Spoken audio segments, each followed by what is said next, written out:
Starting with chapter 1, IAS 16, property, plant and equipment. So as you know, the meaning of property, plant and equipment, okay, that is property, plant and equipment are non-current tangible assets held for use. Now, held for use for any of these three purposes. What are the three purposes?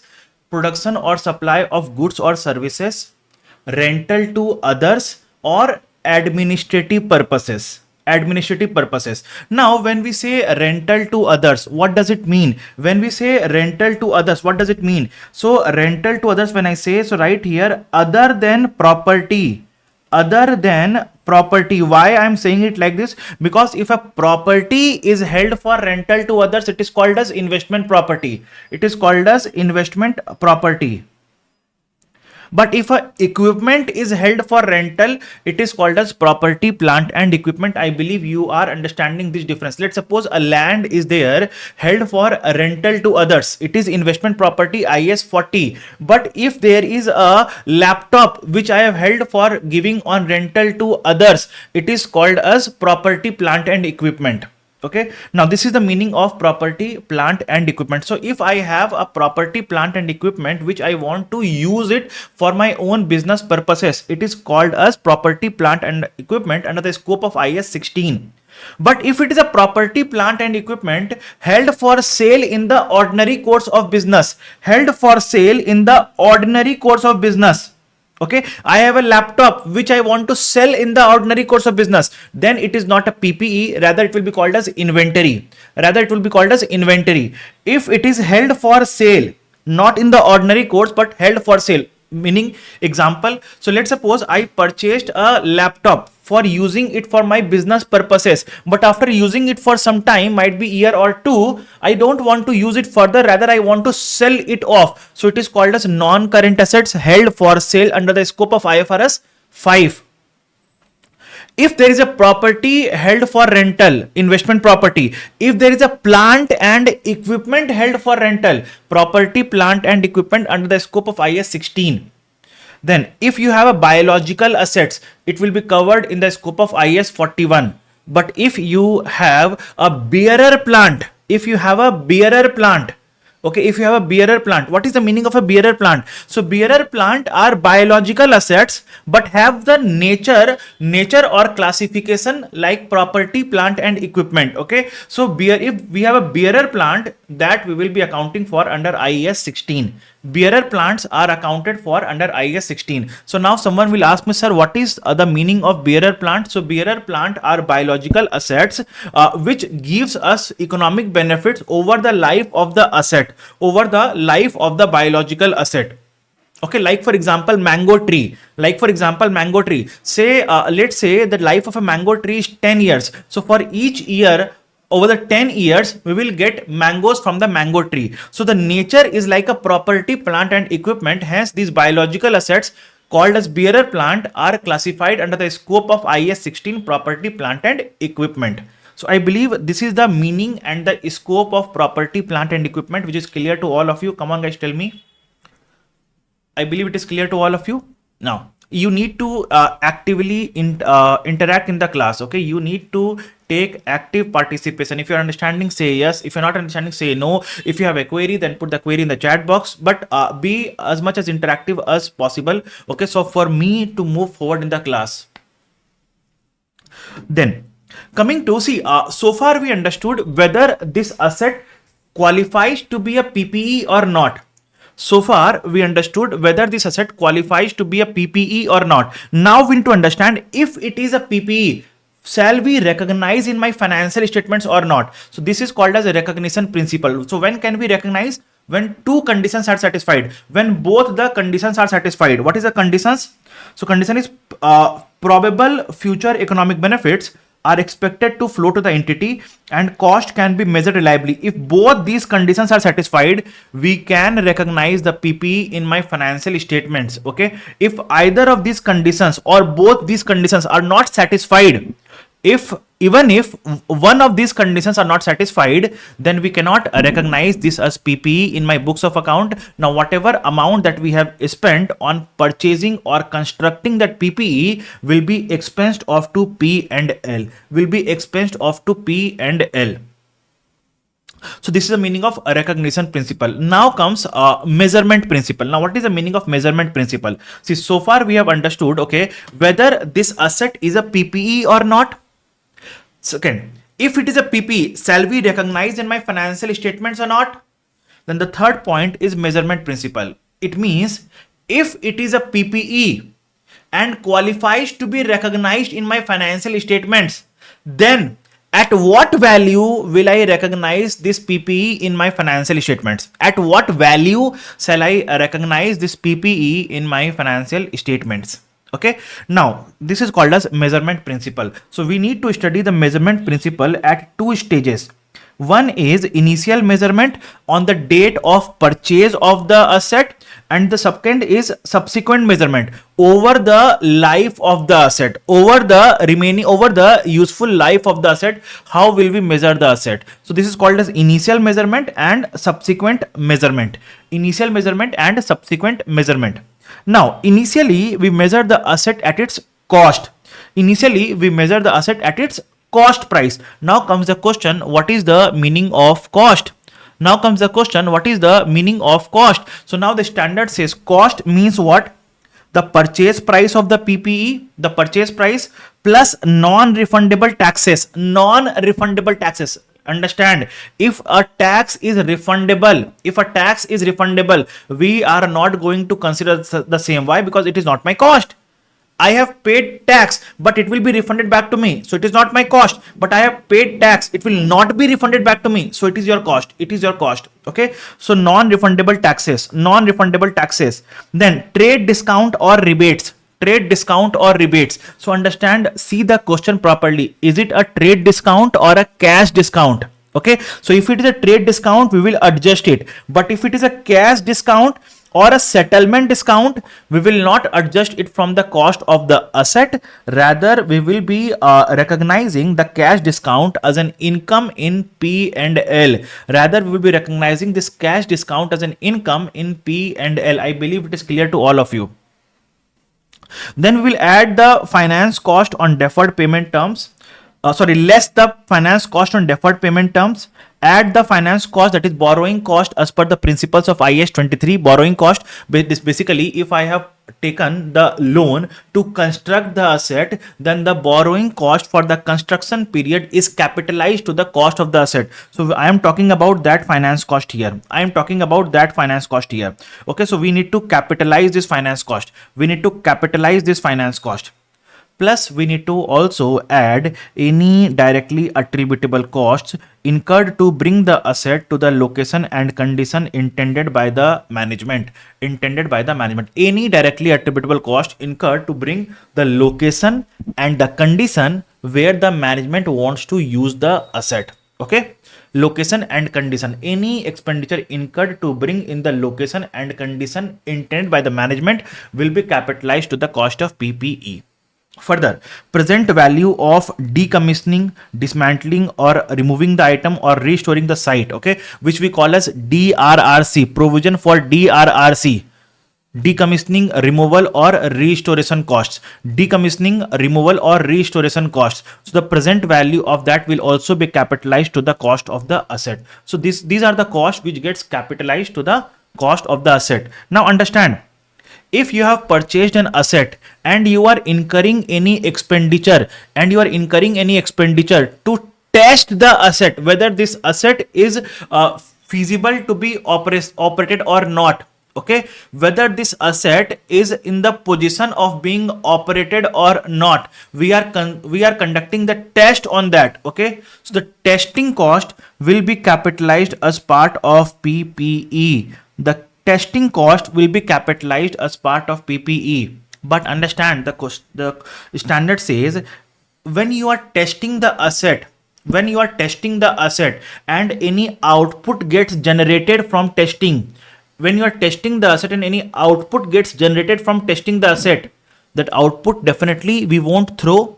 that output definitely we won't be throwing that off. Rather, what we'll do is that output we will sell in the market. Now, the sale proceeds that you receive from selling that output that was generated when you are testing the asset. So the standard says that any proceeds earned by the company in selling the items produced as a result of testing should be accounted for in P and L. Should be accounted for in P and L. Okay. Now, what is the meaning of directly attributable costs? So the standard saying that we don't have an exclusive list of what comprises directly attributable costs. So what I have done is I have went through all the past papers, examiner reports, multiple textbooks, study hub, and I have tried to list down the costs which can be included as part of directly attributable cost and which will be excluded as part of directly attributable costs. So employee costs for construction of PPE is a part of directly attributable cost and will be capitalized to the cost of asset. Cost of site preparation, initial delivery and handling cost, installation cost, professional fees, testing costs, or any other directly attributable overheads. All these forms part of directly attributable cost and will be capitalized to the cost of PPE. But these costs won't be capitalized to the cost of PPE, and these are cost of staff training, P and L, cost of opening a new facility, P and L, cost of relocating, P and L, cost of introducing a new product, P and L. These are in the nature of advertisement costs. Okay, costs incurred after an item is capable of being operated in a manner intended by the management. Meaning thereby, if you incur any costs after the asset is in the intended location and condition, if you incur any cost after that, that will not be capitalized to the cost of the asset. Initial operating loss, it won't be capitalized. General overheads or allocated overheads, it won't be capitalized. Generally, the question will try to confuse you. Okay. For overheads, the question will try to confuse you. So you need to understand one point, that if it is a general overheads, it won't be capitalized. If it is an allocated overheads, it won't be capitalized. If it is a directly attributable overheads, it will be capitalized. Okay. So find the term directly attributable overheads, it will be capitalized. If it is general or allocated overheads, it won't be capitalized. Now, here's the query. Cost of salary already given to employees also attributed to PPE or is taken to employee benefits. So understand, hers. Let's suppose I want to get a building constructed. Okay. Now, few of the employees were constructing the building, and for that I am giving a salary to them. Don't you think the salary which I give to the employees for constructing the building is a directly attributable cost to bring that building in the condition that I intend to bring it, right? And hence this salary will be capitalized. Okay. Now, then comes DRRC, decommissioning, removal and restoration costs. So standard says that we will capitalize the provision for decommissioning, removal or restoration cost at its present value, to the cost of the asset. How exactly? I have taken up an example to explain the same. So let's suppose on 1st April 20x4, A Limited purchased an oil rig for $10 million. Incurred installation cost of 2 million.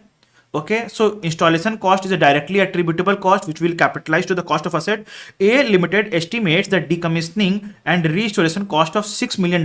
And when exactly these costs will be incurred? At the end of the useful life. Decommissioning means what? We are uninstalling the asset. Decommissioning means what? We are uninstalling the asset. When do we uninstall the asset? At the end of the life of the asset. At the end of the life of the asset. So this $6 million will be incurred at the end of the life of the asset. What is the life of the asset? 3 years. So at the end of year 3, we'll incur $6 million. But when are we capitalizing the asset? Today. So we have to calculate the present value of it using the rate of interest of 10% and capitalize it to the cost of the asset. So keep in mind three things. Keep in mind three things. I will explain one by one. Don't worry. Listen to me carefully. So what will be the initial cost of PPE? Definitely the 10 million purchase price, definitely the 2 million installation costs, and the present value of the DRRC, decommissioning, removal or restoration cost. The present value comes to 4.51. I believe you know how to calculate the present value. If you don't know how to calculate present value, I can share you a video. In your group, which you can watch and get to know how to calculate the present value. Okay, if you're watching this video in the YouTube, then I will attach the link of that video in the description box. Now, so this comes to 16.51. The cost of PP comes to 16.51. Tell me, is that clear, everyone? Is that clear, everyone? 16.51. Wonderful. Now, so what will be the journal entry initially? What will be the journal entry initially? Can you tell me? So journal entry will be equals to PPE account debit to bank. Why to bank? Because I am paying. Why to bank? Because I am paying in cash. How much? 12 I am paying in cash. But now this provision for DRRC, am I paying in cash now? No, I will be paying at year end 3, but I am making a provision now. I am making a provision now for what amount? 4.51. So what is my PPE? It is 16.51. It is 16.51. It is 16.51. So this is the initial measurement of PPE. Initial measurement of PPE. Now subsequently, what will we do? Tell me. Subsequently, what will we do? Tell me. So this was point number 1. We capitalize the provision for DRRC to the cost of PPE. Point number 2, we have to depreciate the asset of 16.51. We have to depreciate the asset of 16.51 over the period of 3 years. Over the 3-year period, we have to capitalize this, depreciate it over the period of 3 years. Okay, how come 16.51 divided by 3 years? Okay, then the third point is we will unwind the provision for DRRC. We will unwind the provision for DRRC. Now we will unwind and record what? Tell me. We will unwind the provision and record what? Come on guys, tell me. We'll unwind and record what? Finance cost. Very good, very good. So we'll unwind the provision and record finance cost. So we'll unwind at what rate? The same rate which we used to calculate the present value, which was 10% in my opinion. It was 10% in my opinion. Yes, it was 10%. See here. It was 10%, right? So same 10% we'll use to unwind also. Okay, so 4.51, 10% is 0.45, then it becomes 4.96. So again we'll unwind 0.50, again it becomes 5.46, again we'll unwind, it will 0.55, and the provision reaches 6, and then we will pay it off, and then we will pay it off. Now tell me, this $6 which comes the value here, is it the final amount or is it an estimated amount? This $6, that $6 million is the final amount or is it's the estimated amount? It's an estimated amount. Now, is it certain that you will pay only 6 here, or you can pay more, or you have to pay less? So 6 million is an estimated amount. So we might be required to pay $6 million or $7 million or $4 million. Depends. I don't know. So, but what will be the journal entry then? So let's suppose if we have to pay $6 million, then what is the entry we'll pass? Provision for DRRC 6 to bank 6. Provision for DRRC debit 6 to bank 6. But if we are required to pay only 5, then what will I do? Then definitely I will debit my provision by 6, but I will pay 5, and 1 will be my gain. 1 will be my gain, which we will recognize in P&L. But if you are required to pay, let's suppose 8, then what will I do? Then I will have to record an expense in P&L of 2. I will have to record an expense in P&L of 2. Right? So provision for DRRC account debit 6 to P&L account debit 6 to bank 8. I believe it is very much clear to all of you. I believe it is very much clear to all of you. Okay, so now I have discussed how it will be presented in SOFP and P&L also. So in SOFP, what will happen? The asset will simply get depreciated. Provision for DRRC will increase and then get paid off. In P&L, we'll record depreciation of the asset and finance cost on unwinding of the provision for DRRC. Now, additional, let's suppose the gain or loss on settlement of provision for DRRC will come up here. The gain or loss on settlement of provision for DRRC will come up here. Okay, the gain or loss on, I write here, gain or loss on settlement of DRRC will come up here at the end of year 3. I believe it is very much clear to all of you. Now, so this was the meaning of cost. This was the meaning of cost, initial measurement. So initially we measure the PPE at its cost price. Now what is the meaning of cost? Purchase price minus trade discount or rebates plus non-refundable taxes plus finance cost as per the provisions of IAS 23. That is, if any borrowing costs are incurred for construction of a qualifying asset, we capitalize that to the cost of PPE. Okay. Then any other directly attributable cost incurred to bring the asset in the location and condition intended by the management plus provision for DRRC. Now for provision for DRRC, we capitalize to the cost of PPE initially. Subsequently, we unwind and the finance cost on unwinding goes to P&L. The finance cost on unwinding goes to P&L. Alert point. See, in this session, whenever I say alert, it means a mistake that you can do in the exam. Alert point. Finance cost on unwinding of provision for DRRC will go to P&L as an expense. It will not be capitalized to cost of PPE. It will not be capitalized to cost of PPE. Is that clear, everyone? Is that clear, everyone?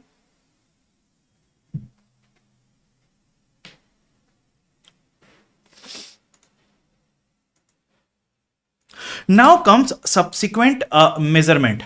Now subsequently, we know that we have an option to measure the asset either at cost model or at revaluation model Now, if we are measuring the PPE at cost model, means original cost of the asset minus accumulated depreciation minus accumulated impairment loss, if any. But if we are measuring the asset at revaluation model, then what will we do? We will take the fair value of the asset minus subsequent depreciation, subsequent ACCA minus subsequent accumulated impairment loss. What is the meaning of it? I will explain using the help of an example. Just give me a minute for the same. So let's suppose if your asset is under cost model and you had a cost of 100 and the asset had a life of 4 years. So what will you do? You will depreciate 25, 25, 25, 25. Now, so if you have to find out the carrying amount of any asset, what will you do? 100 minus 25 is equals to 75. Here 100 minus 50 is equals to 50. Here 100 minus 75 is equals to 25. 100 minus 100 is equals to 0. So this is cost model. Then what happens under revaluation model? So let's suppose here the carrying amount happens to be 75 and we did a fair valuation of the asset and the fair value happens to be 90 and it is coming and then life is this one. So your revised depreciation will be equals to 30. Now let's suppose you have to find out the carrying amount here. Then what will you do? So now if you have to find out the carrying amount here, then will I do 100 minus 55 is equals to 45? No. Then what I'll do? I'll take the fair value of the asset. I will take the fair value of the asset and subsequent depreciation. I will be ignoring this part. See, that's what I have written here. Fair value of the asset and any subsequent ACCA. So now if I have to find the carrying amount here, then what will I do? fair value of the asset and any subsequent accumulated impairment loss minus 90 minus 60 is 30. Okay, 90 minus 90 is equals to 0. So this is what I am trying to do. I believe you are understanding the difference in the cost model and the revaluation model. Now the standard is saying, that the choice of cost model or revaluation model is available on a class of assets basis. On a class of assets basis. So let's suppose an entity has a class of asset called as furnitures and fixtures, and entity has a policy to measure all the furnitures and fixtures at revaluation model. Then what will we do? All the furniture and fixtures in that classification will be at revaluation model. Can we keep one single furniture at cost model? No, because the policy of cost model or revaluation model is decided on a class of assets basis. But let's suppose the entity has multiple class, be it land, building, furnitures, office equipment. 4 class are there: land, building, furniture, office equipment. So entity can do that. Land is under revaluation model, rest all 3 are under cost model. This is possible. But under land, which is in the revaluation model, there are 4 lands. Can entity do that 3 land under revaluation model and 1 land under cost model? No, that is not possible. Okay, the decision of cost model or revaluation model will be taken on a class of asset basis, not individual asset basis. Now, what is the meaning of class of assets?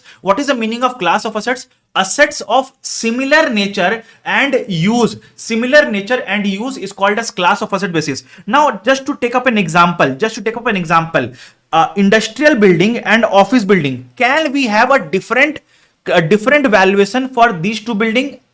So first of all, we have to determine whether they are same class or different class. So both are building, means nature is same, but this building is used for industrial purpose, factory purpose. This building used for office purpose. So the purpose is different. So they are different class. So they can have a different valuation model. Okay, it is very much possible for the same. Now, when we are opting for revaluation model, how frequently should we do the revaluation? So the standard is saying that if we have opted for revaluation model, an entity should assess the fair value of the asset when it estimates that the carrying amount of the asset is materially different from the fair value. When the carrying amount of the asset materially differs from the fair value, now it is then the entity has to do the fair valuation. Will entity do the fair valuation every year? No. Generally once in 3 to 5 years. But there is no hard and fast rule for the same. In general, standard is saying that you can do once in 3 to 5 years, you can do the revaluation. Of the asset. Now, if the fair value of the asset is highly volatile, it changes very significantly, then you can do the fair valuation every year as well. There is no, as I told, that there is no hard and fast rule for the same. The basic principle behind fair valuation is when the fair value materially differs from the carrying amount. These two there is a material difference between the carrying amount and the fair value. Time to do the fair valuation. Okay. Now, what is the principle of revaluation gain or loss? What is the principle behind revaluation gain or loss? So the standard says that if you are doing the revaluation for the first time, and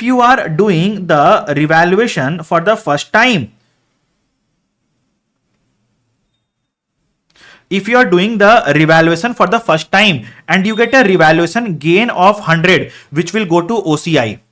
Okay, then again you get a revaluation gain of 20, it will go to other comprehensive income. Again you get a revaluation gain of 50, it will go to other comprehensive income. But then you get a loss of 200. What will happen to this loss? Tell me. What will happen to this loss? So what is the balance in revaluation reserve? 100 plus 20 plus 50 is 170. What is the revaluation loss? 200. So first of all, you will adjust this revaluation loss from revaluation reserve of 170. The excess revaluation loss will go to P and L. Excess revaluation loss will go to P and L. So understand, whenever there's a revaluation gain,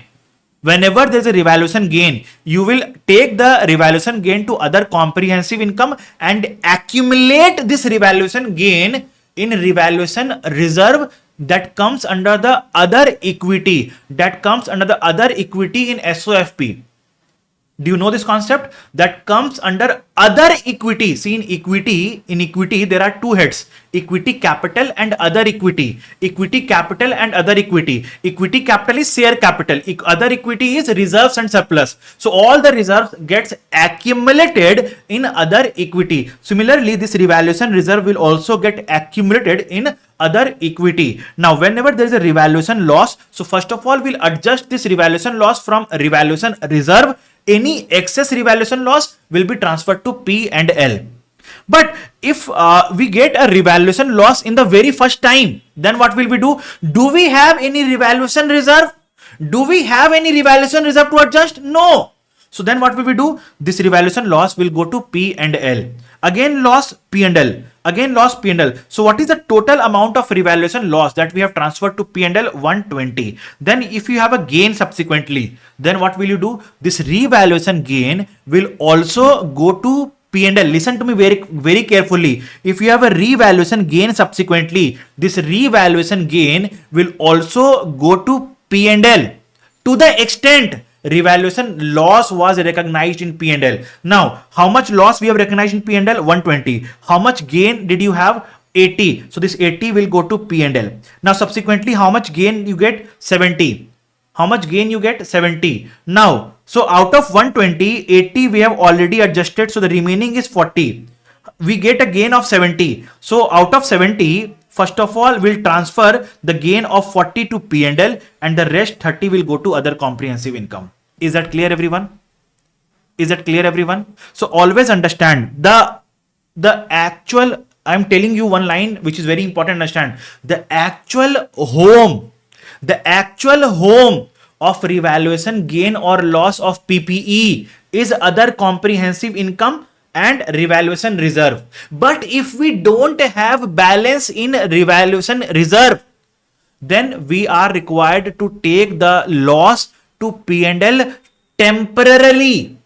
It is temporary. If we take the revaluation loss to P and L, then we have to ensure that we are taking the revaluation loss.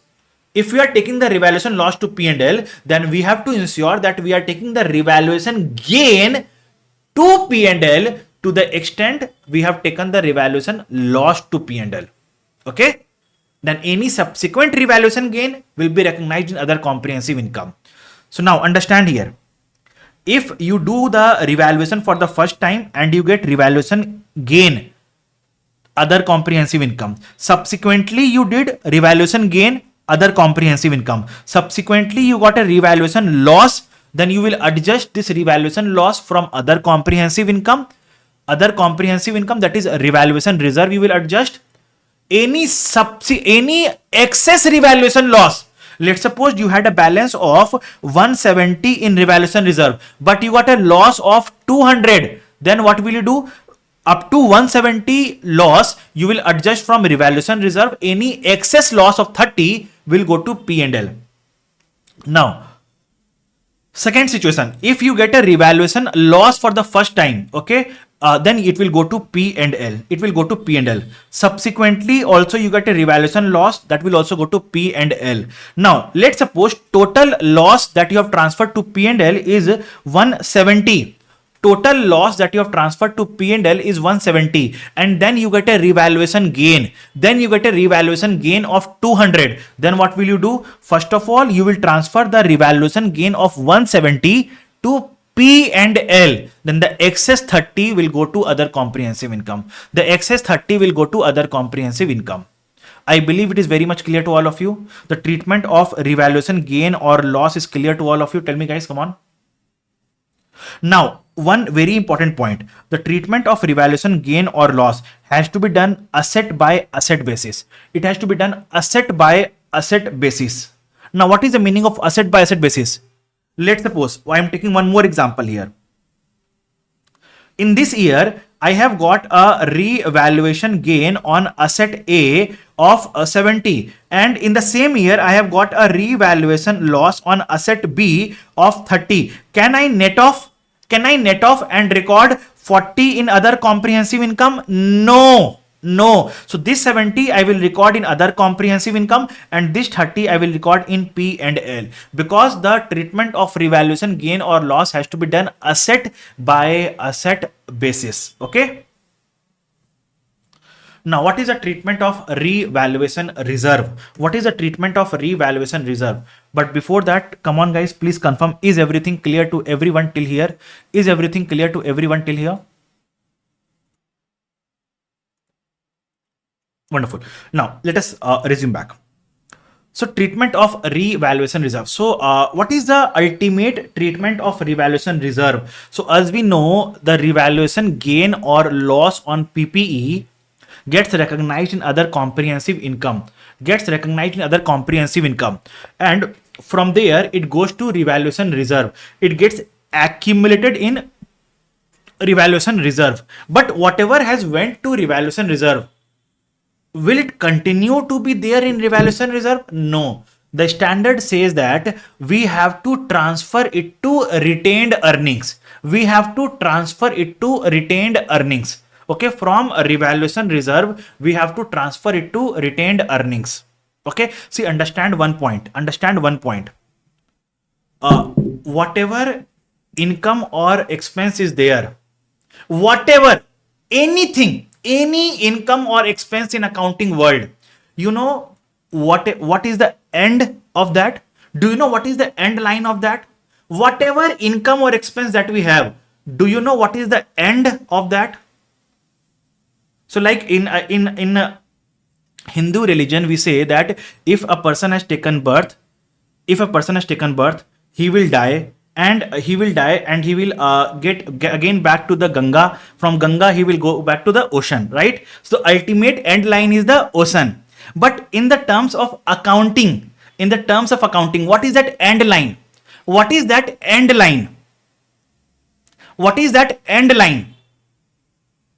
Retained earnings. Very good, Hers. Now, there are two approach. Either, first of all, you can go to Ganga. From Ganga, you can reach the ocean, or directly you go to the ocean. So now, this revaluation gain directly goes to the ocean. Okay, it doesn't go to the Ganga. Gangas. Okay, so basically what happens? This revaluation reserve directly goes to retained earnings. Let's suppose talk about any other income. Let's suppose revenue. What happens? Revenue, first of all, gets recognized in P and L. From P and L, we calculate profit. This profit gets again to RE, retained earnings. So everything has to reach RE, either through P and L or directly. Are you understanding this point? So this revaluation reserve will directly go to RE. Is it clear? Now comes the question, why are we not taking it to P&L? Now tell me, revaluation of asset, that is, let's suppose I have taken this iPad for 100 rupees, for $100, and now the value is $120. So there is a gain of $20. Is this an actual gain? Tell me.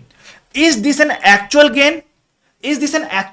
No, this is not an actual gain. So that's the word the standard setter thought, that let's not recognize this $20 of gain in P&L, because it will unnecessarily inflate profitability. So let's directly recognize in other comprehensive income. From there it will go to revaluation reserve. From there it will go to retained earnings. Okay, it's an off P&L item. It will not get recognized in P&L anytime. Okay, so this revaluation reserve has to go directly to retained earnings. That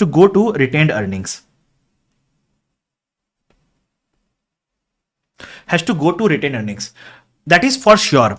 But the question is, how will it go to retained earnings? Shall I transfer it to, see, understand, people has to, after dying, people has to reach ocean ultimately, right? So now after dying, right? After the people die, they have to reach. So standard is saying here also, on derecognition of PPE, whatever is the balance of revaluation reserve will go to retained earnings. See, all the life principles are applying here as well. All the life principles are applying here as well. Right? So basically it says that on derecognition of the asset, whatever is the balance of revaluation reserve will go to retained earnings. What if there is a balance in P&L at the time of derecognition in relation to OCI? Palak, your query is not valid. How can there be a balance in P&L? There cannot be any balance in P&L, right? Because whatever is the balance in P&L, that goes on to retained earnings. Okay? There cannot be any balance in P&L. There cannot be any balance in OCI. So all these things automatically gets accumulated in reserves or retained earnings. Okay? Now, option number 2. The standard gives you an option. Okay, what? That you can transfer revaluation reserve to retained earnings over the life of the asset, over the remaining useful life of the asset, okay, by an amount of excess depreciation. So every year you will keep on transferring a portion of revaluation reserve to retained earnings. Every year you will keep on transferring a portion of revaluation reserve to retained earnings over when the asset is already in use, that time only. Now comes the question, which option to be used in exam? If the question is silent, you will use option number 1. I will write here, it is the default classification. This is the by default we have to use it. If the question is silent, we will use option number 1. But if the question specifically mentions to use option number 2, then only we will use option number 2. Is that clear to all of you?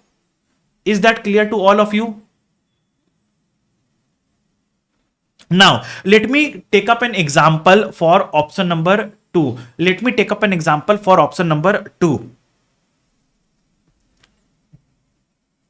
So let us understand this by the help of an example. Guys, theoretically the concept is clear, everyone? Theoretically, is the concept clear to everyone?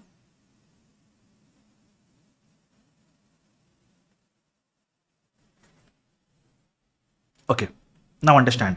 So it says we purchased the asset for 900,000. Life was 10 years. So depreciation per year is 90,000 per year. Now at year end 2, what is the carrying amount? 9 lakh minus 90,000 into 2, that is 180,000. So 9 lakh minus 180,000 is 720,000. Now the question says the fair value of the asset is 960. So what is the revaluation gain? 240. Where will this revaluation gain go? Other comprehensive income, and it will get accumulated in revaluation reserve. So what is the revised carrying amount? 9,60,000. What is the remaining life? 10 years was the life. 2 years already went by. So remaining life is 8 years. So now what will be the revised depreciation? 9,60,000 by 8 years is 120,000 per year is the depreciation. Okay. Now, if the company has a policy of annual transfer of revaluation reserve to retained earnings, then what will happen? So now understand, at year end 6, what is the carrying amount? At year end 6, what is the carrying amount? So understand, at year end 6, first of all, you have to calculate the carrying amount. So what is the depreciation per year? 120,000 per year is the depreciation. How many years? 2, 3, 4, 5, 6, 4 years. So 120,000 into 4 is 4,80,000. So 960,000 minus 480 is 480. So now the fair value is 300,000 here. So what is your revaluation loss? 180,000 is your revaluation loss. Now what is the principle?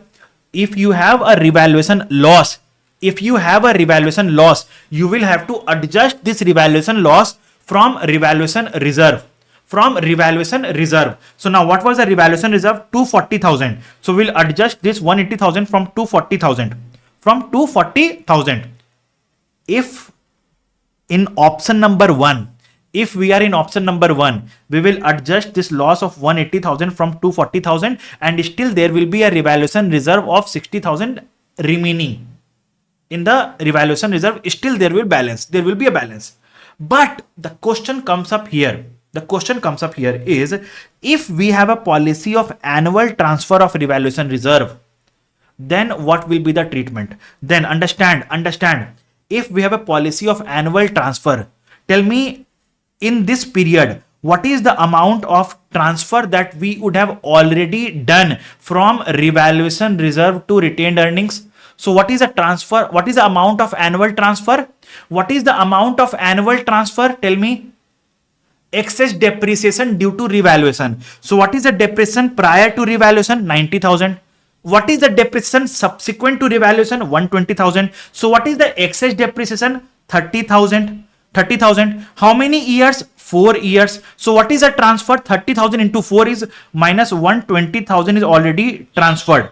From 240,000, we already transferred 120,000. So what is the balance of revaluation reserve? 120,000. What is the revaluation loss? 180,000. So now we have a revaluation loss of 180,000, and we have a balance in the revaluation reserve for 120,000. So what will we do? Revaluation loss to the extent of 120,000 will be adjusted from revaluation reserve, and any excess revaluation loss, that is 60,000, will go to P and L.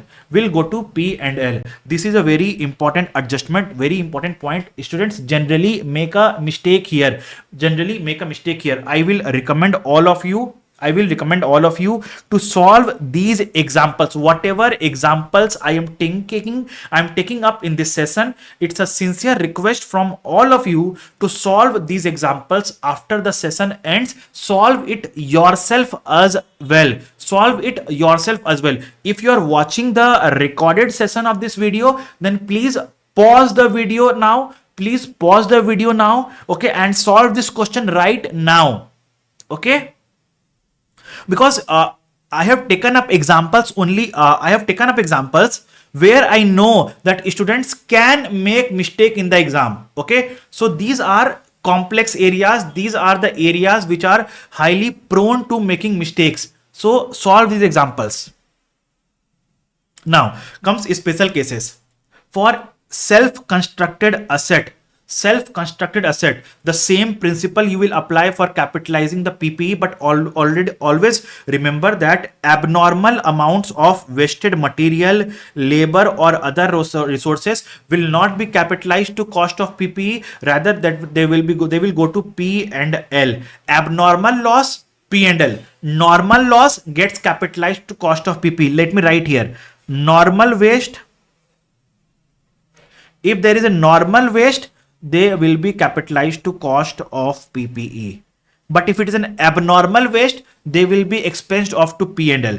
If you have acquired a PPE in exchange, okay, yes is asking, sir, what is the example of normal waste? Let's suppose I am constructing a building. For constructing a building, I need cement. I know in transportation of the cement bags, some amount of cement will be wasted. That is called as normal waste, which cannot be avoided. Okay, so whatever is the waste of cement in the transportation of the cement is called as normal waste, and we will capitalize the cost of that waste to PPE. But let's suppose cement bags, I kept it open, okay, and rain came, all the cement got wasted. This could have been avoided. This is an abnormal waste. The cost of these cement bags will not be capitalized to cost of PPE. Now comes PPE acquired in exchange. Now I have acquired a laptop. And to acquire a laptop, I have not given cash. Rather, I have given a furniture. I had this furniture. I gave this furniture only.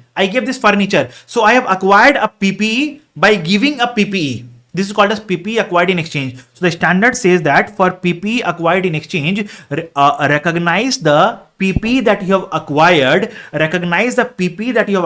At its cost. Now, what is the meaning of cost? What you give. So recognize the PPE that you have acquired at fair value of the asset given up. at fair value of the asset given up. But if the fair value of the asset given up is not available, if the fair value of the asset given up is not available, okay, then we can take fair value of asset received. If neither of the fair values are available, then we can take carrying amount of asset given up. Okay. Now, safety and environmental equipment. So let's suppose government has put up a law in the country that if you want to operate a factory, you have to install a chimney, you have to install a smoke filter in your chimney. Now tell me, that smoke filter, does it give me any economic benefits? No. But since it's a legal requirement, I need to install that smoke filter so as to enable the factory to be operated. So they are called as enabler assets. Even though that asset, that PPE smoke filter does not have any economic benefits, but they enable the main asset to be operated. Hence they will be capitalized to the cost of PPE. Let's suppose Tata Steel wants to set up a factory in a village. In the village, the roads are not proper. Okay, so for smooth functioning of the operations, Tata first of all develops the infrastructure of that village, constructs railway line, roads, bridges, all those. Okay, but tell me, that road which Tata is constructing, okay, can Tata restrict the normal persons of the village to use that road? No. Tata cannot restrict. But point is, so will it give future economic benefits only to me? No, it will give to everyone. So this is not in line with the principles of PPE, but still I can capitalize these roads, railway sidings or bridges. Why? Because it is helping the factory to be operated, smooth functioning of the factory. So we can still capitalize it. Okay.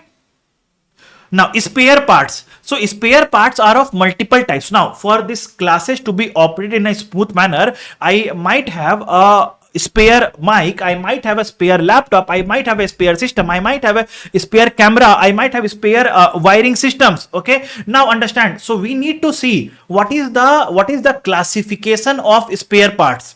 If spare part is of a nature of PPE, we'll capitalize spare parts as PPE. If spare parts are in the nature of consumables, like for example wire, it will be capitalized as inventories.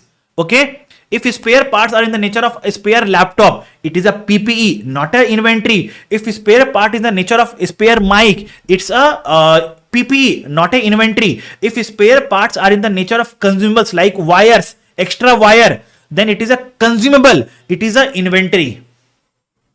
Now, depreciation, how will we depreciate? So depreciation has to be done over the life of the asset, over the useful life of the asset. Okay, the depreciation is a systematic allocation of depreciable amount over the useful life. What is the meaning of depreciable amount? It's the meaning of cost, original cost of the asset minus residual value. Now tell me, when do we start depreciation? When the asset is available for use, not put to use. The examiner will try to confuse you here. You are not required to get confused. So understand that we have to start depreciating the asset when the asset is available for use, irrespective of whether we are using the asset or not. Okay, if it is available for use, we have to start depreciating the asset. Okay, now methods of depreciation can be straight line, WDV, machine hour rate. Now understand, methods of depreciation, residual value, useful life are all estimates and has to be reviewed at each reporting dates. Now understand further, depreciation ceases when the asset is sold. If we sell the asset, we are required to stop depreciation, or it is classified as held for sale, IFRS 5. If it is classified as held for sale, still we cease the depreciation. Okay, depreciation does not cease when the asset is idle or retired from active use. Then in that case, we don't cease the depreciation. Okay, depreciation is recognized in P&L. Now comes the case of component accounting. Now comes the case of component accounting. What is the meaning of component accounting? So its standard says that if there is a asset having a life, but the asset has a component, the component has a life which is different from the life of the main asset. To give an example, let's suppose I have a aircraft has a life of 20 years, and now the aircraft has a significant component called engine. The engine has a life of only, let's suppose, 5 years. So in that case, the standard says that I will depreciate the engine over 5 years and rest of the aircraft over 20 years and rest of the aircraft over 20 years. Is that clear, everyone? So component accounting basically means depreciating the different parts of the same asset over different useful life. Okay. Come on, guys, please confirm.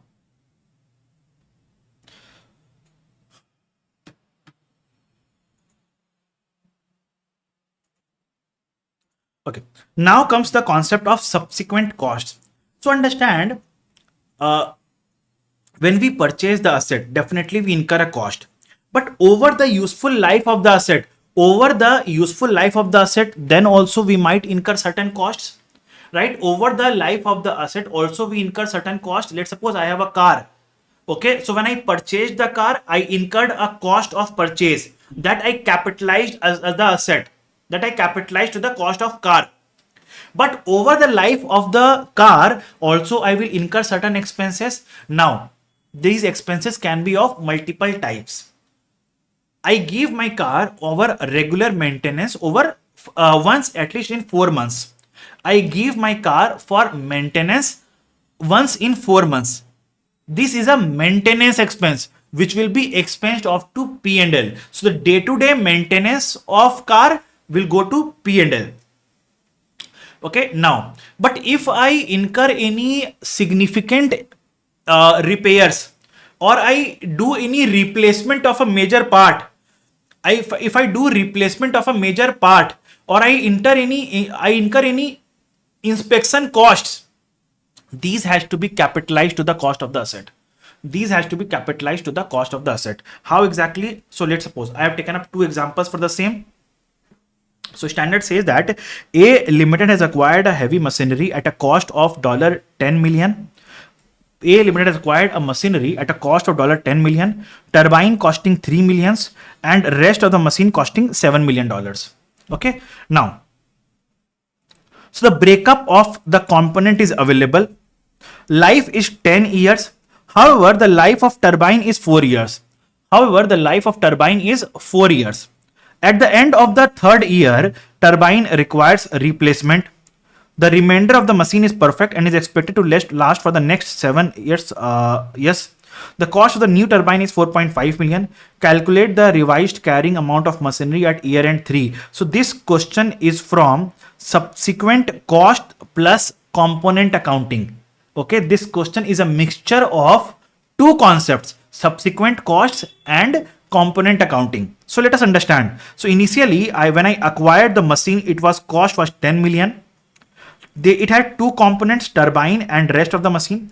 Turbine had a cost of 3 million and life of 4 years. Rest of the machine had a cost of 7 million and a life of 10 years. Now at year end 3, turbine requires replacement. So what will I have to do? I will de-recognize turbine. I will de-recognize the carrying amount of turbine, and I will recognize the cost of new turbine because it requires replacement. Now, so first of all, I need to calculate the carrying amount. So now tell me, what is the carrying amount of turbine? So it was 3 million for 4 years. So what is the depreciation? 3 by 4 is the depreciation per year multiplied by 3. It comes to 2.25. 3 by 4 multiplied by 3 is 2.25. So 3 minus 2.25 is 0.75.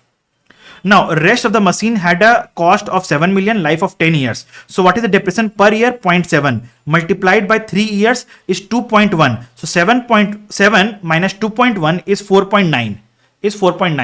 So 0.75 plus 4.9 is 5.65.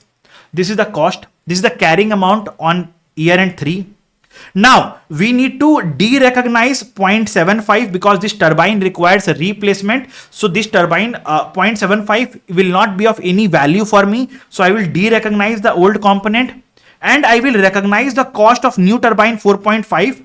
I will recognize the cost of new turbine 4.5 and the revised carrying amount will be 9.4. Is that clear, everyone? Is that clear, everyone? I have shown the calculation also here. If anyone wants to understand the calculation, I have discussed the calculation also here. Okay.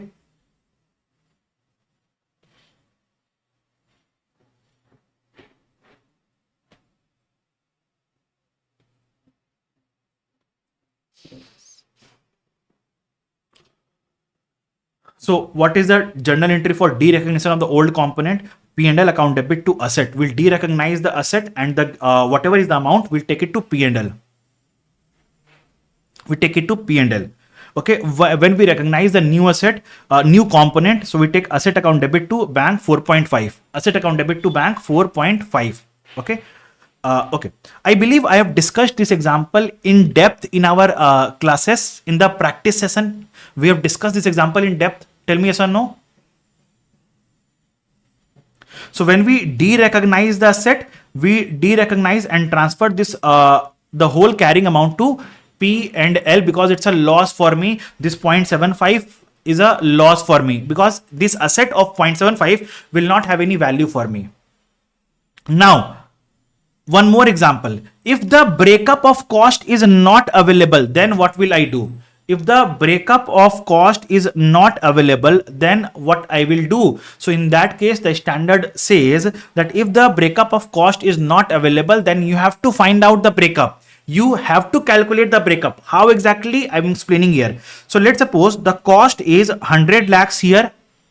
Okay, cost is 100 lakhs, but here the breakup of turbine and rest of the machine is not available. Okay, then in that case, standard says that first of all, calculate what is the carrying amount at year end 3. Because since the breakup is not available, I would have depreciated the entire machine over 10-year life. I would have depreciated the entire machine over 10-year life, right? So my carrying amount will be 70 lakhs. My carrying amount will be 70 lakhs.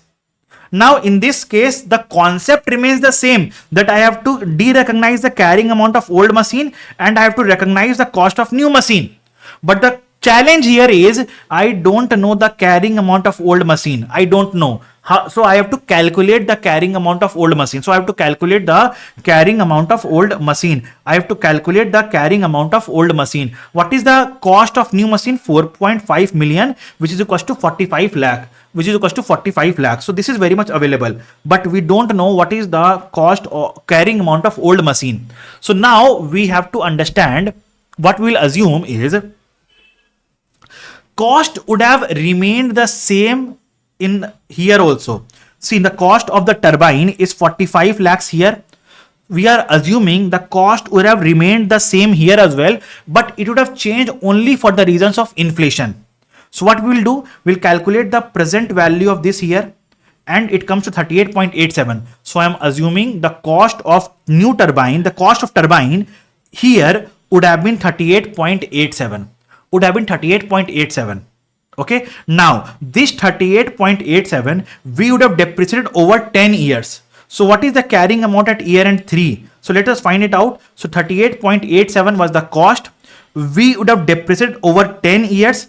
For 3 years we have depreciated. So this would be the carrying amount. 27.21 will be the carrying amount, which I am de-recognizing now. 27.21 I am de-recognizing now, and I calculate the carrying amount as 87.79. The journal entry will remain the same. The journal entry will remain the same. For de-recognition of the old machine, I will write P&L account debit to asset 27.21. For recognition of the new machine, I will write asset account debit to bank 45. Okay. Now, so this is journal entry. I believe it is very much clear to all of you. I believe it is clear to all of you the replacement and the component accounting merged example. Okay, these example you won't find in your book, but these examples are very important. Okay, you never know when these can be tested directly in the exam. Now comes de-recognition of PPE. So when you are de-recognizing your property, plant and equipment, so first of all, when do we de-recognize? When we sell the asset or discard the asset, or when we believe that the asset does not have any economic life or any economic benefit. When we believe that the asset doesn't have any economic benefits, it is in that case we de-recognize the PPE. We de-recognize the PPE. Any gain or loss on PPE, any gain or loss on PPE, understand, any gain or loss on PPE. Okay, when I say gain or loss means sale price minus costs minus carrying amount on date of sale, minus carrying amount on sale date will be recognized as in the P and L. Okay, will be recognized in P and L. Now there was a question back in the previous examinations. Can I recognize this sale price as revenue? Tell me. Can I recognize this sale price as revenue? Tell me. Can I recognize this sale price as revenue? No. On the net basis, I have to recognize this gain or loss in P and L. In P and L, on net basis, I have to recognize this as income. Okay. It cannot be recognized as revenue. It cannot be recognized as revenue. Why? What is the meaning of revenue? The revenue means receipts in the ordinary course of business. Now tell me, is it my ordinary course of business to sell the PPE? No, it is not my ordinary course of business. Okay, it is if the asset is not usable condition or it doesn't have any economic benefits, it is then we dispose of the asset, we sell the asset or de-recognize the asset. Okay, so it is not the ordinary course of activities. Okay, so when we sell the inventory, yes, we recognize revenue. But when we sell the PPE, intangible assets, investment property, when we sell PPE, intangible assets, investment property, all these three things, we recognize the gain or loss on sale. That is selling price minus carrying amount on date of sale as gain or loss on sale in P and L. Now, when you are disposing of the PPE or de-recognizing the PPE, any balance of revaluation reserve, if there is any balance of revaluation reserve, that will get transferred to retained earnings. Disclosure requirements. What all things are you required to disclose? The measurement basis, whether you are opting for cost model or revaluation model. What is the method of depreciation?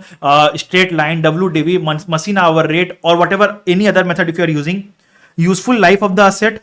Okay, what is the useful life? What is the opening gross block, additions or deletions, closing gross block, depreciation charge during the year, revaluations during the year, opening and closing ACCA, assets classified as held for sale, opening and closing net carrying amount. All these things you are required to disclose in the notes to accounts. Now what I have done is from my analysis, I have tried to make up a list of the cost which will be capitalized to the cost of the asset, okay, or which will go to P&L. If it will be capitalized to cost of asset or reduced from cost of asset, or it will go to P&L. Okay, so what all with the treatment, what I have done is I have made up a you can say compiler. I've compiled all the costs.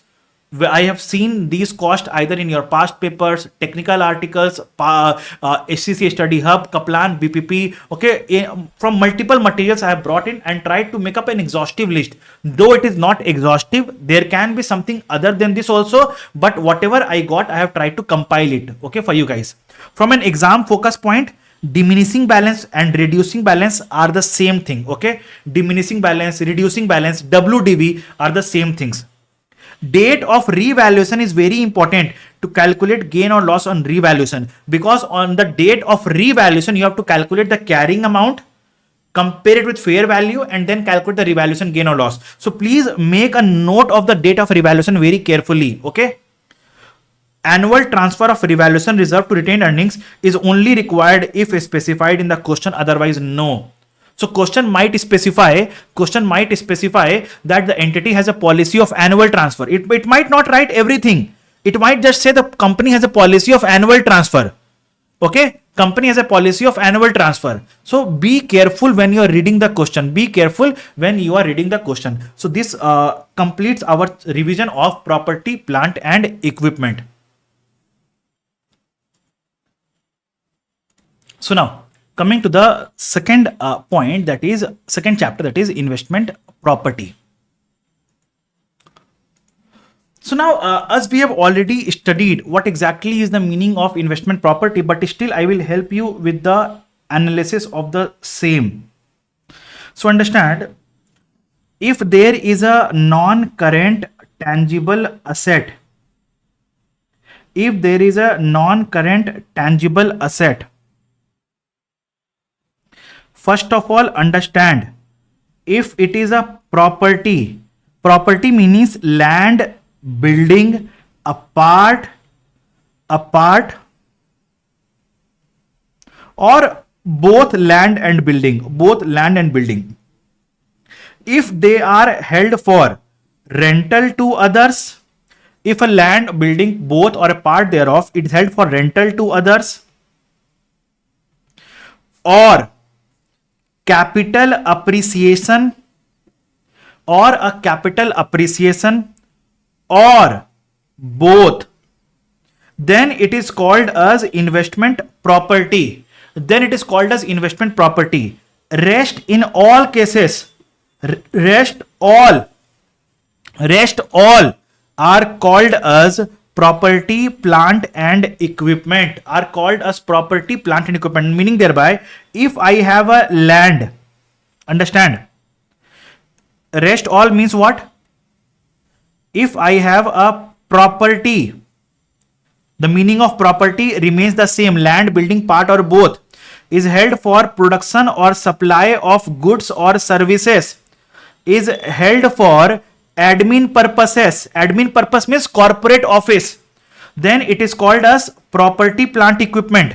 If we have a equipment, plant and equipment or plant, it is held for production or supply of goods or services, is held for rental to others, is held for admin purposes, then all these are called as property, plant and equipment under the scope of IAS 16 and investment property under the scope of IAS 40. So I believe now you very well understand that what comprises investment property and what comprises property, plant and equipment. Is that clear, everyone? Now, so property, investment property is land, building or both or a part thereof held for rental to others or capital appreciation or both. Now, it is not held for production or supply of goods or services because it is called as PPE. Admin purpose, it is called as PPE. Held for sale in ordinary course of business, it is called as inventory. Held for sale, it is called as non-current asset held for sale under the scope of IFRS 5. So I will simply write also, it is called as PPE, it is called as inventory. Guys, don't worry, don't write anything. I will share these notes with you, okay? Don't worry. Held for sale under the scope of IFRS 5. Now, so understand few examples of classification. If I have a property which is held for use, then property, plant, equipment. Held for use in ordinary course, held for sale in ordinary course, inventory. Held for sale, IFRS 5. Held for rental to employees, either at market rent or subsidized rent. So don't you think I am using it for my business purposes? If I am giving it on rental to my employees, my own employees, whether I am taking the rent, less rent, market rent, no rent, whatever it is, but I am using it for my business purposes. So it is IAS 16, property, plant and equipment. If it is held for capital appreciation, ya rental, ya both, then property, investment property. If the purpose is undetermined, now tell me, I have a flat, I have an office, okay, or let's suppose I have a studio which I am conducting class, for which I'm using to conduct my ACCA classes. Okay, so definitely it is my property, plant, equipment. But you know what? I have purchased one more studio, which I am not using. I don't know for what purpose shall I use. The use is undetermined. I don't know for what purpose will I use. Tell me, why have I purchased? Tell me what was the logic behind purchasing? That if the price increases in the future, I might sell it. So it's an investment. So it is called as, if the purpose is undetermined, then also it is investment property. Is that clear, everyone? If the purpose is undetermined, then also it is investment property. Come on, guys, tell me. Be active in the class. Everyone. Okay, now, if it is a vacant property, now I was talking about vacant property, right? Now I was talking about vacant property. So if it's a vacant property, but my intention, I'm not using it as of now, but I want to use it. My intention is that I will use it. Okay, I will use it. So it is property, plant, equipment. My intention is I will sell in the ordinary course. So it is inventory. My intention is I am kept it for capital appreciation, or I will give it on rental. I have not given on rental, but I will give it on rental. So it is investment property. Again, the purpose is undetermined. Then also it is investment property. Okay. Now the property is under construction. Held for use. It is under construction, and I know that I will use it for my own purpose, for business purpose. Property, plant, equipment. I will sell in the ordinary course. I will construct this property and I will sell it off. Then investment, inventory. I will hold it for capital appreciation or rental. I will give it on rental. Investment property. The use is undetermined. Investment property. See the common point, what I'm trying to say with this one, the common point here is, if the use is undetermined, investment property. If the use is undetermined, investment property. Rest all things you already knew. This was something new which you learnt here. Tell me yes or no. Is that clear? So with the help of this chart, only thing which I wanted to convey was, if a property is, if the purpose of any property is undetermined, I don't know for what purpose I will be using it. Undetermined purpose, it will be called as investment property. Okay. Now, if a property is given on finance lease, then what will be the classification? Tell me. If we have given a property on finance lease, then what will be the classification? Tell me. We have lease matlab what? Rental. Lease means what? Rental. So if we have given a property on finance lease, then what will be the classification? Let me check how active you are in the class. If we have given the asset on finance lease, then what will be the classification? Come on, guys. I need answer from each one of you. Come on. Tell me. D, recognize the asset. Very good. So as per the principles of IFRS 16, leases. So when we give the asset on finance lease, we de-recognize the asset, and it is because of this reason you see I have written here, whenever I have written here rental, I have written here operating lease. Whenever I have written here rental, I have written here operating lease. Whenever I have written here rental, I have written operating lease. Why? Because if we give the asset on finance lease, we de-recognize the asset, and there is no need to test the classification of the asset. Is that clear, everyone? Now, so we now very well know what exactly is the meaning of investment property.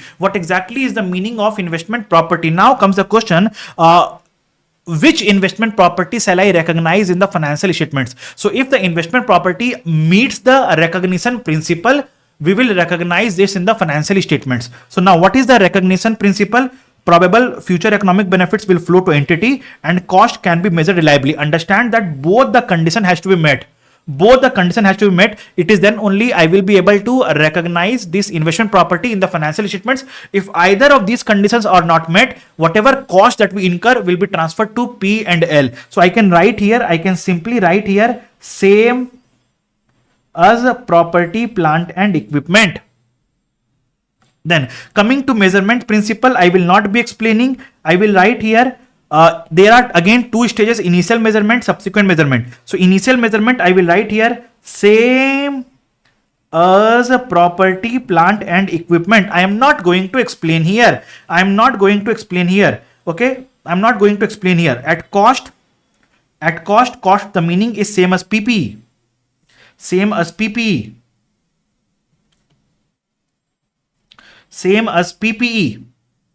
Okay, now revaluation model. So understand, So in PPE, you understand the choice of cost model or revaluation model has to be done on a class of assets basis.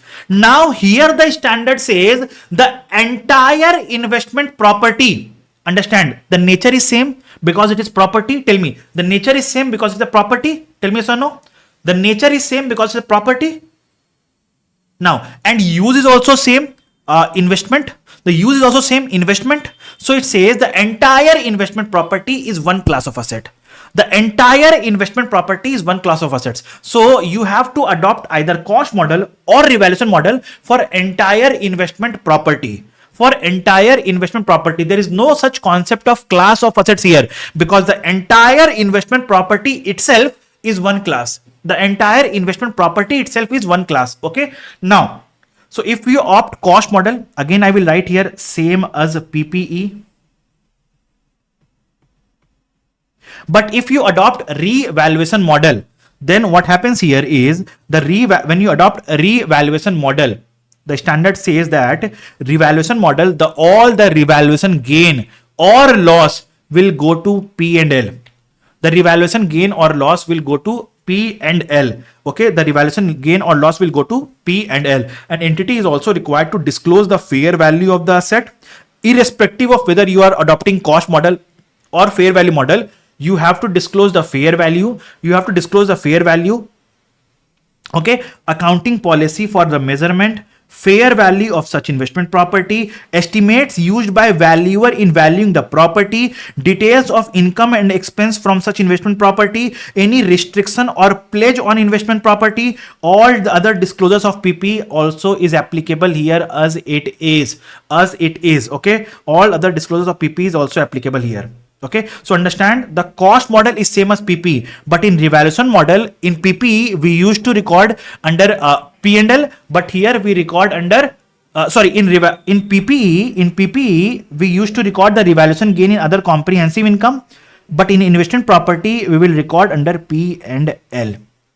In P&L. In property, plant and equipment, there was a concept of class of assets. In investment property, there is no such concept because the entire investment property is one class of asset. I believe it is very much clear to all of you now. Now, one new concept which you have to study in investment property is transfers. Transfer from PPE to investment property or investment property to PPE. So this is a concept which you need to study. PPE investment property.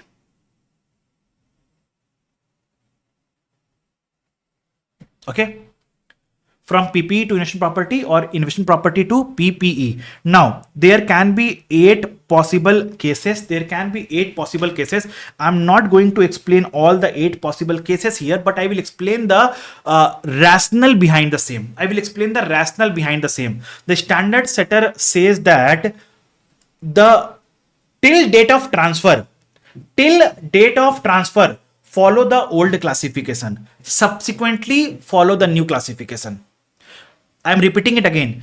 Till date of transfer, follow the old classification and subsequently follow the new classification.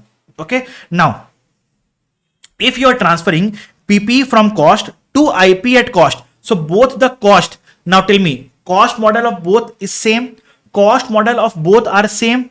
So what will happen? You will just transfer the PPE at its carrying amount to IP. So there is no change in numbers, just the name will change from PPE to IP. So case number 1 is sorted. Right? Now again, if you are transferring from IP at cost to PPE at cost, so you very well know both the cost model are same. Okay, so no change in numbers, just the name will change. So 2 cases are sorted. Coming to case number 2, if you are transferring from PPE at cost to IP at fair value, then what will you do? So on date of transfer, you will transfer from PPE to IP at fair value. At fair value of 120.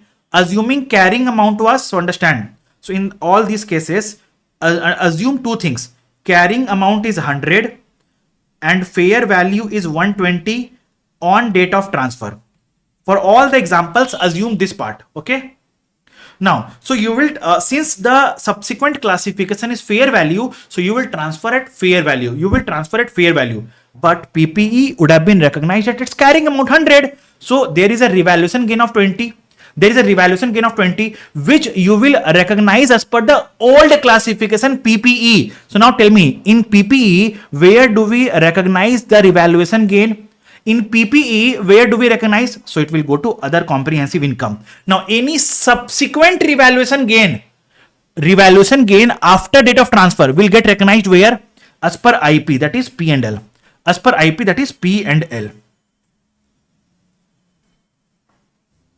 Okay, so this completes my case 2. Case 3.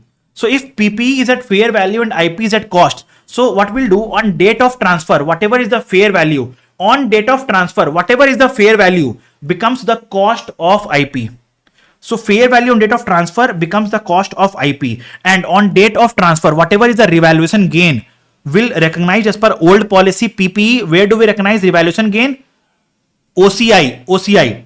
Subsequently, will we have any revaluation gain? No. Why? Because IP is at cost. Subsequently, I will not have any revaluation gain because it is at cost.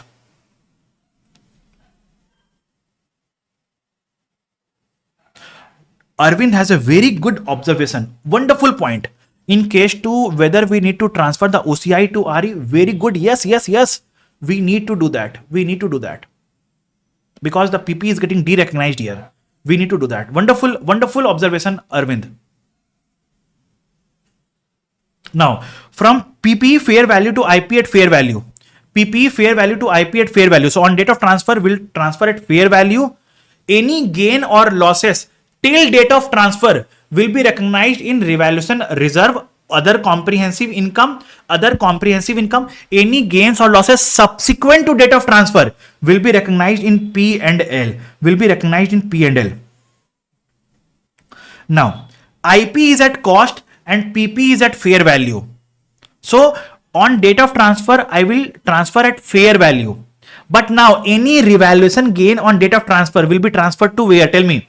Any revaluation gain on in case number 6, tell me, revaluation gain on date of transfer will be transferred where? P and L. Very good, Kanishka. Very good, Nazma. Very good. So because the old classification is IP, so we'll transfer it to P and L. Any subsequent revaluation gain will be transferred where?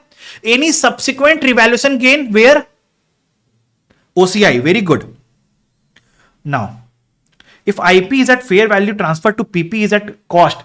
So definitely the fair value on date of transfer will become the cost of PPE. Now any revaluation gain on date of transfer will be transferred as per the old policy, that is IP. So P and L.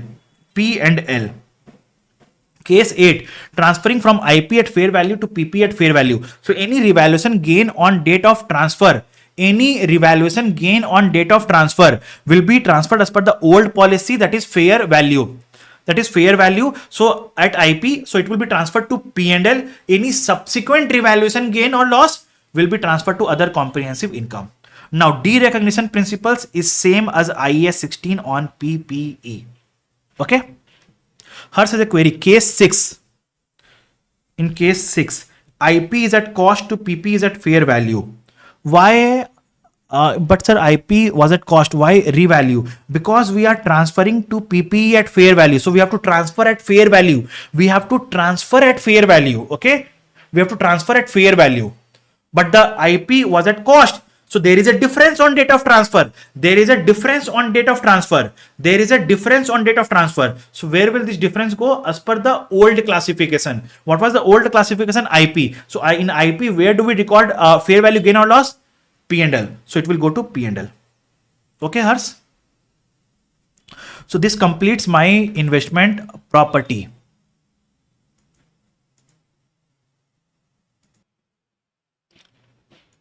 Let us start borrowing costs. So now what is the core principle behind borrowing costs?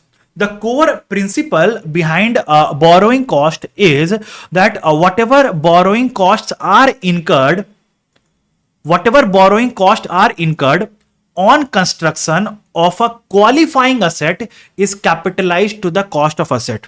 Okay, is capitalized to the cost of asset. Now comes the question, what is the meaning of qualifying asset? What is the meaning of qualifying asset? So the qualifying asset is an asset that necessarily takes substantial period of time to get ready for its intended use or sale.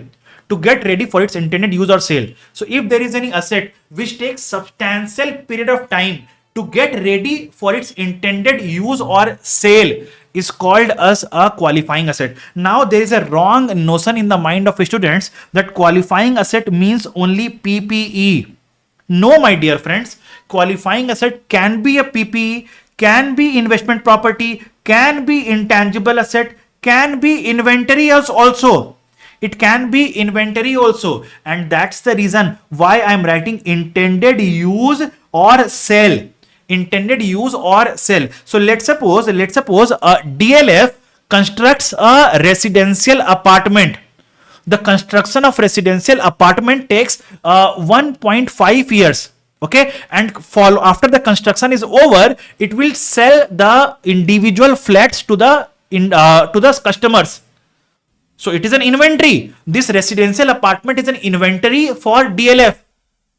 So the borrowing cost incurred for this 1.5 year is capitalized to the cost of inventory. Is capitalized to the cost of inventory. So understand, even an inventory can be a qualifying asset. Even an inventory can be a qualifying asset. Are you understanding this point? Tell me, guys, come on. Are you understanding this point?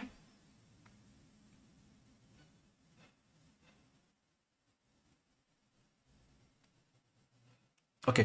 Now, one more thing which I want you to understand is, why do we capitalize borrowing cost? Why do we capitalize borrowing cost?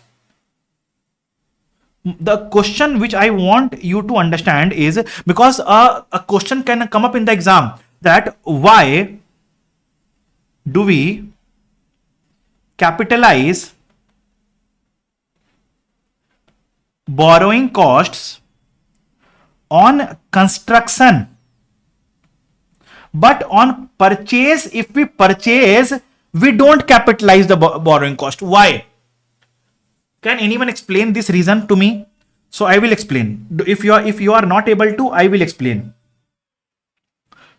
I have already explained the logic behind this. If you are able to recall, I have already explained. Now understand. In IS 16 property, plant and equipment, if you remember, I told one line: any directly attributable cost incurred to bring the asset in the intended location and condition is capitalized to the cost of asset. Let's suppose if I am constructing, I started the construction here. Okay, and the construction gets over here. Now tell me, when is the intended location, intended condition achieved? When is the intended condition achieved? On this date. So any cost incurred in this period is capitalized. So let's suppose if I have taken up a loan here and we incur any borrowing cost, this borrowing cost is taken for construction for this particularly, right? So this is directly attributable. So hence we capitalize it. But let's suppose if I purchase it here, it is already in the condition. It is already in intended condition. So if I incur any borrowing cost in this period, will I capitalize? No. Why? See here. See this point.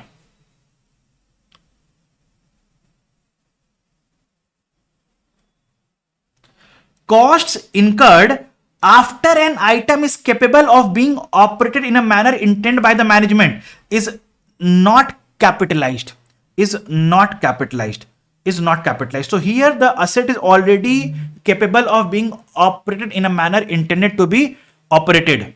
So that's the reason if we purchase the asset by taking a loan, we don't capitalize the borrowing cost that we incur. If we construct the asset by taking a loan, we will capitalize it off. We will capitalize it off.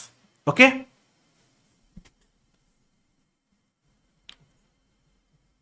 Now,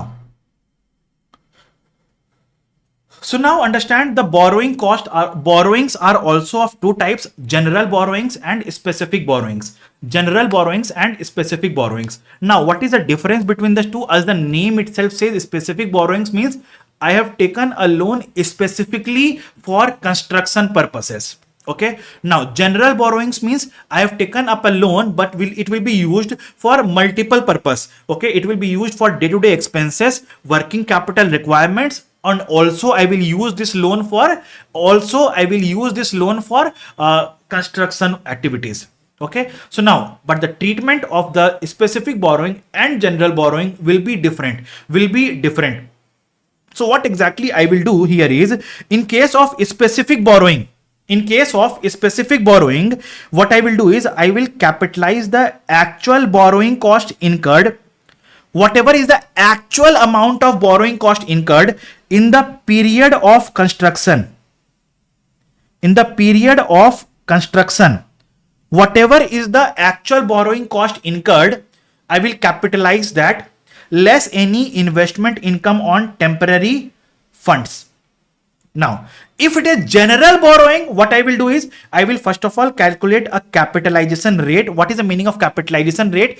Average interest rate. Why? Because if general borrowings can be, a company can have multiple general borrowings. So I need to calculate weighted average interest rate. Okay. Now, so then what we will do? We will apply this capitalization rate to the expenditure incurred on the qualifying assets, and we have to do the time apportionment based on the amount spent and when it is spent. Based on when is the amount spent and how much is the amount spent. Okay, we will do the time apportionment. Now I will explain both specific borrowing and general borrowing with the help of an example. Let me explain that. So this is the example. K Limited began construction of a new building at an estimated cost of $10 million. Okay, on 1st April 20x1. To finance the construction of the building, it obtained a specific loan of 10 million from a financial institution at an interest rate of 9% per annum. The expenditure incurred are as follows. On 1st April, we incurred 7 million, and on 1st August, I incurred 3 million. Construction was over by 31st of January. Okay, entity invested temporary funds at the rate of 4% per annum. Now, what is the amount of amount of borrowing cost to be capitalized? So understand, in this question, it is a case of specific borrowing. Now tell me, what is the period of construction? So the construction starts from 1st April. The construction ends on 31st January. Starts from 1st April and ends on 31st January. So what I will do is, I will calculate what is the actual borrowing cost that I have incurred in this period, irrespective of whether I have used the funds or not. So what I have done, so I have taken a loan of 10 million. The rate of interest was 9%. From 1st April to 31st January is how much? April, May, June, July, August, September, October, November, December, January is 10 months. So 10 million, 9%, 10 months by 12 is 0.75 million. But sir, we have used 7 million for 10 months and 3 million for these 4 months. Doesn't matter to me. What is the actual borrowing cost that I have incurred? Is 0.75 million. In this period, what is the actual borrowing cost I have incurred? Is 0.75 million. Now, see, I took a loan of 10 million. But I spent only 7 million here. So 3 million was idle funds here. In this period, 3 million was idle funds from 1st April to 1st August. That is April, May, June, July. It was idle. For these 4 months, it was idle. So what I will do? I will invest it. So what is the investment income? 3 million multiplied by 4% into 4 by 12 is 0.04. So this is the net borrowing cost which I will capitalize if it is a specific borrowing. But solving the same question, assuming it is a case of general borrowing. If I solve the same question, assuming it is a general borrowing, then what will happen? See here. If it would have been a general borrowing, what I will do is I will do the time proportionate. What I will do is I will say that 7 million was used for this period, that is April to January is 10 months. So 7 million, 9%, 10 by 12 is 0.525.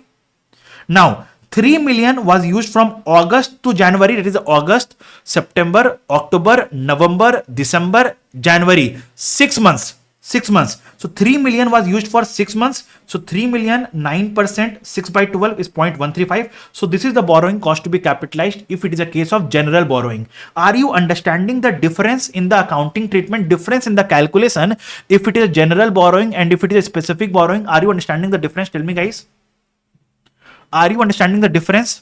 Okay. Now understand, I will explain the example of capitalization rate also. So capitalization rate.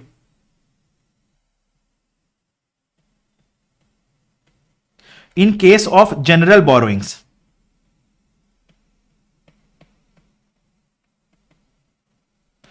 In case of general borrowings. So let's suppose I have a loan of $10 million at an interest rate of 9%. I have a debentures of $15 million at the rate of 10%. So what is my capitalization rate? So it will be equals to 10 million multiplied by 9% plus 15 million multiplied by 10%. So this is the total interest cost that I have, divided by what is the total loan? 10 plus 15.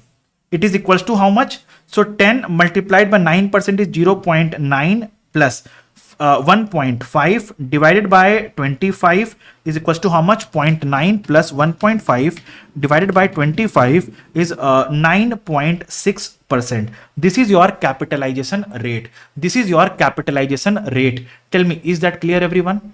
Are you understanding the meaning? Are you understanding the meaning? Tell me, guys.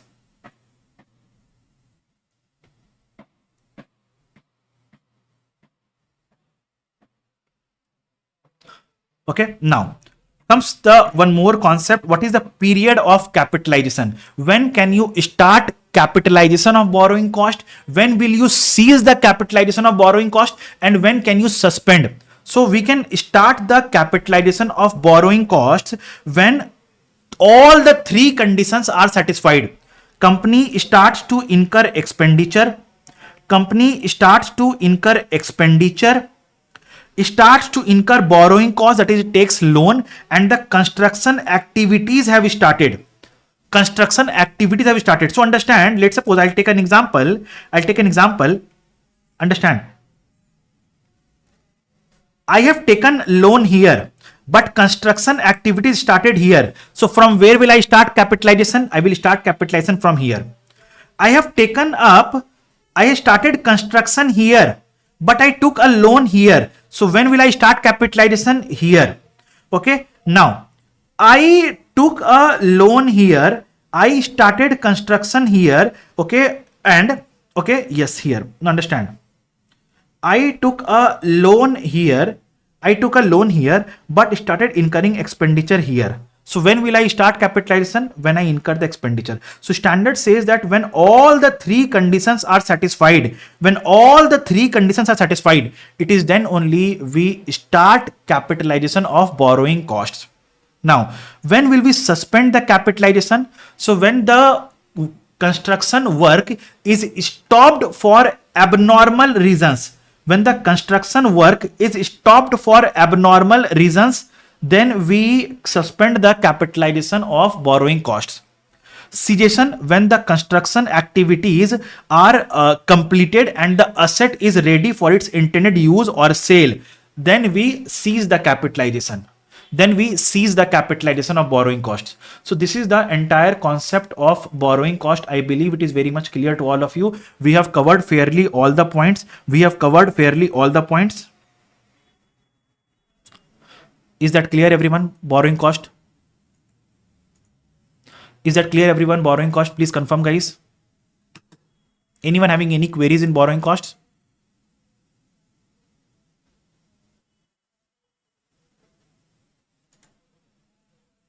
Wonderful. So this completes my borrowing costs. Okay, so we have a query from borrowing costs.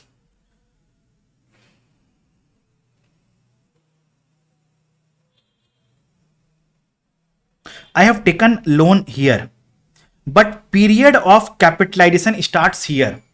But period of capitalization starts here. Okay, and period of capitalization ends here. Okay, now, so what I will do in this period, if I incur any borrowing costs, it will go to P&L. If I incur any investment income, that will also go to P&L. That will also go to P&L. In this period, borrowing cost, actual borrowing cost that I incur minus investment income will be capitalized to cost of asset. In this period, after the period of capitalization ends, any borrowing cost if we incur will go to P&L.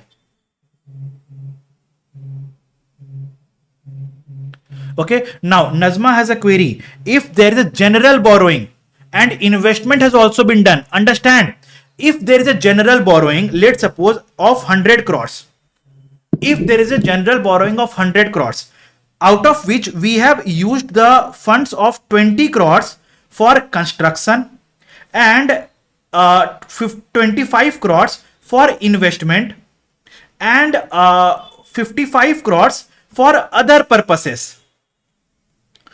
Now the query of Nazma is, will I do the net of investment? Now tell me, Nazma, in case of general borrowing, what is the approach which I am taking? I am taking only the borrowing cost incurred on this part, right?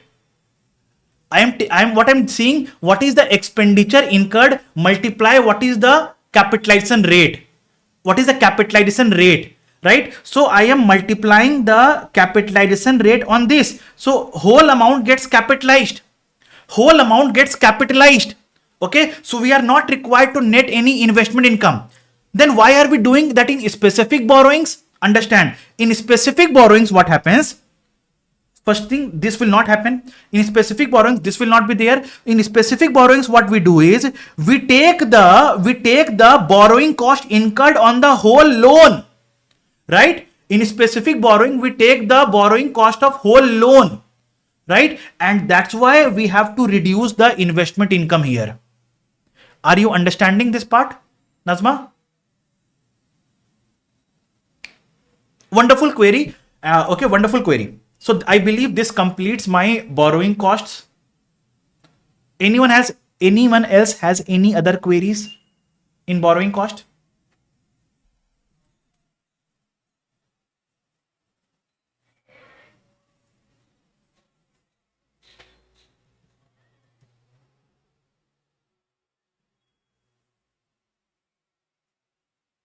Okay, putting an end to borrowing cost and moving on to intangible assets. Moving on to intangible assets. Okay, let us start intangible assets. Now, what is the meaning of intangible assets? What is the meaning of intangible assets? So, intangible assets are identifiable, non-monetary asset without physical substance. Without physical substance. So let me explain the meaning of these three. Identifiable. What is the meaning of identifiable? So identifiable means it is either separable or it arises from legal or a contractual rights. What is the meaning of separable? It can be sold, transferred, rented, exchanged independently of the entity. It can be sold, transferred, rented or exchanged. Okay, let's suppose brand name of Vishal Jain can be transferred kya? No, it cannot be transferred. Now, I do have a software in this system. Can I transfer it? Yes, I can transfer it. So it is separable. It is separable. It is separable.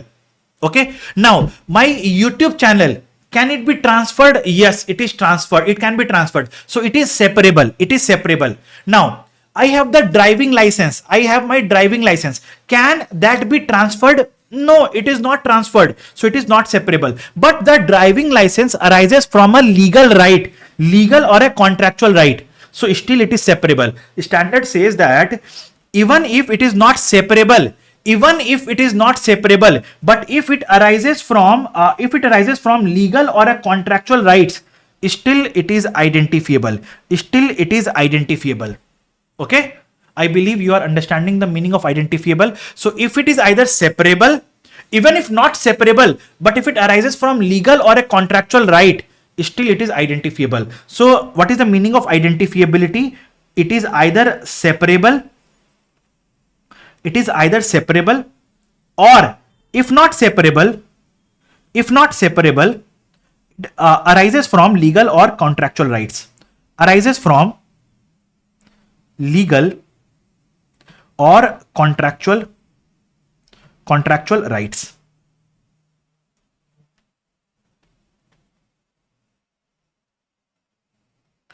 Arises from legal or contractual rights. Okay, arises from legal or contractual rights. What is the meaning of non-monetary? It's not a financial asset. It's not a financial asset. Contractual right. Let's suppose I have purchased a Tally license. So there is a contract between me and Tally. That is a contract. It arises from a contractual right. Okay. What is the meaning of non-monetary? It is not a trade receivable, because trade receivables are also intangible, right? So it's not a trade receivable because financial assets are covered in the scope of IFRS 9. Okay. So non-monetary. It doesn't have any physical substance. It doesn't have any physical substance means it's an intangible. If all the three criterions are satisfied, we say it is an intangible. We say it is an intangible asset. Further, standard says that an intangible asset is classified, an intangible item is classified as intangible asset if it satisfies these three conditions. Identifiability criterion, which we discussed, control, an entity should control that intangible item, and there should be future economic benefits from that intangible item. If all the three criterions are satisfied, we say that this intangible is an intangible asset. If any of these three are not satisfied, then we say it is not an intangible asset. It is an intangible item. What is the difference between intangible asset and intangible item? Intangible asset is recognized in the financial statements, but intangible item is recognized as an expense in P&L. Intangible item is recognized as an expense in P&L. Okay, so if all the three criterions are satisfied, then we say it is an intangible asset, else it is an intangible item. Now comes, if it is an intangible asset, can we recognize in the financial statements? Yes, if it satisfies two conditions. What are the two conditions? Future economic benefits are probable to flow to the entity and cost can be measured reliably. Two-factor authentication. If you would have realized by now, this is the same condition which exists in property, plant and equipment, which exists in investment property, which exists in intangible asset as well.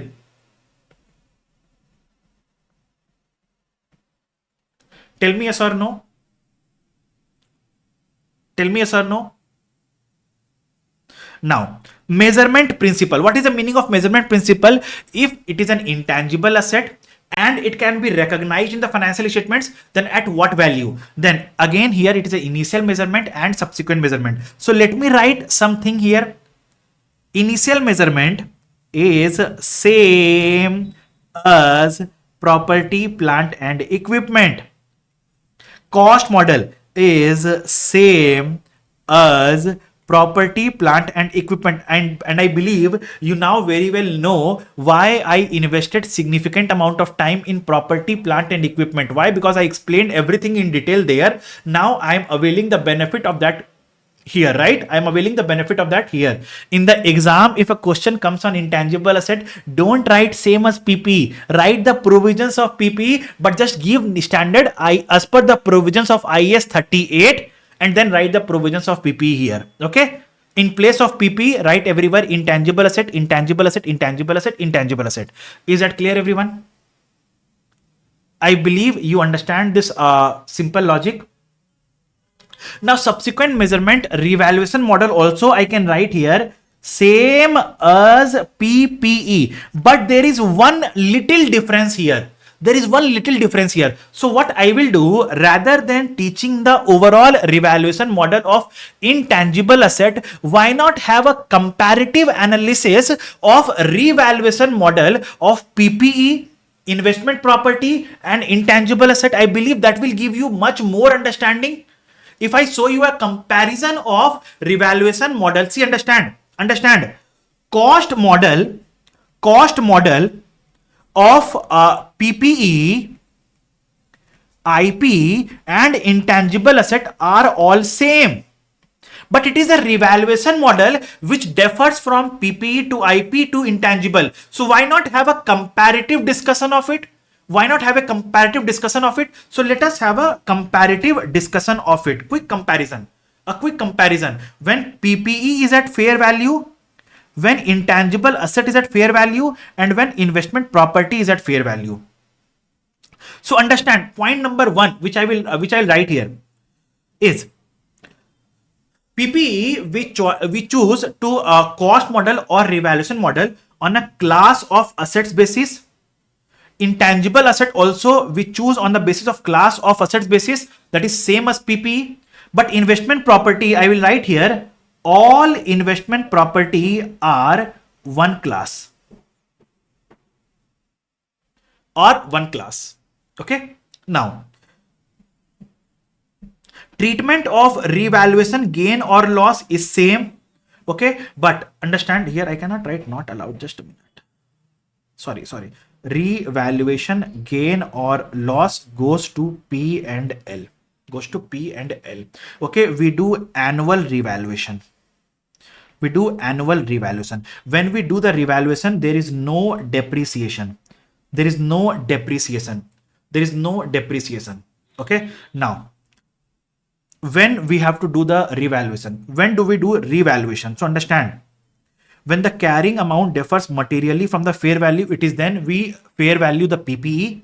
Generally, we do once in 3 to 5 years. If the fair value is volatile, then we do the annual. Then we do annually.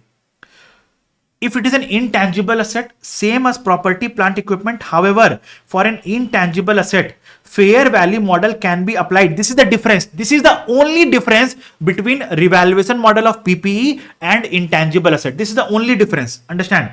Same as PPE, but we can apply fair value model to an intangible asset only if an active market exists for that intangible asset. Understand? Intangible asset can have a brand name. Can we record brand name at fair value? No. Why? Because brand name is not something which is actively traded in the market.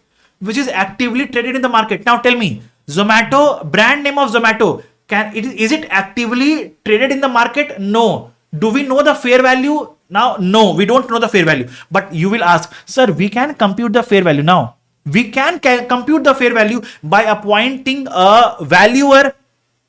But that figure can be distorted. That figure can be manipulated. Hence, it is not allowed to revalue any intangible asset for which an active market doesn't exist. Okay, let's suppose, can we fair value a license of Tally? Yes, we can do that. Why? Because it has an active market. Okay. Then why this point is not available for PPE? Because all the PPE does have an active market. Now, Bhumika has a wonderful query.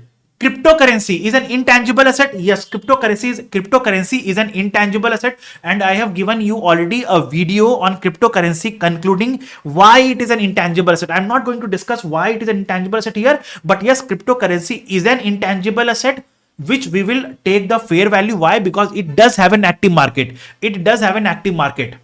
Okay, we can check the price in the market.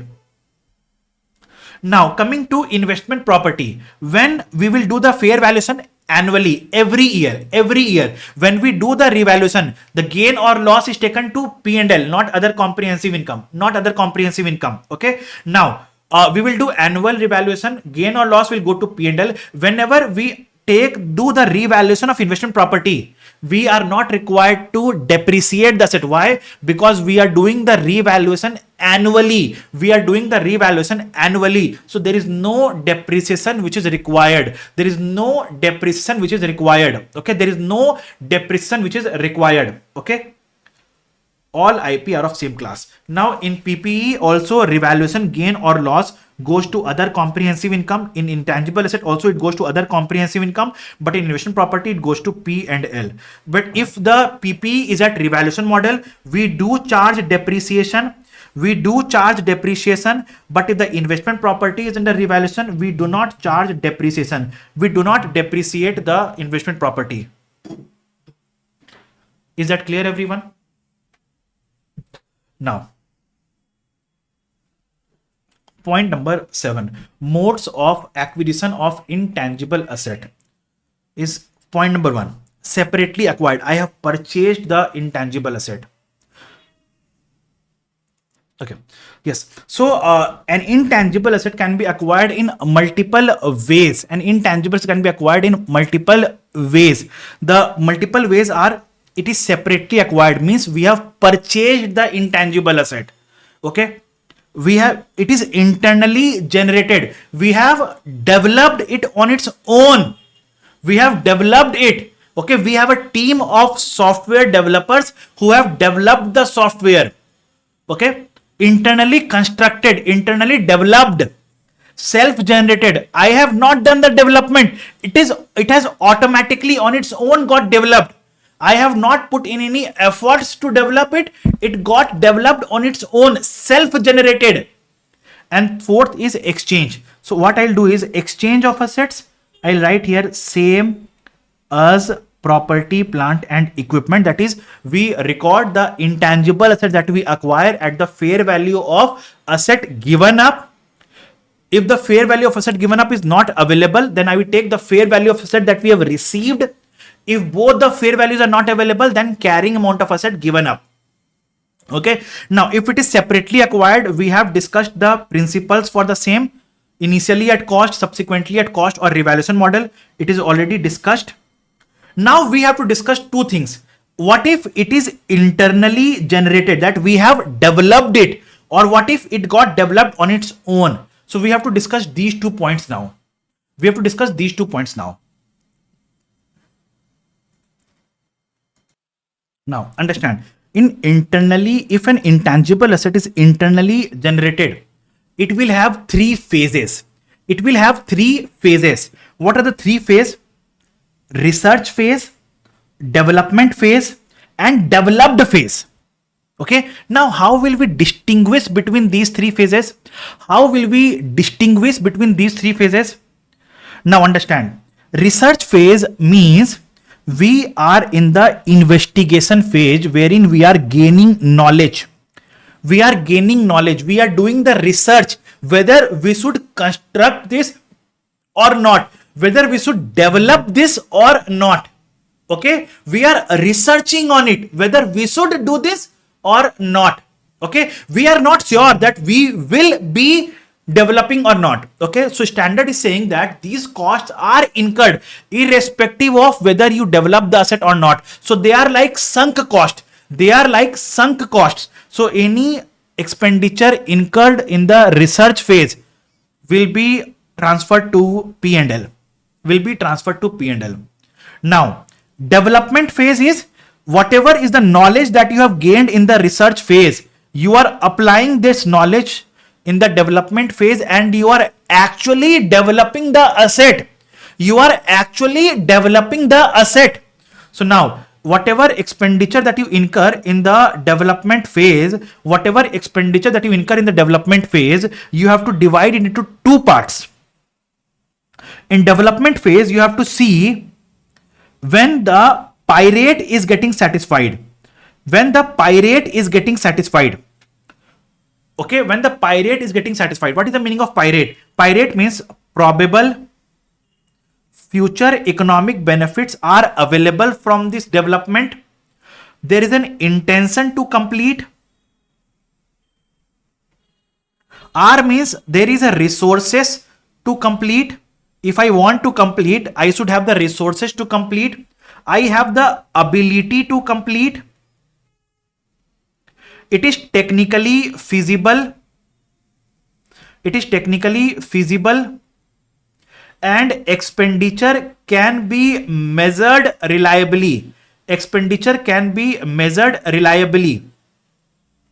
Expenditure can be measured reliably. Now, in the development phase, before the pirate is getting satisfied, any expenditure incurred is transferred to P and L again. Now, after the pirate is satisfied, we capitalize, but we don't amortize. Why? Because it is not yet available for use. When can we amortize? When it is available for use, but it is not yet available for use, so we cannot amortize it. But we have to test it for impairment annually. Why test for impairment annually? Because we are not amortizing it. Because we are not amortizing it. Now, once the asset is available for use, once the asset is available for use, once the asset is available for use, whether we are using it or not, that's a different game plan. Okay, whether we are using it or not doesn't matter. Whether we are using it or not doesn't matter. If it becomes available for use, we will start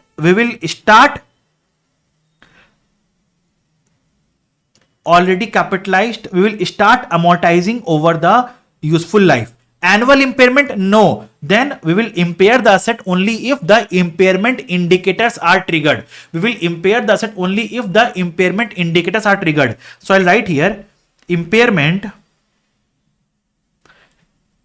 only if indicators are triggered. Only if indicators are triggered. Only if impairment indicators are triggered. I believe this is very much clear to all of you. Tell me yes or no. I believe it is clear to all of you. This point is clear. Is this point clear?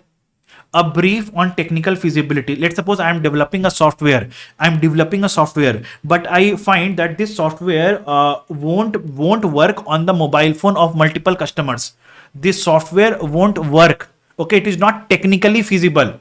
It is not technically feasible. Customers won't be able to place the order for using this application. It is not technically feasible. Okay. Or there are some restrictions on use. So all these are called not technically feasible. So I believe it is very much clear to all of you. So always understand that research costs goes to P&L. Development costs before the pirate is satisfied goes to P&L. After the pirate is satisfied, gets capitalized, but no amortization. But we have to test it for impairment annually. Okay. Now, once it enters the developed phase, now how will we assess it? If it enters the developed phase, once it is available for use, not put to use, available for use. Okay, whether we are using it or not doesn't matter. If it is available for use, it has entered the developed phase. Now, if it has entered the developed phase, we will start amortizing the asset over the life of the asset. Now, will we do annual impairment now? No, we will not do annual impairment. We will do impairment only if the impairment indicators are triggered as per the provisions of IAS 36 on impairment of assets. Now, I do have a question on this one. Which I will explain briefly. Understand. So it says that in this year I incurred 2700, which was fully research costs. So what I did, I transferred it to P&L. 2700 was fully research. I transferred to P&L. But here it entered to developed phase and pirate got satisfied. So what I will do, this 900 I will capitalize.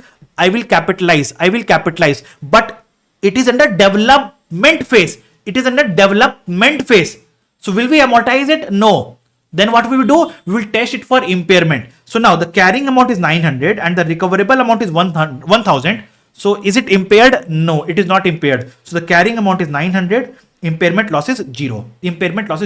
Now when we come to the next year, we again incurred how much? 6000. So how much did we incur here? 900 for development. Now in this year we incurred how much? 6000, which will capitalize to the intangible assets under development. So what is the carrying amount now? 6900.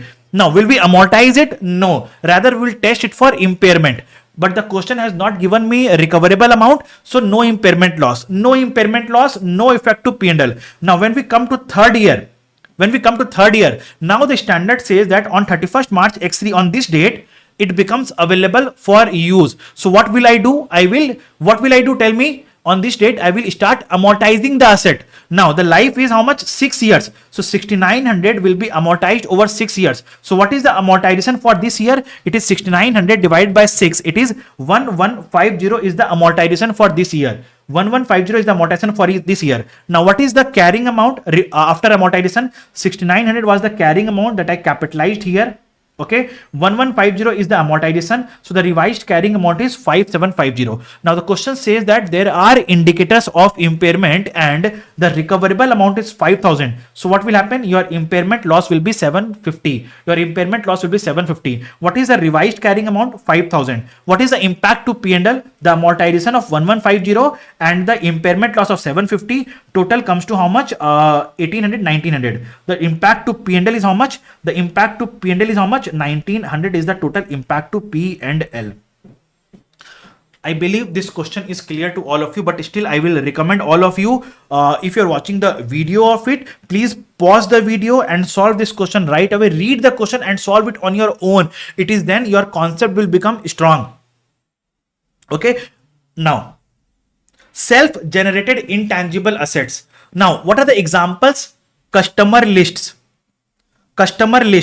internally generated goodwill, brand name, mastheads or publishing titles. Now standard says that these won't be capitalized.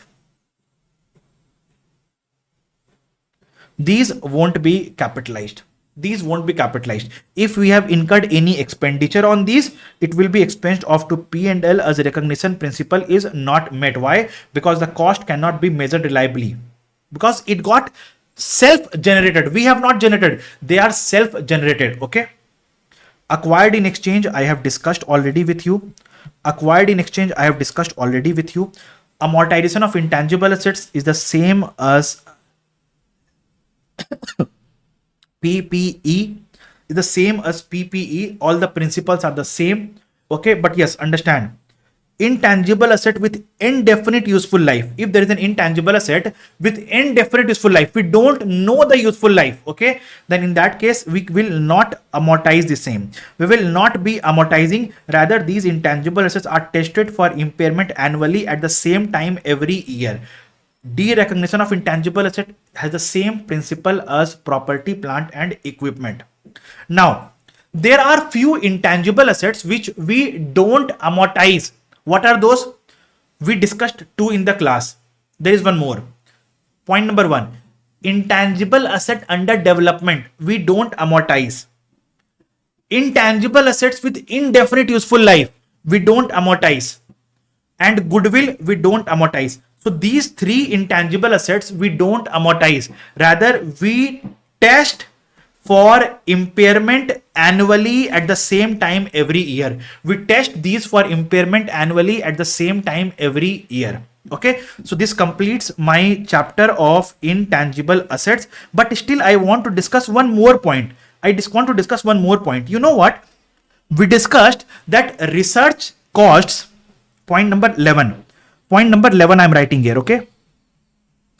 Intangible assets in case of business combination. Group accounting, intangible assets and business combination, or I'll write group accounting.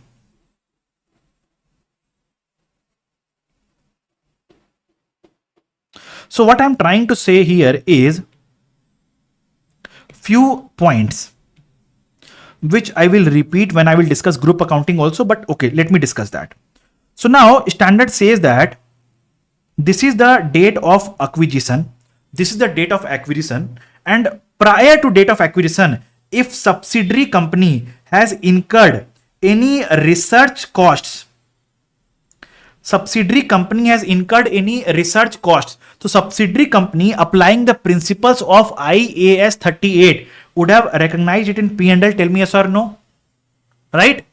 But when the parent company acquires the subsidiary company, On date of acquisition, parent company will recognize this research cost on date of acquisition at fair value on date of acquisition. It will recognize as a research asset if this research has a value to the parent company.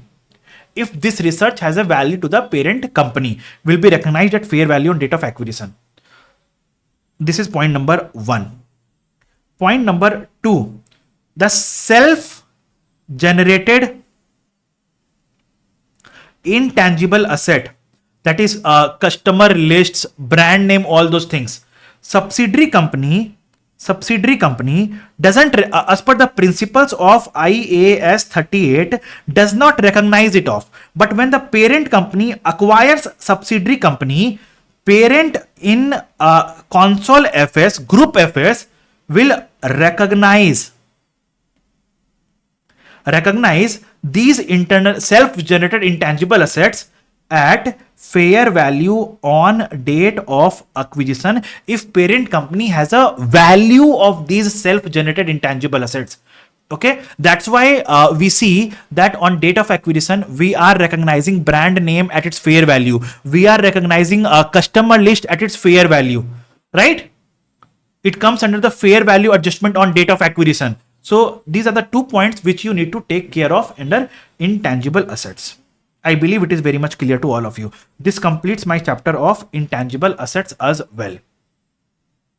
How to assess if the asset will have indefinite useful life? It will be given in the question, Palak. Okay, it will be given in the question. Okay. Anyone has any queries in intangible assets? Anyone has any queries in intangible assets?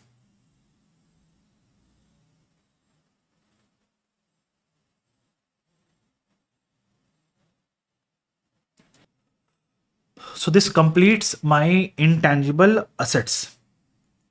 Let's start the discussion of government grants.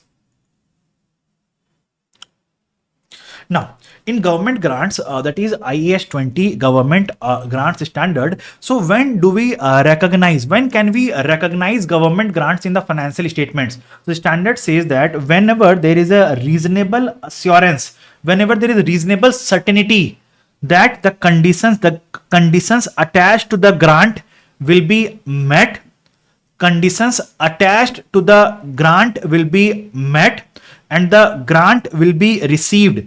If there is a reasonable certainty, for the same, we can recognize the government grant in the financial statements. Okay.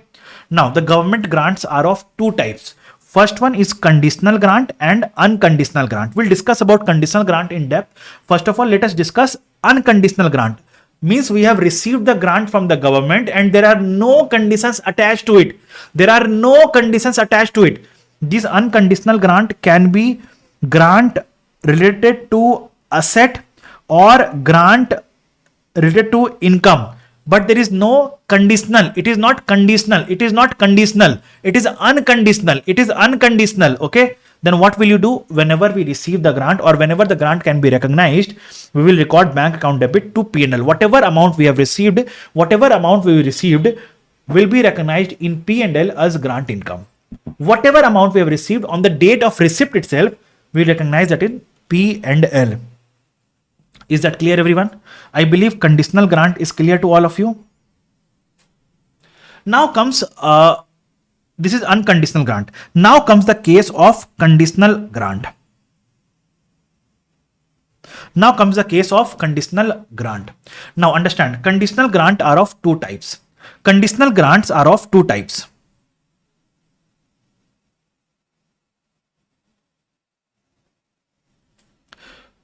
First one is grant related to asset, and then it is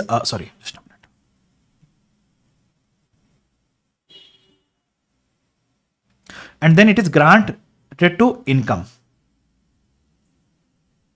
Grant related to asset and grant related to income. What does GRA and GRJ means? It's not GRJ, it's GRI.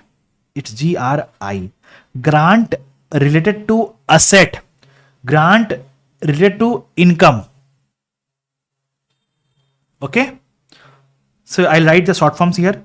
GRA, GRI. Okay. Now, if it is a grant related to asset, then how can we account for it? So standard says that GRA can be accounted for using two methods, gross method or net method. Gross method or net method. Now, what is the meaning of gross method? So under gross method, we recognize the asset. Under gross method, we recognize the asset and deferred grant income. We recognize two things. Asset, we recognize the asset and we depreciate it over its useful life. Now, and we recognize deferred grant income, that is bank account debit to deferred grant income. This deferred grant income is recognized as grant income in the ratio of depreciation over the useful life. In the ratio of depreciation over the useful life of the asset. Over useful life of asset. Over useful life of asset. Over useful life of asset. Okay. It is clear. Gross method is clear, I believe. So in the under gross method, asset will be separate. Deferred grant income will be separate. Asset we will depreciate over the useful life. Deferred grant income we will recognize bank account debit to deferred grant income. Then this deferred grant income we will amortize and record as grant income. The entry will become deferred grant income account debit to grant income. Okay, in the ratio of depreciation over the useful life of the asset. If we follow a net method, then what will we do? We will recognize net asset. Okay, that is the cost of the asset minus the grant that we have received. Cost of the asset minus the grant we have received. Okay, we'll recognize the net asset and this net asset will be depreciated over the useful life of the asset. This net asset will be depreciated over the useful life of the asset. Okay, now there can be different scenarios here. Let's suppose, what if the net asset becomes zero? Then what will we do? If the net asset becomes zero, then what will we do? We will record net asset at $1, that is nominal value, and there will be no depreciation here. Now, what if the government has given grant? What if the government has given the asset itself as grant? Government has not given us the cash to purchase the asset. Government has given us the asset itself. Okay, now in that case, what will we do? Again, in that case, I'll write here, if asset is received as grant,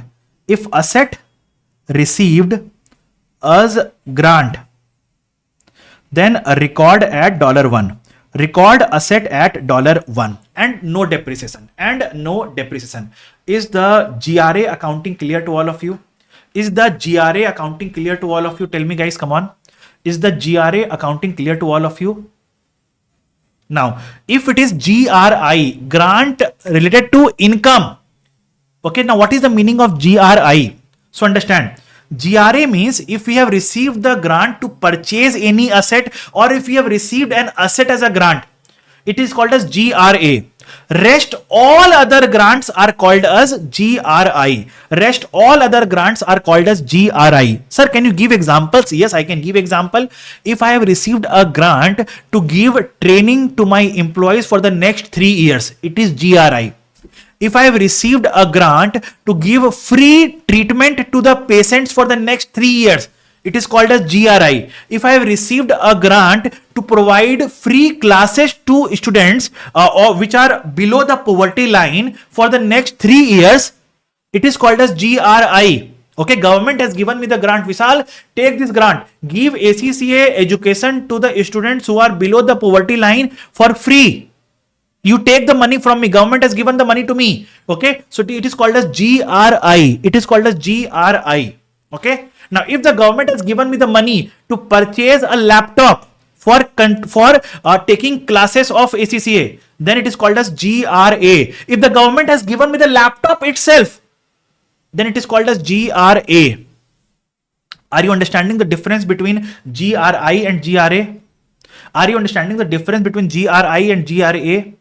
Now, Palak has a query. If it is unconditional, why government is giving me grant? Okay, in the past, in the past, okay, in the past I have done exceptional work. In the past I have done exceptional work, okay, helping the below poverty line students, okay, giving them the classes for free. Now government identified it now. Government told that since you were working exceptionally well for the below poverty line students, let me give you a benefit. Let me give you a benefit. Okay, let me give you a benefit. So the government gives me a benefit, unconditional benefit. Let's take this money. Okay, let's take this money. So this is an unconditional grant for me, which I will record as an income in P&L. Immediately I will record as an income in P&L. Is that clear, Palak?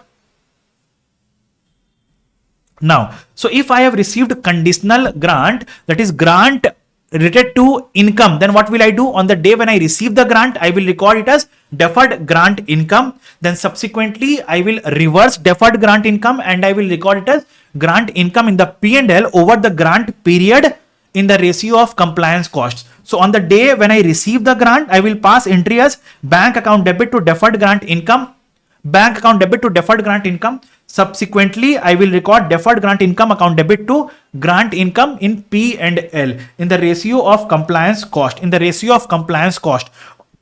Or if compliance cost is not available, then or on SLM basis.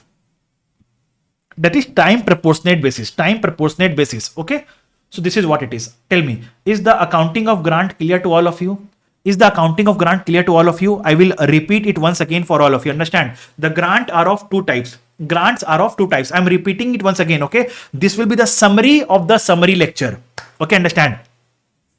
Grant are of two types, conditional and unconditional. Unconditional grant, when you receive, you record it as income. Okay. Bank account debit to grant income P&L. When you receive, you record it as an income. Okay. Now, conditional grant are of two types, GRA, GRI.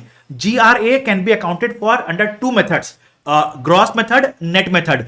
Under gross method, you record two things, asset and deferred grant income. Asset you will record at the cost of the asset following the principles of IAS 16, 38 or 40 and depreciate over the useful life. Now, deferred grant income, you will record the entire amount which you receive as deferred grant income. Then this deferred grant income, you will record as grant income in P&L over the useful life of the asset in the ratio of depreciation. In the ratio of depreciation. Okay. Now, if it is grant related to income, GRI. Okay. Now, okay. Before going to GRI, I have to discuss net method. If we follow net method, then what we do? We record the asset at net value. That is cost minus the grant that we receive. Cost minus the grant that we receive. And this net asset, we have to depreciate over the useful life. Now, if let's suppose if the net asset becomes zero, then what will I do? I will record the net asset at nominal value, that is $1. Or let's suppose if the government has given me the asset itself, then what will I do? I will record asset at $1 and there will be no depreciation. Now, if it is GRI, then what will I do? Then I will record the GRI as deferred grant income on the day when I receive it, and subsequently I will record it as grant income in the ratio of compliance costs over the grant period or on SLM basis over the grant period. It is called as this is the accounting treatment of grant. Is it clear to everyone? Now, what if the grant becomes repayable? What if the grant becomes repayable? Then what will we do? Tell me. If the grant becomes repayable, tell me now, can unconditional grant become repayable? Can unconditional grant become repayable? Can unconditional grant become repayable? No. No, unconditional grant cannot become repayable. Okay. Now, grant becomes repayable when the entity does not satisfy the conditions attached to the grant. Okay, grant becomes repayable when the entity doesn't satisfy the conditions linked to the grant. So if it is an unconditional grant, there was no condition. So unconditional grant cannot become repayable. So grant can become repayable only when the entity fails to satisfy the conditions attached to the grant. Now understand, if it is a grant linked to asset, GRA, and the entity has followed gross method. So asset was recorded as it is. Now what we have to do? We have to reverse the deferred grant income first. So understand, this should be your first priority. And okay, and then you have to see what is the amount of grant that becomes repayable. The difference the balancing figure goes to P and L. The balancing figure goes to P and L. Okay, let's suppose the grant that becomes repayable is 100. Okay, and you have a balance in deferred grant income of 60. So you will first of all pay from the liability, because deferred grant income is your liability. So first of all you will pay from your liability, and then 40 you will adjust from P and L. 40 you will adjust from P and L. Now, if it is a net method, then what will happen? You will increase your asset, you will increase your depreciation ka expense, and then the grant payable. If it is a GRI, then what will you do? You will first of all pay from your liability. First of all, you will pay from the liability. Any excess that you have to pay will be paid from the P and L. Any excess that you have to pay, you will be paid from the P and L. Now, from the presentation perspective, deferred grant income, which is your liability, okay, so you have to bifurcate into current and non-current. How will you classify as a current or non-current? So whatever deferred grant income will be recognized as grant income in the next 12 months from reporting date. Next 12 months from reporting date is called as current. Is called as current. Rest all is called as non-current. So the current deferred grant income will be recorded in other current liability. It will be recorded in other non-current liability. Other non-current liability. Now, there is a term called as government assistance. What is a government assistance? A grant received from the government which cannot be quantified in monetary terms.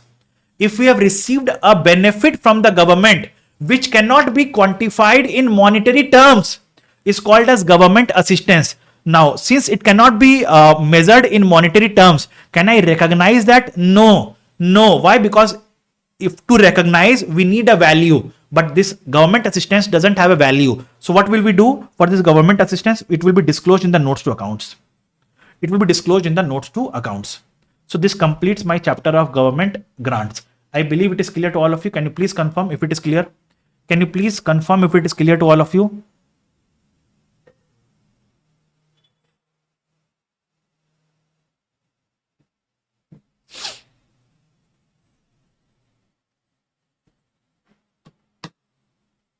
Anyone having any queries in grants? Guys, please confirm. Okay, no. Very good, clear. So this completes my chapter of government grants. Okay, for grant, let me take up one example with you guys so that it becomes much more clear to all of you. Okay, example on repayment of grant under net asset method. I'm talking about this one. See, this one. Why? Because see, this one gross method is clear. This is very much clear. Why? Because in this we need to see what is your liability, what is your payment. Okay. So first of all, pay from the liability. Any balancing figure you will transfer in P&L, transfer in P&L. So these two are very much sorted. There is no challenge. But this one is a challenge. How much amount should go to asset? How much amount should be recorded in depreciation? So this is a challenge. So what I'll do, I'll take up an example of this one to explain this in a better manner. Okay. I'll solve it with you guys. Okay. So understand. So what is the question saying? First of all, understand that on 1st January 2006, Gardenbugs company received a 30,000 grant relating to the equipment which cost 90,000. Okay. So I have received a grant of 30,000 to purchase an equipment which cost 90,000. Okay. So understand, what was the cost of asset? 90,000. What is the grant that I have received? 30,000. So what is the net cost of the asset? 60,000. Solving it under net method. The grant was, see, it is under net method only. The grant was netted off against the cost of the equipment. Okay, so it is under net method. Now, so when have you purchased? On 1st January X6. Now, what is the life of the asset? 6 years. On 1st January 2007, the equipment had a carrying amount of 50,000. Okay, why 50,000? So minus depreciation for X6 is this. So 60,000 by 6 years is 10,000. So now what is the carrying amount on 1/1X7? It is 50,000. Now on 1/1X7, when the equipment had a carrying amount of 50,000, the use was changed so that it no longer is being used in accordance with the grant. This meant the grant needs to be repaid in full. Grant needs to be repaid in full. Okay, but by 31st December 2007, this had not been done. Okay, now in depreciation for 20x7 will happen at the rate of again 10,000. So what is the value on 31st December 20x7? 40,000. This is the accounting that has been followed. But if the grant becomes repayable, assuming no grant situation, what is the rectification entry? What is the entry that you have to pass? What is the question is, what is the journal entry that you have to pass on 31st December 20x7? If the grant becomes repayable on this date, on 31st December 20x7, the grant becomes repayable, then what should be the journal entry? So understand. So if there was no grant situation, what we would have done? Cost of the asset is 90,000. We will not net off because there is no grant. Net amount is 90,000 only. The life is for 6 years. So we will depreciate it 15,000. 90,000 by 6 is 15,000. So the value will be 15,000, 75,000. So minus 50,000. So the value will be 60,000. So what will happen? The value of the asset will increase by 20,000. Right? Depreciation will increase by 5,000.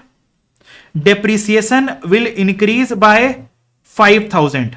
So what is the journal entry? So entry will be asset account debit 20,000. Depreciation expense account debit 10,000 to depreciation expense account debit 10,000 to you can say grant repayable 30,000. Grant repayable 30,000. Tell me, is that clear, everyone? Okay. If the grant becomes repayable on 31st December 20x7, assuming the grant becomes repayable on 31st December 20x7, we have passed this entry. Okay. So this completes my grant. Chapter.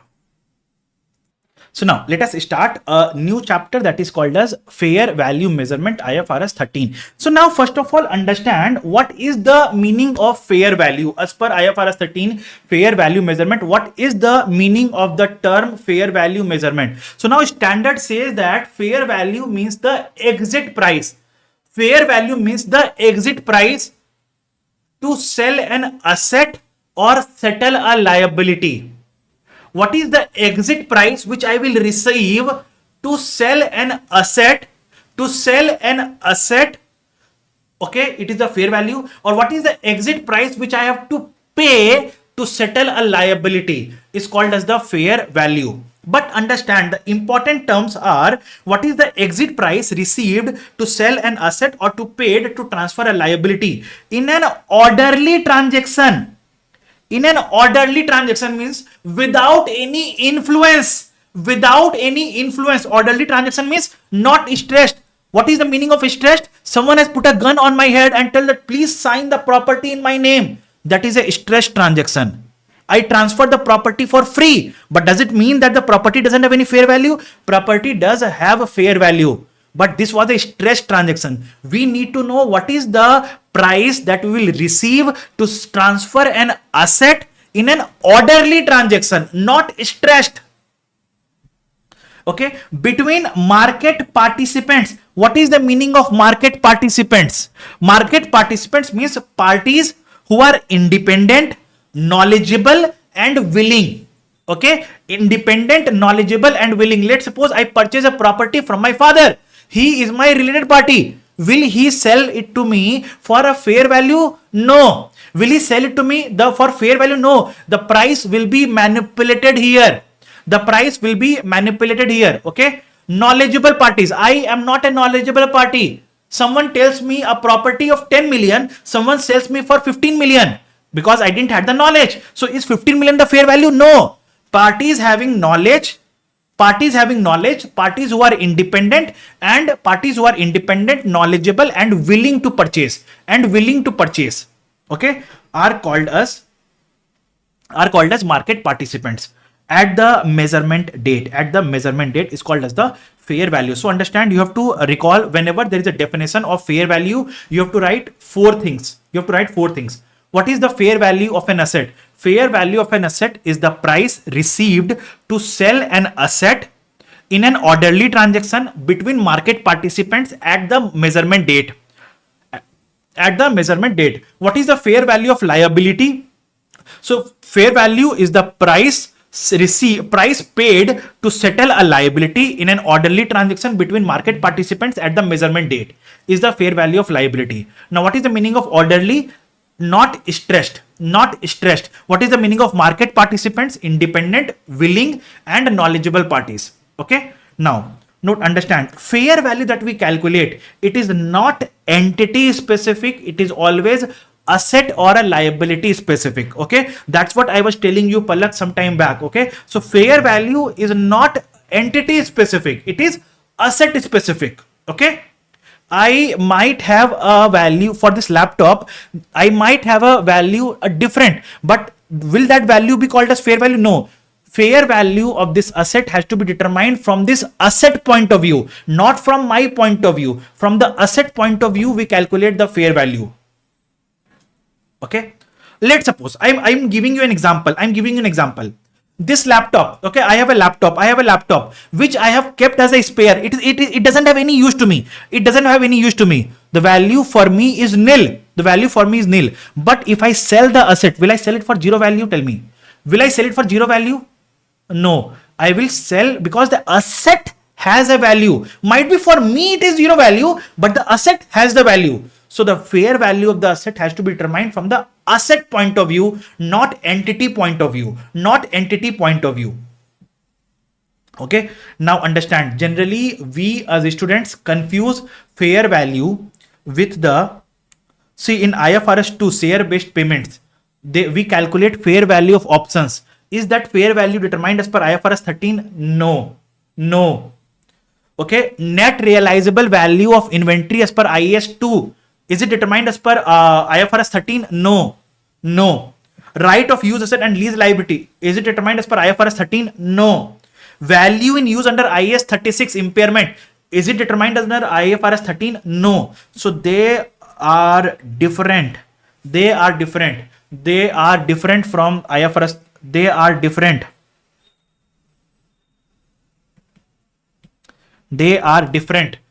Okay. Now, how to do the fair valuation of a non-financial asset? Okay.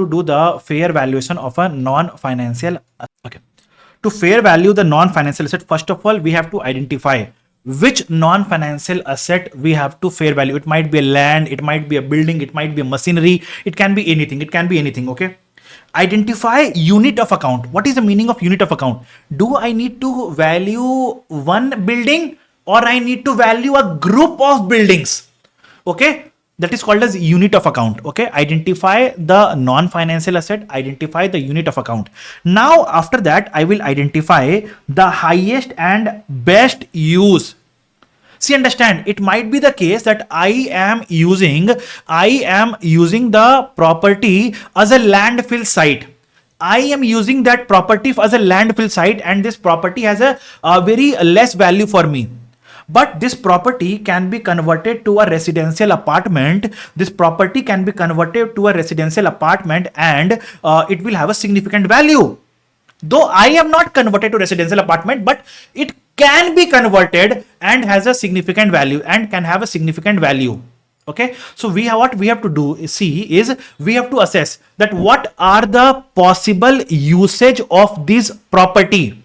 And let's suppose I determine that for this property can be used as per A1, A2, A3, A4. Use 1, use 2, use 3, use 4. Now, if I use it for this purpose, this is the value of the asset. If I use this property for this much, this is the value of the asset. If I use this property for this much, this is the value of the asset. If I use this property for this much, this is the value of the asset. So what I will do, I will take the highest value. Why I am considering highest value? Understand. Let's suppose if I have a land just beside this studio, I have a land. Let's suppose I have a land. Now I have three buyers of the land. Buyer number one is giving me $10 million. Buyer number two is giving me $7 million. And buyer number third is giving me $12 million. Tell me, to whom shall I sell the asset? To whom shall I sell the asset? Tell me. Buyer number three? Buyer number three? Right? Why? Because it is giving me the highest value. See, am I bothered what will he be using the asset for? Am I bothered what will he be using the asset for? No, I'm not bothered about that. What I need is the highest value. So that's the reason I am taking the highest and best use. I am taking the highest and best. Okay. Now, definitely when I'm considering it for highest and best use, I will have to consider for the some restrictions. There might be some physical restrictions. There might be some legal restrictions. There might be some financial restrictions. Might be, understand. For this property, if I use it for commercial purpose, I will have a value of $12 million. If I use it for landfill site, I will have a value of $4 million. If I use it for residential purpose, I will have a value of $8 million. Okay, but this property has a restriction that it cannot be used for commercial purposes. It cannot be used for commercial purposes. Even though commercial purpose has best value, can I consider this value? No, because there is a legal restriction on the same. So what is the highest and best use for me now? 8 million. What is the highest and best use for me now? 8 million. 8 million is the highest and best use. Okay. Now, understand, current use may or may not be the highest and best use. Current use, if I'm using the asset for whatever purpose, that may or may not be the highest and best use. Assessment of highest and best use is from market participants' point of view and not entity specific. It is not entity specific. Okay. Now take into account any restrictions from market participants' point of view. Okay. So whatever restrictions you have to assess from the market participants' point of view. See, commercial, it cannot be used for commercial use because you can't use it for commercial purpose. Because you can't use it for commercial purpose. But if anyone else buys this property, he or she can use it for commercial purpose, then this is not a restriction. This is not a restriction. This is not a restriction. Okay. So basically the question is saying, the standard is saying, be rational. Be rational when you are finding the fair value. Think from the asset point of view. Think from the buyer point of view. Don't think from your point of view. Don't think for what purpose you are using. Think what purpose can the market participants, the buyer can use it for. Think what the buyers can use it for. Okay. What are the possible options which the buyers can use it for? Think from the buyer's point of view. Okay. Now, step 4, identify the market. Identify the market. So market are of two types: principal market and most advantageous market. Now, what is the meaning of principal market and most advantageous market? So principal market is the market. Principal market is the market with the greatest volume and level of activity. Okay. So let's suppose if I talk about camera. If I talk about camera, tell me in India, which is the principal market for camera? Which is the principal market for camera? Mumbai. Let's suppose if I talk about software, which is the principal market for software in India? Tell me. Bangalore, right? Bangalore, right? Now, if you talk about fashion, which is the principal market for fashion in India? Might be Mumbai or Delhi. Might be Mumbai or Delhi. Right. So how am I determining it? On the basis of where the highest volume and frequency, where is the highest volume and frequency of sales? Where is the highest volume and frequency of this trade that is going on? Now, what is the meaning of advantageous market? What is the meaning of advantageous market? In the market which gives the highest benefit is called as the most advantageous market. The market which gives the highest benefit is called as the most advantageous market. Okay. Now, once you determine what is the asset, what is the unit of account, what is the highest and best possible use, what is the market, then you have to determine what is the value as per the highest and best use in the relevant market. Listen to me very carefully again. What is the value as per the highest and best use in the relevant market? In the relevant market, either principal market or most advantageous market. Okay, now the value can be found out using income approach, market approach, or cost approach. Now, what is the meaning of income approach, market approach, or cost approach? So, income approach means discounted cash flow. Income approach means discounted cash flow. What is the income that I will earn from this asset in the future? Calculate the present value of it is called as income approach. Market approach is what is the market price of similar asset in the market, adjust it for differences in the features is called as market approach. Cost approach means amount that would be required to replace the service capacity of the asset, often referred to as replacement cost. Replacement cost. Okay. Now,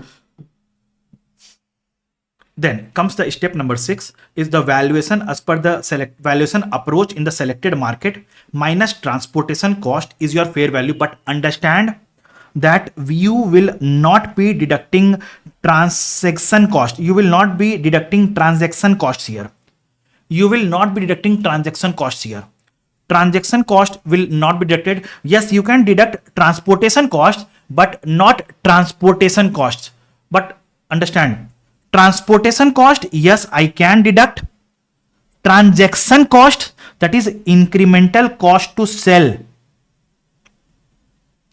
Incremental costs to sell, we can't deduct here. Why?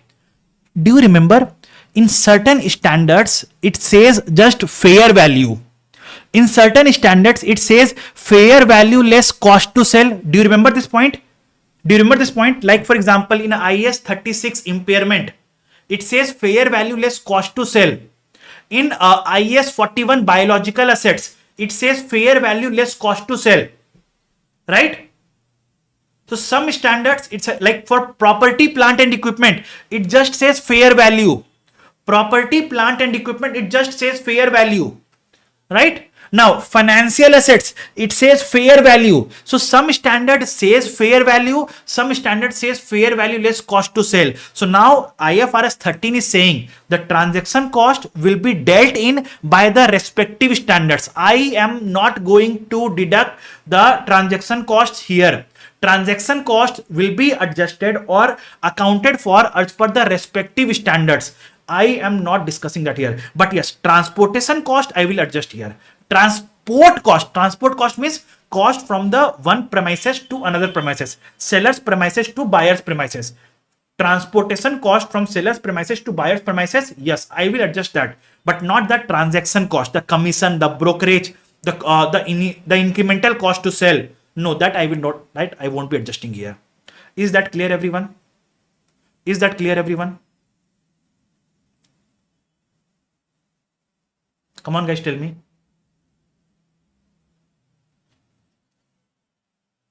Now, I want you to know two more things here. Further, two more things. Understand? Add page. See, if you understand, I talked about two markets, principal market or most advantageous market. Understand? I talked about two markets. One was principal market.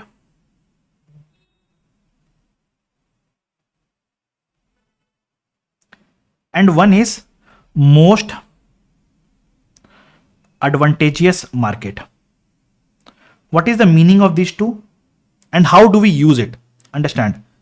So the meaning of this one is the market with the highest volume and frequency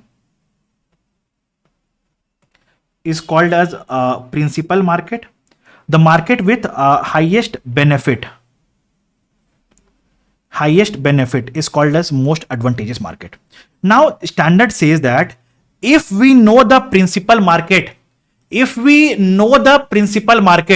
I will calculate fair value as per the principal market. If principal market is known,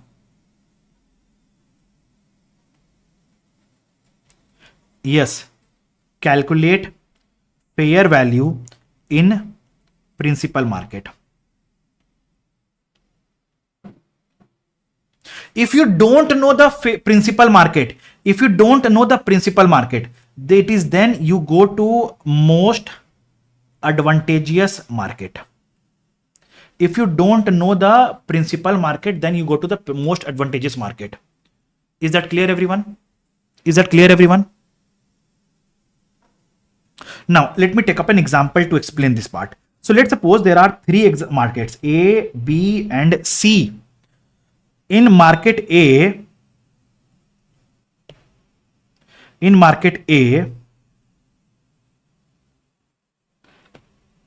the selling price is 100, 120, and 110. The transportation costs is 10, 12, 15. Transportation cost is this much, and transaction costs is 5, 9, 12, not 13, 5, 9, and 13, 5, 9, and 13.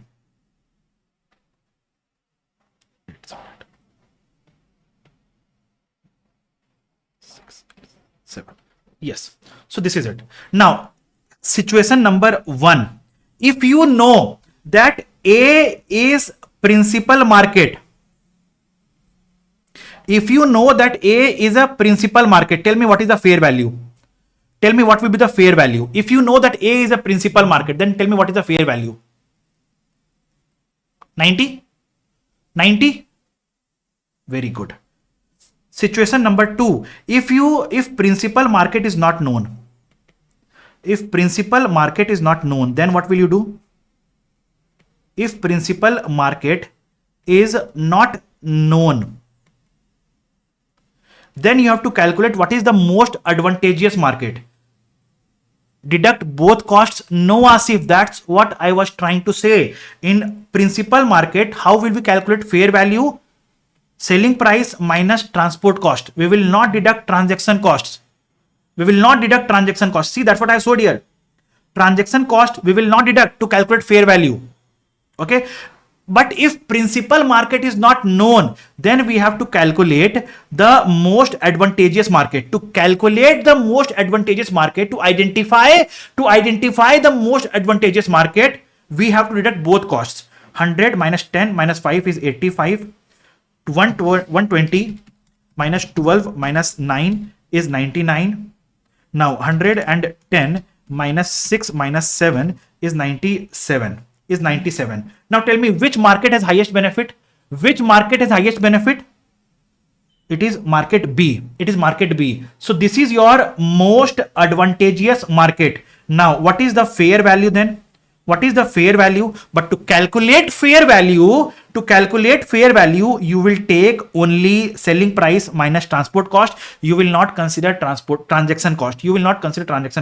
So fair value will be equals to 120 minus 12 is equals to 108. I believe it is very much clear to all of you. Okay, this is called as the fair value. Now coming to the disclosures part. So wherever you have taken disclosure, wherever you have taken the concept of fair value, so in the notes to accounts, you have to assess, you have to give a disclosure that this fair value is as per level 1, level 2 or level 3. Now how to make a distinction of level 1, level 2, level 3? How to make a distinction of level 1, level 2 and level 3? So standard says that level 1 means quoted price is available. Understand? Quoted price is available for identical asset. Quoted price is available for the identical asset. Let's suppose I have investment in equity shares of Reliance, and in the market equity shares of Reliance are listed. So it is identical. To give an example of identical, I'll show it to you. What is identical?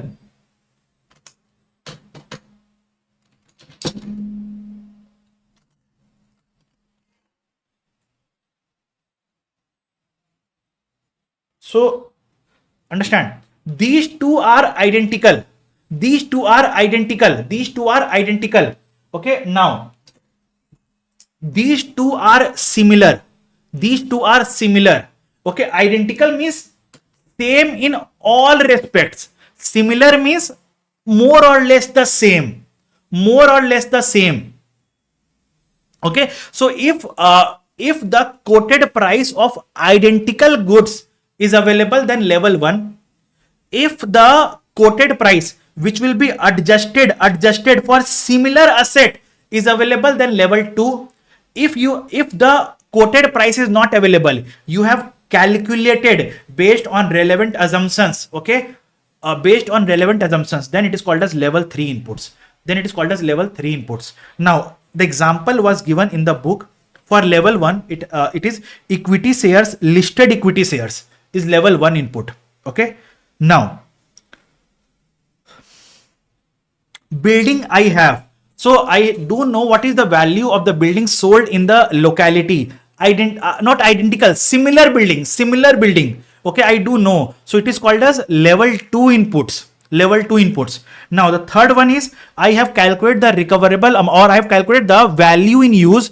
I have calculated the fair value. of the cash generating unit. Okay, it is called as you can say level 3 inputs. It is called as fair value of cash generating unit. Fair value of cash generating unit is called as you can say level 3 inputs. Okay. So if identical is available, level 1. If similar is available, level 2. If calculated based on unobservable data, that is quoted price is not available, then level 3. I have given up the summary here. Okay. Level 1 is observable based on identical. Level 2 is observable based on similar. Level 3 is unobservable that we have calculated. So I believe now you can give the disclosures. Okay. Now there is a concept of fair value of liability. One example was given. Okay. One example was given to calculate decommissioning liability. I have already discussed in depth in the classes, but I want you guys to solve this example at least once. I am discussing this example broadly. So this question wants you to calculate the fair value of provision for decommissioning costs. So what we have to do? We have to calculate the present value. But if you remember in my classes, I discussed.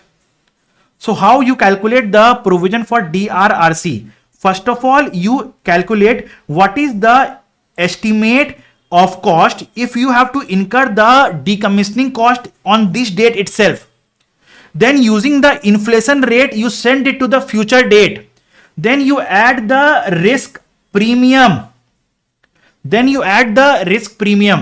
then you calculate the present value. And this present value is your provision for decommissioning costs. Okay. So now that's what it happens. So it says that if we incur it today, we will incur the labor, material and overhead costs.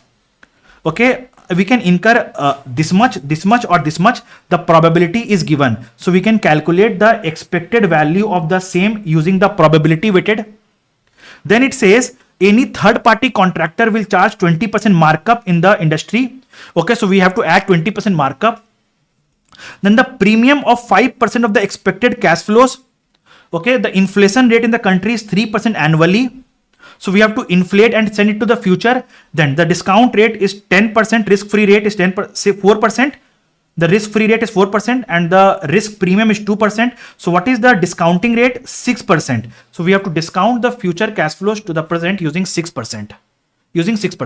I want you to solve this example at least once. You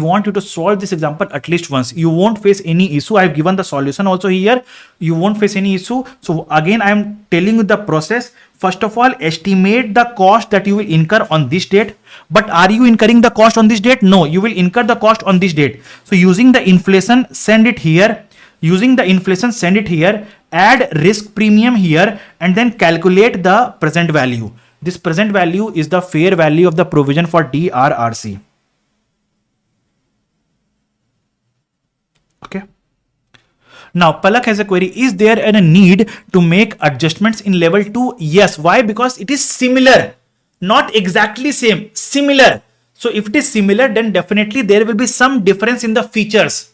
There will be some difference in the features. So, we have to make adjustments for that change in the features. Okay, Palak? Level 1 is identical. Quoted price of identical assets are available. Level 2 is quoted price of similar assets are available. Okay. But level 3 is quoted price is not available. We have to calculate the price. Okay. This completes my fair value measurement also. But tell me, is there any query? Is there any query in fair value? I believe we have discussed in depth fair value chapter. Is there any query, anyone?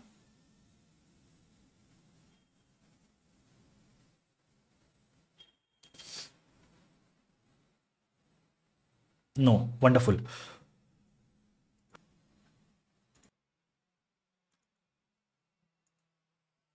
Okay, let's start impairment of assets.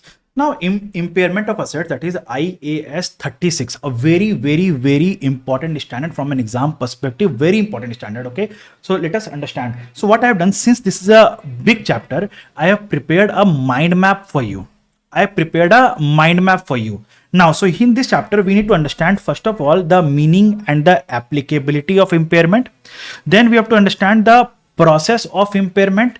Then we need to understand what is the recoverable amount, treatment of impairment loss, reversal of impairment loss, the concept of CGU. So these are the 6 points which we need to study in this chapter. Okay, these are the 6 points which we need to study in this chapter. But before I take on to these theoretical points, I want to start this chapter with a wonderful example which will cover the entire impairment in just one example. Do you want to solve that example? One example, entire chapter covered. Tell me. The concept of impairment, accounting treatment, reversal, everything covered in one example. Okay, so let us discuss that example. Okay, so now let's suppose I have purchased, understand this example very carefully, guys. Okay, so understand, let's suppose I have purchased an asset for $100, life of which was 10 years. Depreciation is being charged at SLM basis. Okay, now tell me, at year end 4, what is the carrying amount? Tell me. At year end 4, what is the carrying amount? So 100 by 10 is a 10 per year, multiplied by 4 is 40 is the depreciation. So 100 minus 40 is 60 is the carrying amount. 60 is the carrying amount. Right now, standard says that we have a recoverable amount of 90. Will we do anything? Tell me, will we do anything? No. Since the asset is fully recoverable, we won't do anything. Okay, we won't do anything. Okay, nothing to be done here.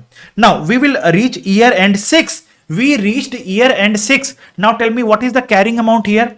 Carrying amount is 40. Why? 10 multiplied by 2 is 20 is the depreciation. So 60 minus 20 is 40. So 40 is the carrying amount. Now recoverable amount is 30. So what will happen? The asset now is not fully recoverable. So what we do? So since the asset is not fully recoverable, we reduce the value of the asset down to its recoverable amount. And this process of reduction in the value of the asset down to its recoverable amount is called as impairment of asset. Now tell me, where do we record this impairment loss? Tell me. Where do we record this impairment loss? P&L. Wonderful. So this impairment loss is recognized in P&L. What is the treatment? The treatment is impairment loss account debit to asset 10. impairment loss account debit to asset 10. This impairment loss gets recognized in P&L and it will reduce the value of the asset. So what is the revised carrying amount? My carrying amount was 40. I have impaired the asset by 10. So the revised carrying amount is 30. Now what is the revised life? So I had a life of 10 years, 6 years has already passed. So 10 minus 6 is the revised life is 4 years. So what is the depreciation per year now? What will be the depreciation per year now? 30 by 4 is 7.5 per year. Tell me, is that clear everyone till here? Is that clear to everyone till here? Wonderful. Now coming to year end 8. Year end 8. Tell me what will be the carrying amount? Tell me what will be the carrying amount of the asset? What will be the carrying amount of the asset? So revised carrying amount is 30 here. Now depreciation per year is 7.5. So 7.5 multiplied by 2 is 15. So 30 minus 15 is 15. 30 minus 15 is 15. So this is the carrying amount. Now the question says I have a recoverable amount of 25. Will I reverse the impairment loss by 10? Will I reverse my impairment loss by 10 is my question. Let me see who can answer me correctly. Will I reverse my impairment loss by 10?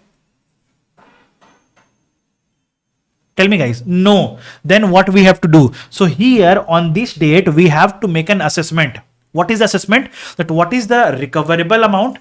See, what is the meaning of reversal of impairment loss? We charged impairment. Now we are reversing the impairment, meaning thereby we are going back to pavilion. We are going back to pavilion. So the standard says that when you are reversing your impairment loss, two things.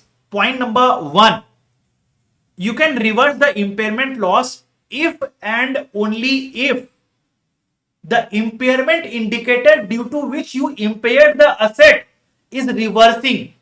Okay, if the impairment indicator due to which you impaired the asset is getting reversed now, okay, the indicator is getting reversed now, you can reverse the impairment loss. Point number one. Point number two, when you are reversing the impairment loss, it means going back to pavilion, means you can reverse the impairment loss, and after reversal, the revised carrying amount cannot exceed the carrying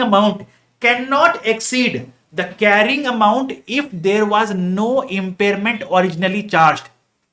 If originally we would not have recorded the impairment loss, what would have been the carrying amount today? Now this reversal cannot exceed that value. So what I'll do is I will explain what I'm trying to say using a graph. So I believe this is the graph, same graph and same example I took in my classes also, right? So basically, let's suppose this is the life of the asset and this is the carrying amount of the asset. Now, so when the life is, when you purchase the asset, the value is 100. At the end of year 10, the value is 0. So this is the graph of the asset. This is the life cycle of the asset. Now standard says that what you have done is at year end 6, you had a carrying amount of 40 and recoverable amount of 30. So you impaired the asset, you reduced the value of the asset, and now you will depreciate along this line. Okay. Now at year end 8, when your carrying amount is 15, you are saying your recoverable amount is 25. Can you reverse the impairment loss to this extent? The standard is saying you are reversing now. So you should reverse what you charged impairment loss. Now, meaning thereby reversing means going back to pavilion, means you can go back to this red line. You cannot go beyond the red line. So that's why the standard says that you can go max to max up to carrying amount if there was no impairment originally charged. So now your recoverable amount is 25. Your carrying amount, if there was no impairment, is 20. So you can reverse to the extent of 20. So what is the reversal of impairment loss? 5. Now let's suppose if your recoverable amount is 18, then still will you reverse 5? Still, will you reverse 5? No, I will reverse to the extent of 18. I will reverse to the extent of 18 because 20 is the maximum to which we can reverse. We cannot go beyond that. But if my recoverable amount is 18, I will reverse only to the extent of 18, right? I will reverse only to the extent of 18. So what is the rule of reversal now? What is the rule of reversal? If I have to show you the rule of reversal of impairment loss, so reversal of impairment loss is restricted to lower of following: recoverable amount 25, or carrying amount had there been no impairment originally, that is 20. So we can reverse to the extent of 20, not beyond that. So my carrying amount now was 15. I can reverse to the extent of 20. So what is the reversal? 5. But if my recoverable amount is 18 and the carrying amount had there been no impairment is 20 and my carrying amount now is 15. So what is the extent to which I can reverse? Lower of these two. The lower is 18. So I can reverse to the extent of 3 only. So the reversal will be 3. Reversal will be 3. I believe it is clear to everyone. I believe it is clear to everyone, the reversal. Okay, wonderful. Now coming to the applications. So what is the meaning of impairment? What is the meaning of impairment? So the meaning of impairment is when the asset is not fully recoverable. When the asset is not fully recoverable, we reduce the value of the asset down to its recoverable amount. And this process of reduction in the value of the assets is called as impairment of the asset. Now, this provision of impairment doesn't apply to inventories, contract asset and other assets of IFRS 15, deferred tax assets, plan assets, biological assets, insurance contracts, non-current assets held for sale, and financial assets. Why? Because these assets have their own impairment provision. Inventories, cost versus NRV is the impairment. Okay, now deferred tax, concept of prudence which we discussed in the class. Now plan assets, ceiling adjustment.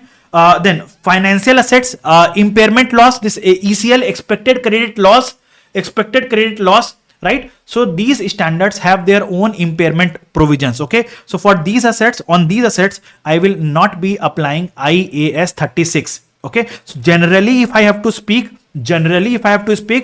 I apply IAS 36 on property, plant and equipment, intangible assets, investment property. Generally, these are the 3 assets on which I apply IAS 36 generally. Okay. Now, so I've explained the meaning, I explained the example going back. Now, what is the treatment of impairment loss? So if the asset is under cost model, we will record the impairment loss in P&L. The treatment will be impairment loss account debit to asset. And the impairment loss will go to P&L. But if the asset is under revaluation model, we will adjust the impairment loss with revaluation surplus. Impairment loss with revaluation surplus. Can I tell you one secret? The treatment of revaluation loss and the treatment of impairment loss is the same. If the asset is under revaluation model, then the treatment of revaluation loss and the treatment of impairment loss is the same. Just see and tell me, is that clear or not?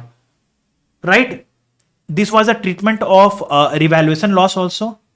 This was the same treatment that we did for revaluation loss also. Though we know that the revaluation loss is as per IAS 36, impairment loss is as per IAS 36.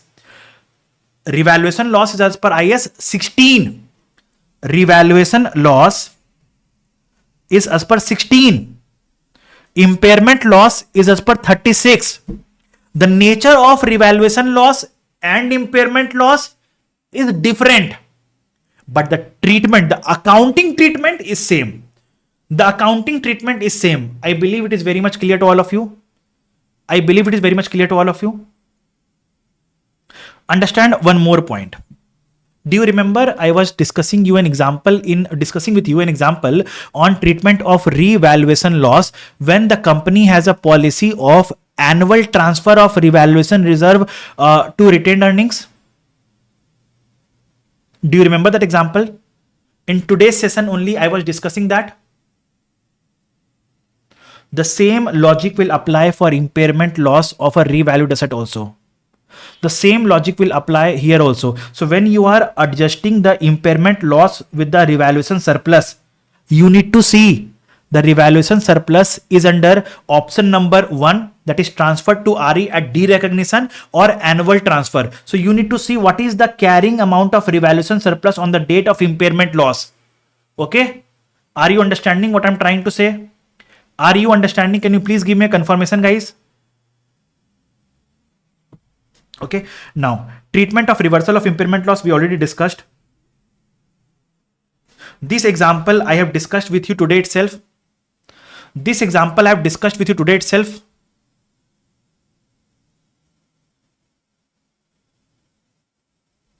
Can you please confirm? This example I have discussed with you today itself, and in IAS 16 property, plant and equipment. Here the term was revaluation loss, but here the term is impairment loss. In IAS 16 we use the term revaluation loss. Here I'm using impairment loss. That's the only difference. That's the only difference. Okay.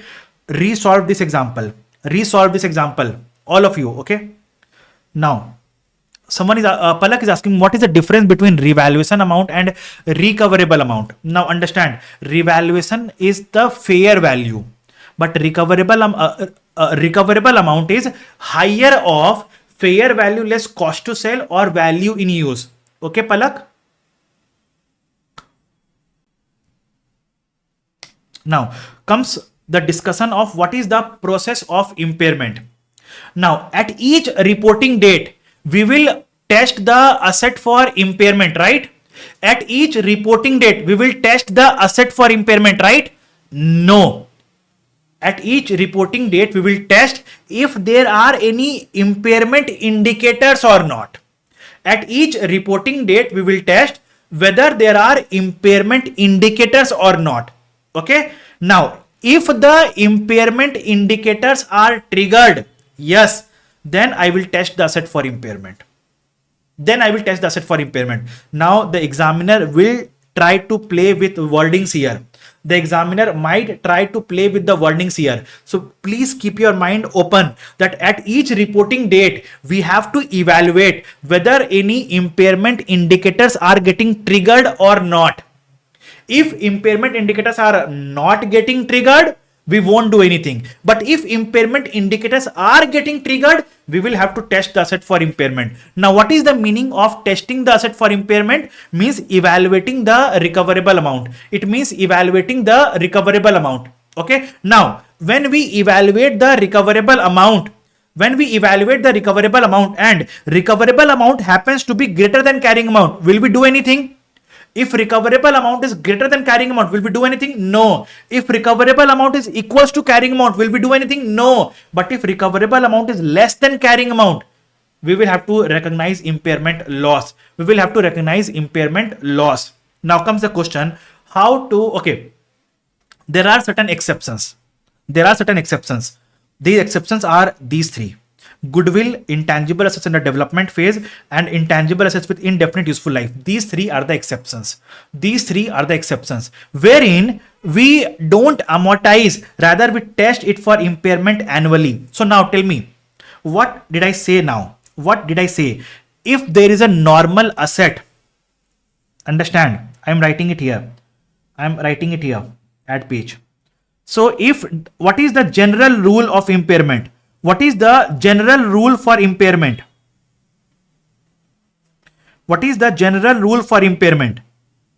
So the general rule is I need to test the asset for impairment.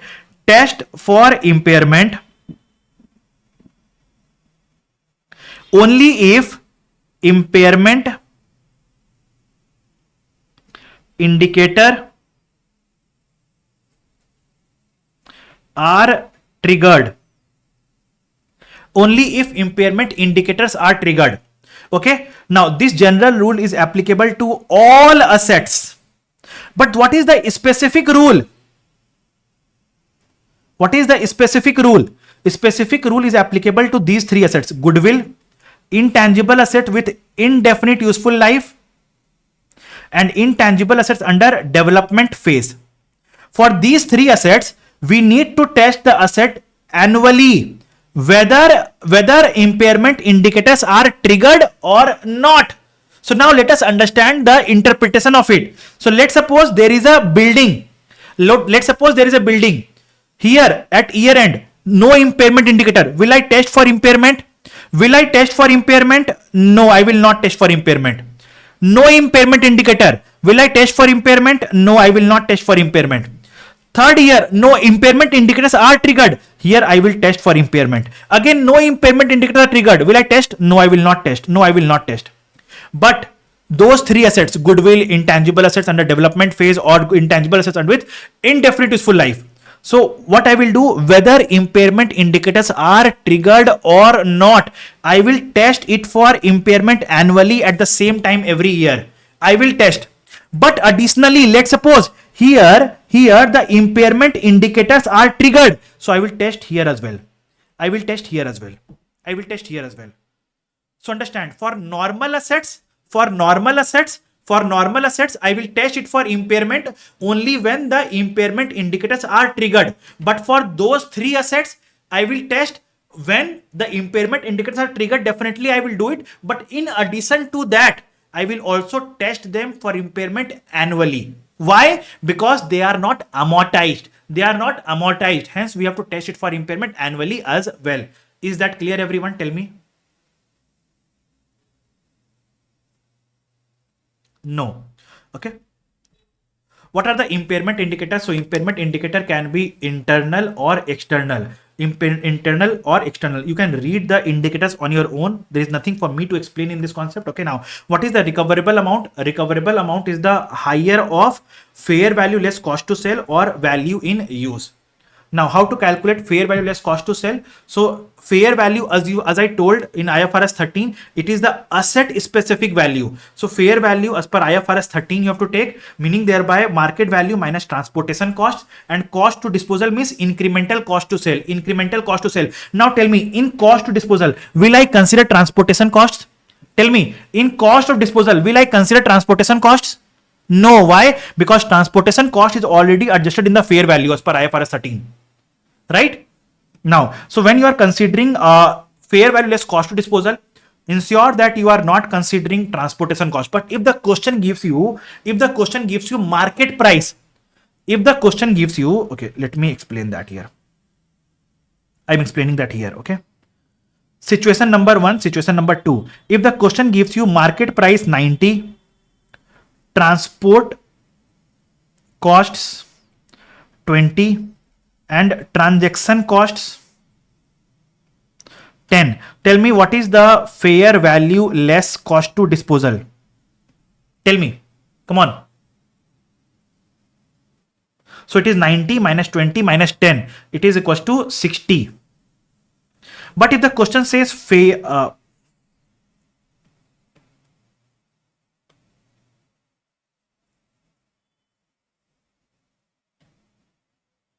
if the question says this as fair value, then what will be the fair value less cost to disposal? It is equals to, tell me what? 80, right? Are you understanding this concept? Very good. Now, standard says that when you are calculating fair value less cost to disposal, do not consider financing cost, do not consider tax costs. Okay. Now, coming to value in use. So, value in use is what? Present value of the estimated future cash flows from use of the asset. Now, what is the meaning of estimated future cash flows? So it includes future cash inflow from use of the asset, cash inflow from disposal of the asset at the end of the useful life of the asset, cash outflow to generate the inflows. Now, minus cash outflows. Cash outflow excludes recognized liabilities, finance cost and tax costs, and future restructuring, improvements or enhancing costs. All these things we will exclude that. Now, pre-tax rate, the discount rate to calculate the present value will be pre-tax weighted average cost of capital, or a pre-tax market rate of interest, or a pre-tax entity's incremental borrowing rate. Now, in the future cash flows which you will take should be reasonable and supportable assumptions of management best estimates, You will give greater weight to external evidence. These points you need to understand and keep in mind, because there might be a question to calculate value in use and they will need your logic why I am taking this value. So you should write here the cash flow projections which you are taking for the future should be reasonable and supportable assumptions. You should place greater weight to the external evidence. Most recent financial budgets or forecasts should be considered. Projections should cover maximum 5 years unless a longer period is justified. Okay, max to max consider only for 5 years unless a longer period is justified by the management. Okay, now here I have written here that future restructuring is not to be considered. Why? Because the standard says that future restructuring means in the future I will do some improvements on this asset which will increase the value. But have I done the improvement now? No. The carrying amount of the asset, does it reflect the future improvements? No. So don't consider the future restructuring. But if the management has a plan to restructure and that plan is committed by the management. What is the meaning of committed? Approved by the board of directors.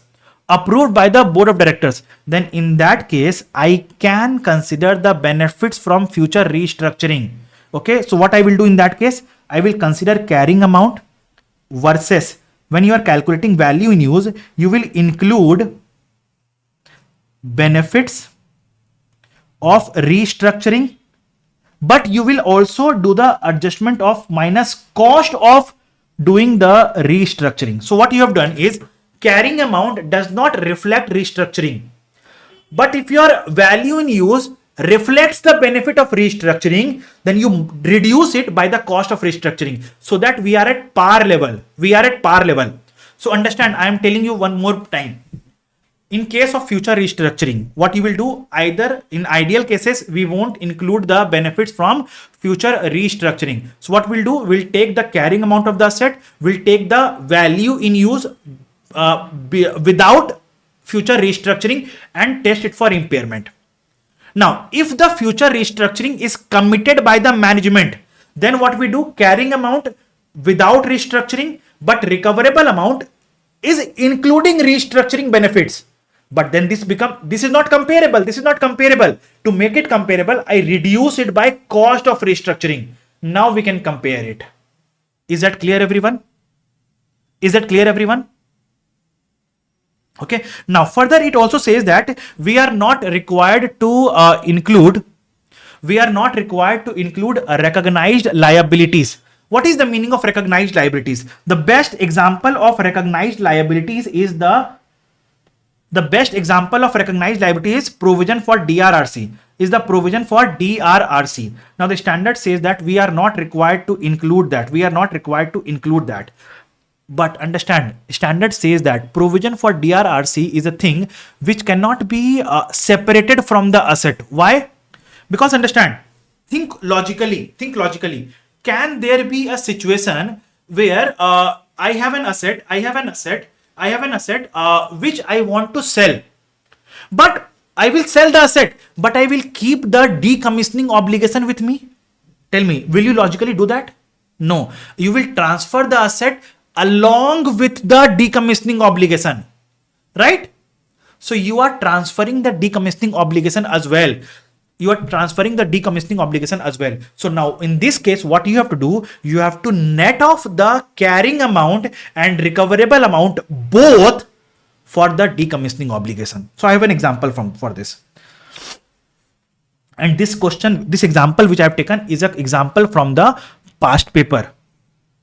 So on 31st December 2007, Bismuth company owns mine having a carrying amount of 200 million. The company committed itself to decommissioning its mines at the end of the useful life, 5 years or less, and has created decommissioning provision of 53 million. The directors are unsure how the decommissioning provision will impact the impairment testing. They don't know. So it says that carrying amount of decommissioning provision is this much. Present value of the future cash inflows from sale of reusable components is this much. Sale of mining output is this much. Operating cost is this much. Now how to test it for impairment? Now, since as I told that decommissioning provision is something which cannot be separated from the asset, it is closely linked to the asset. So to test the asset for impairment, we will reduce the carrying amount and recoverable amount both by the decommissioning obligation. So what is the carrying amount of the asset? Tell me. 200. So we'll reduce it by 53 million. So it is 147. What is the recoverable amount of mine? It will be 203 is the output plus 20 is the output minus 48 is the cost to generate the output minus 53 is the carrying amount of decommissioning provision is your 122. So now I have to, my carrying amount is this much, my recoverable amount is this much. So 25 is your impairment loss. 25 is your impairment loss. Is that clear? So every provision related to the asset has the same treatment, no hers. As I told that we have to exclude the recognized liabilities. We are not required to consider the recognized provision or liabilities in the case of impairment. But if the recognized liability is closely linked to the asset,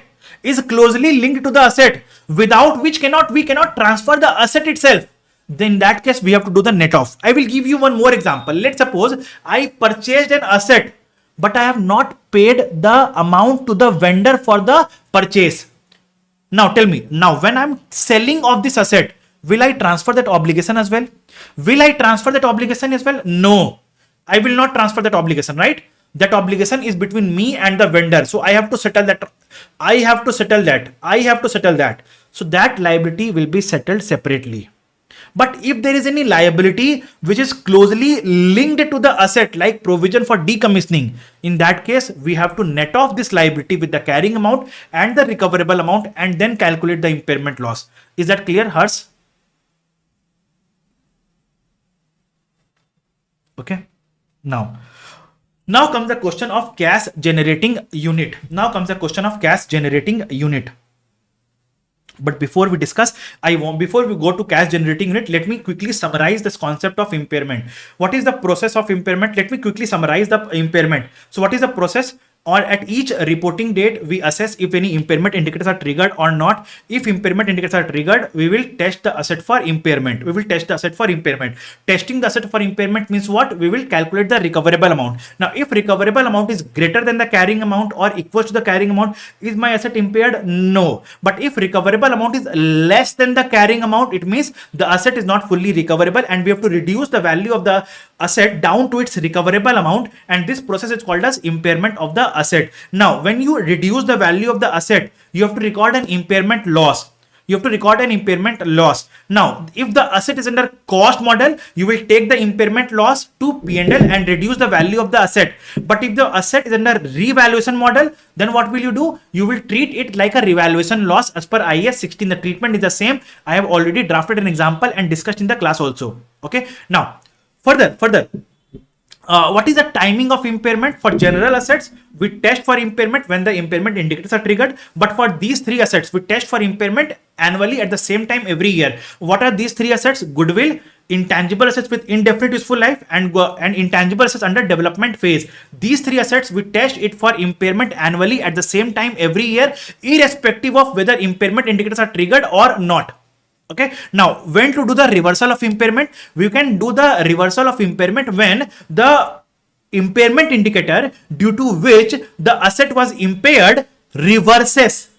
The impairment indicator reverses. In that case, yes, we can do the reversal of impairment loss. When we do the reversal of impairment loss, the reversal should be restricted to lower of carrying amount had there been no impairment originally, and recoverable amount today. So we have to restrict the reversal to this amount. We have to restrict the reversal to the lower of this amount. We have to restrict the reversal of impairment to the lower of this amount. Okay.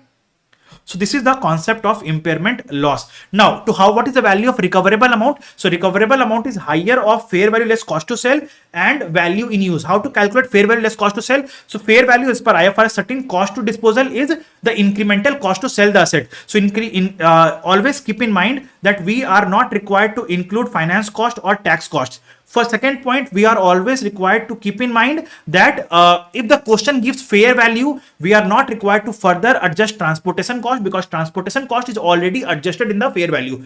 If the question gives you market price, yes, we are required to adjust transportation cost as well.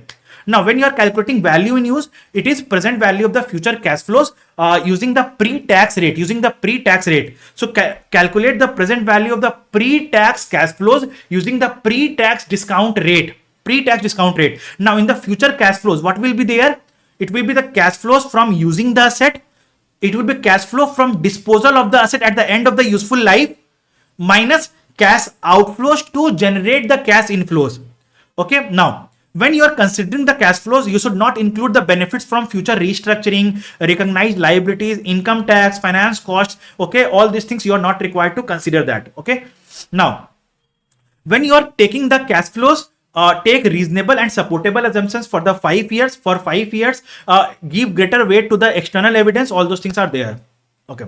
Now, talking about future restructuring, we will not consider the benefits from future restructuring in general scenario. But if future restructuring is committed by a plan of the management, then in that case, yes, we'll consider the benefits of future restructuring in the cash flows, but we'll also reduce it by the amount of cost of restructuring. Okay. But this increase or decrease will happen in the value in use. Carrying amount will remain intact as it is.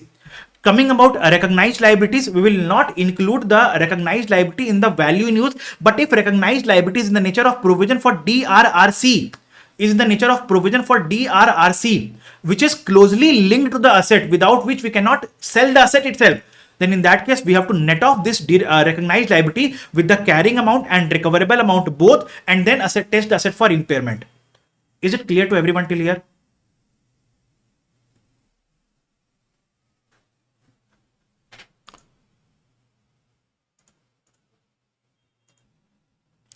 Now, CGU, the concept of cash generating unit. So for this, I have made up a flow chart. Trust me, this flow chart has the answer to each and every question that can be asked in the exam. Okay, this is a full-fledged flow chart that I have made for you guys. Understand what is the meaning of CGU? Don't by heart the meaning. Understand from the flow chart. If there is an individual asset, and there is an impairment indicator, what will we do? Tell me. If there is an impairment indicator that is triggered on the individual asset, then what will we do? Tell me. We will test it for impairment. Now, testing it for impairment means what? Evaluating the recoverable amount. Now, evaluating the recoverable amount means what? Evaluating fair value less cost to disposal and value in use. Testing for impairment means recoverable amount. Recoverable amount means what? We need fair value less cost to disposal and value in use.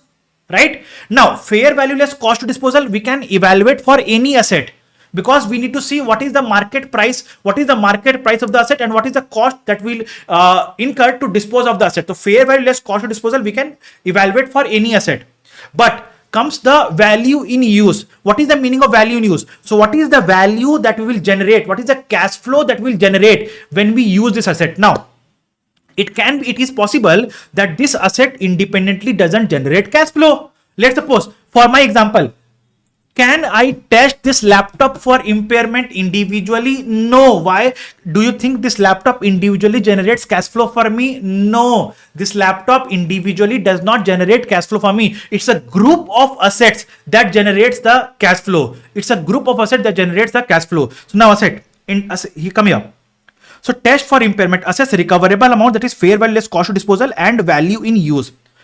Asset is capable of generating independent cash flows. If the asset is capable of generating independent cash flows to calculate value in use, yes, test the individual asset for impairment. If the answer is no, the asset is not capable of generating the independent cash flows, then we see assets output has active market. Does the assets output have active market? If yes, the assets output has active market. Understand? Let's suppose there is a asset A, there is asset B, there is asset C. Asset A, the output of asset A is sold to asset B. This is a company A Limited. Now tell me, Is asset A generating any cash flow? Is asset A generating any cash flow? No. But understand, asset A, though it doesn't generate any cash flow, but the output which it sells to B has an active market, even though it is not selling, but has an active market. Even though A is not selling in the active market, but it does have an active market. Like for example, asset A manufacture refills, which it gives to B, which manufactures body of the pen, and which it gives to C, which assembles and makes the pen final and sells in the market. But tell me, there is an active market for refill also. There is an active market for refill also, right? There is an active market for refill also. So if the output has an active market, irrespective of whether we are selling in that active market or not, doesn't matter. But is there an active market? Yes. If there is an active market, we will test the individual asset for impairment. We will test the individual asset for impairment with reference to value in use. And how will we calculate value in use? With reference to fair value of the output. If it has an active market, there will be a fair value also. If the refill has an active market, we will know what is the price of refill in the market, right? So if the active market has there, so we'll, with reference to fair value of output, we will calculate value in use and we will test it for impairment. But if the asset doesn't have active market, means the asset is not capable of generating independent cash flows. The asset is not capable of generating independent cash flows. If the asset is not capable of generating independent cash flows, in that case, we have to identify the CGU to which the asset belongs. The CGU means the group of assets which can generate cash. The group of assets which can generate cash. Okay. Now, assess if the CGU has impairment indicator. If the CGU has impairment indicator, we will test the CGU for impairment. Now, when we are testing the CGU for impairment, okay, I will do one thing. I will remove this part. Just a minute. It is not required here. And I'll name it situation 2. Just a minute, situation 2. Yes.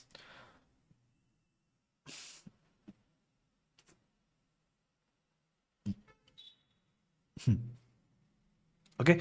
Now, so if we have to come to the CGU for impairment. Now come to the definition of CGU. So now I believe you are understanding. CGU is the meaning what? It's a group of assets capable of generating independent cash flows. Are you understanding the meaning of CGU now?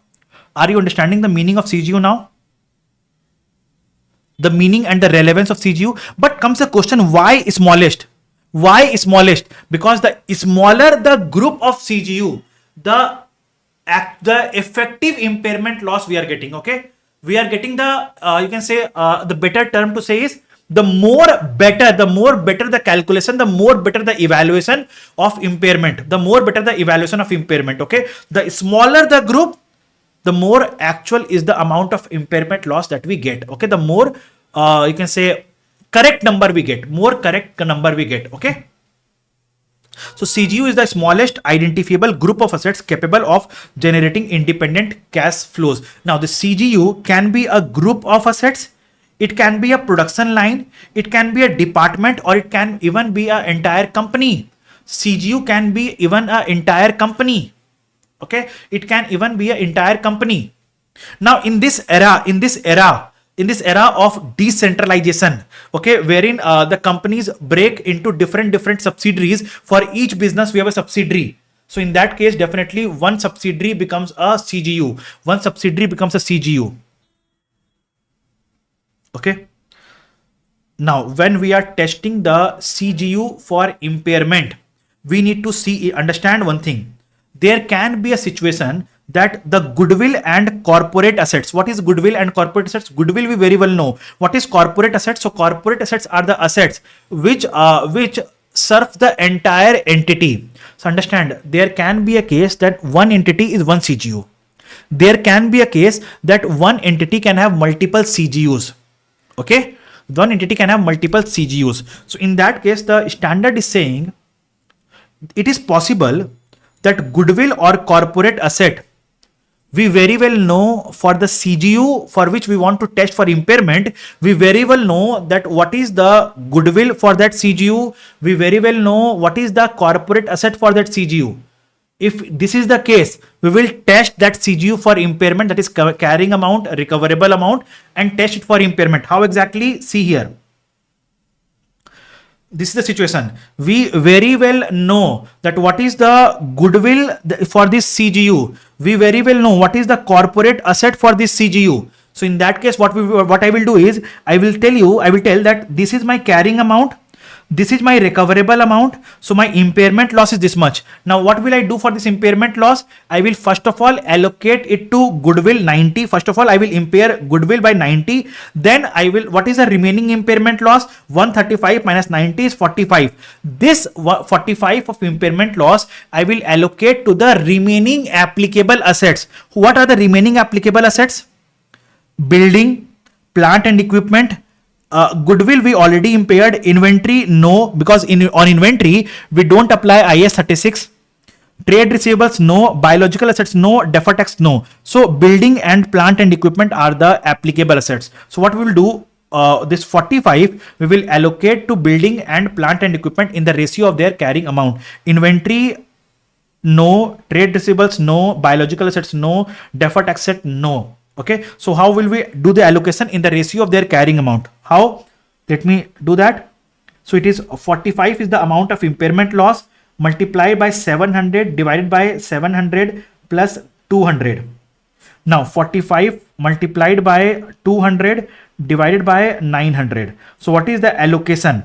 So 7 by 9, 45 into 7 by 9 is 35 and 10. 700 is the building. So on building, we impair the building by 35 and we impair the plant and equipment by 10. We impair the plant and equipment by 10. So this is the case when the goodwill or corporate assets are specifically identifiable for the impaired CGU. Now, what if it is not specifically identifiable? What if it is not specifically identifiable and can't be allocated? Means, what if goodwill and corporate assets are unallocable? Then what will we do? What if goodwill and corporate assets are unallocable? Then what will we do? So in the case when goodwill or corporate assets are unallocable, standard recommends, standard says that you have to use two-stage approach. You have to use two-stage approach. What is a two-stage approach? Stage number 1, test the individual CGU for impairment excluding unallocable goodwill and corporate assets. Excluding unallocable goodwill and corporate assets. Okay, this is stage 1. Then stage 2, identify the group of CGUs. Now see, understand, CGU is already a group of assets. Now we have to find the group of CGU over which that unallocable goodwill and corporate assets can be allocated. Okay, you have to identify the group of CGUs over which that unallocable goodwill or corporate assets can be allocated, group of CGUs, and test that group of CGU for impairment. Okay, so now how exactly? I have an example for that also. So let's suppose an entity has two CGUs, CGU A and CGU B, and CGU A has a PPE of 780, goodwill, allocable goodwill of 60, inventory of 180, and CGU B has a PPE of 620, goodwill of 30, and inventory of 110. Carrying amount is this much, carrying amount is this much. There is a corporate office which is unallocable. There is a goodwill which is unallocable of 110 and 10. The recoverable amount of A, B and entity is given. So understand, how will we do that? So again, we will have to use two-stage approach. So wherein we will first test the individual CGUs for impairment, and then we will test the entire entity for impairment. Okay, so now let us test stage 1. Test the individual CGUs for impairment. So individual CGU A 780, 60, 180 is 1020 is the carrying amount.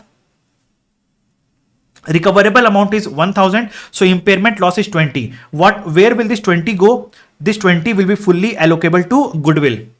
Now this one CGU B 620, 30, 110. So the carrying amount is 760, recoverable amount is 720. So your impairment loss is 40. Where will this 40 go? First of all, this 40 will go to goodwill 30, and the remaining 10 will go to PPE, because inventory is not in the scope of IS 36. So we'll impair PPE by 10. So now we have impaired individual CGUs. Now we have to test the entire entity for impairment. Now tell me, what is the revised carrying amount of CGU A?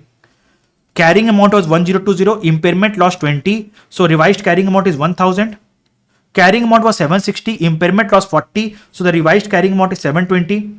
Now, did we test this unallocable goodwill or corporate assets for impairment till now? No. So we have to test these now. So right here, unallocable corporate asset 110 and goodwill 10. So the carrying amount becomes how much? 1840, and the recoverable amount of the entity is given as 1825. So recoverable amount is 1825. The impairment loss coming is 15. So where will this 15 go? First of all, it will go to goodwill of 10, and the remaining 5 will be to corporate assets. Remaining 5 will be to corporate assets. Now comes the question, sir, what if, let's suppose here the impairment loss comes by an amount which impairs corporate asset, goodwill fully, corporate asset fully, and still there is an impairment loss. Will we impair CGU A and B again? Did you understand my question? What if there is a situation, the impairment loss that has come up is so much that it has fully impaired goodwill, fully impaired corporate asset, and there is still remaining impairment loss? Will we again impair CGU A and B? I will tell you that situation can't come in only. That situation is not possible. Why? Tell me, what is the bare minimum recoverable amount of the entity? What is the bare minimum recoverable amount of the entity? 1720? At least 1720? Okay, so if I take a recoverable amount of 1720, what is the impairment loss? 120, right? 120 means 10 and 110 done. So means impairment loss can't touch A and B now. Impairment loss can't touch A and B now. Impairment loss can't touch A and B now. Getting my point? Are you getting my point? Now tell me, one more question. Can recoverable amount of the entity be 1700? Can recoverable amount of the entity be 1700? No. Okay, understand. Let's suppose this is a home. Okay, now A earns 1000, B earns 720, B earns 720. Okay, now what will be the bare minimum family income? What is the bare minimum? So bare minimum is 1720, right? Bare minimum is 1720, right? It cannot be less than that. It can be more than this. Might be mummy is also working. Some little bit works she does and earns little bit money, right? So she adds to the family income, but it cannot be less than that. Right? Are you getting my point?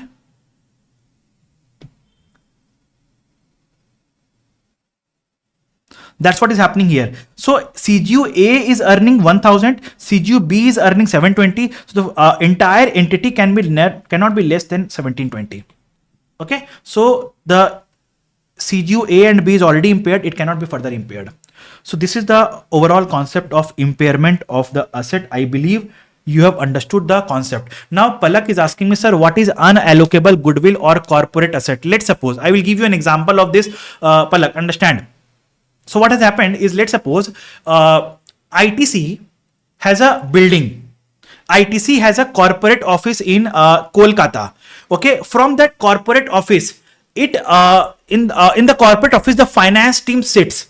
Okay, that finance team works for the tobacco department, works for the restaurant department, works for the paper division, works for the packaging division. Now tell me, Palak, tell me, can you identify that what portion of the building is for a paper division, what portion of the building is for tobacco division, for restaurant division? Can we identify that? No. So it is unallocable to a separate CGU. Okay, this is what is called as unallocable goodwill or a corporate assets. So this completes my chapter of impairment. I believe this helped you in the revision of the entire concept surrounding the impairment chapter. If you have any queries in impairment, definitely you can discuss that with me now. Is it clear, everyone? Tell me, guys. Is it clear, everyone?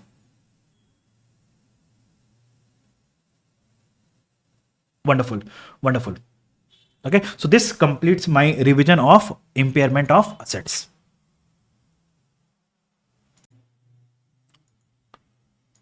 Okay, so let us start leases now. So under leases, you know that in a lease contract, there are two parties to a contract. One is the lessee and one is the lessor. So lessee is a person who obtains the right to use, and lessor is a person who provides the right to use of an identified asset. Now comes the question, what exactly is a lease? What exactly is a lease? So now standard says that lease has 5 components. The definition of lease has 5 components. Okay, so see, when a question on lease comes, if you write the definition of lease, it will give a better impact to your answer. So now what is the definition of lease? So definition of lease has 5 components. So lease is a contract which conveys a right to use of an identified asset. Is it for a unlimited period of time? No, it is for a specified period of time in exchange of consideration. So always remember 5 points. Lease is a contract that conveys right to use of an identified asset for a specified period in exchange of consideration. Okay, so these are the 5 components of lease. Now, important dates of lease. Important dates of lease. So from a dates perspective, there are two important dates. But that is called as lease inception date and lease commencement date. Now what is the meaning of lease inception date? So standard here says that lease inception date is the date when the terms and conditions of the lease contract is signed for. Okay, now what is the lease commencement date? So lease commencement date is the date when the asset, the identified asset, is made available to the lessee. But comes the question, what is the relevance of these two dates? So now we have understood the meaning, but what is the relevance of these two dates? So understand, on the lease inception date, listen to me very carefully, on the lease inception date, lessee evaluates whether this contract is a lease contract or not. On the lease inception date, lessor evaluates whether this lease is an operating lease or a finance lease. Okay, whether this lease is an operating lease or a finance lease. Now comes from the point of view lease commencement date. What exactly is the meaning of lease commencement date? So here on lease commencement date, when the asset is made available to the lessee starts accounting for the lease. Okay, and lessor also starts accounting for the lease. So both lessee and lessor starts accounting for the lease on lease commencement date. But on lease inception date, both the lessee and lessor evaluates the lease contract. Lessee evaluates whether this contract is a lease contract or not. Lessor evaluates this contract is for operating lease or for finance lease. Okay, this is the meaning and the relevance of lease dates. Coming to the index of this chapter, leases. So now in this chapter, we have to first study the basics of lease, which we studied right now. Then we have to study the lessee accounting, lessor accounting, and few other concepts we have to study here. Now in the basics of lease, we have to study the meaning of lease, in which we studied that lease has 5 components. We studied this part already. Lease dates, we studied this part already. Now comes, what is the meaning of lease term? So lease term starts from what date? Can you please tell me? Lease term starts from what date? Lease commencement date. Lease term starts from lease commencement date. Now, what exactly is the meaning of lease term? What exactly is the meaning of lease term? So, lease term means non-cancelable lease period, a period over which neither the lessee nor the lessor can cancel the contract. Neither the lessee nor the lessor can cancel the contract. Okay. So, lease term includes non-cancelable period. Non-cancelable period. Plus, it also includes extension period. It also includes extension period if the lease contract has extension option and lessee is reasonably certain to exercise the extension or the renewal option. Is that clear, the meaning of lease term? Is that clear, the meaning of lease term? Okay, now see here the meaning of lease term. So lease term includes what? Lease term includes starts from, I write here, it starts from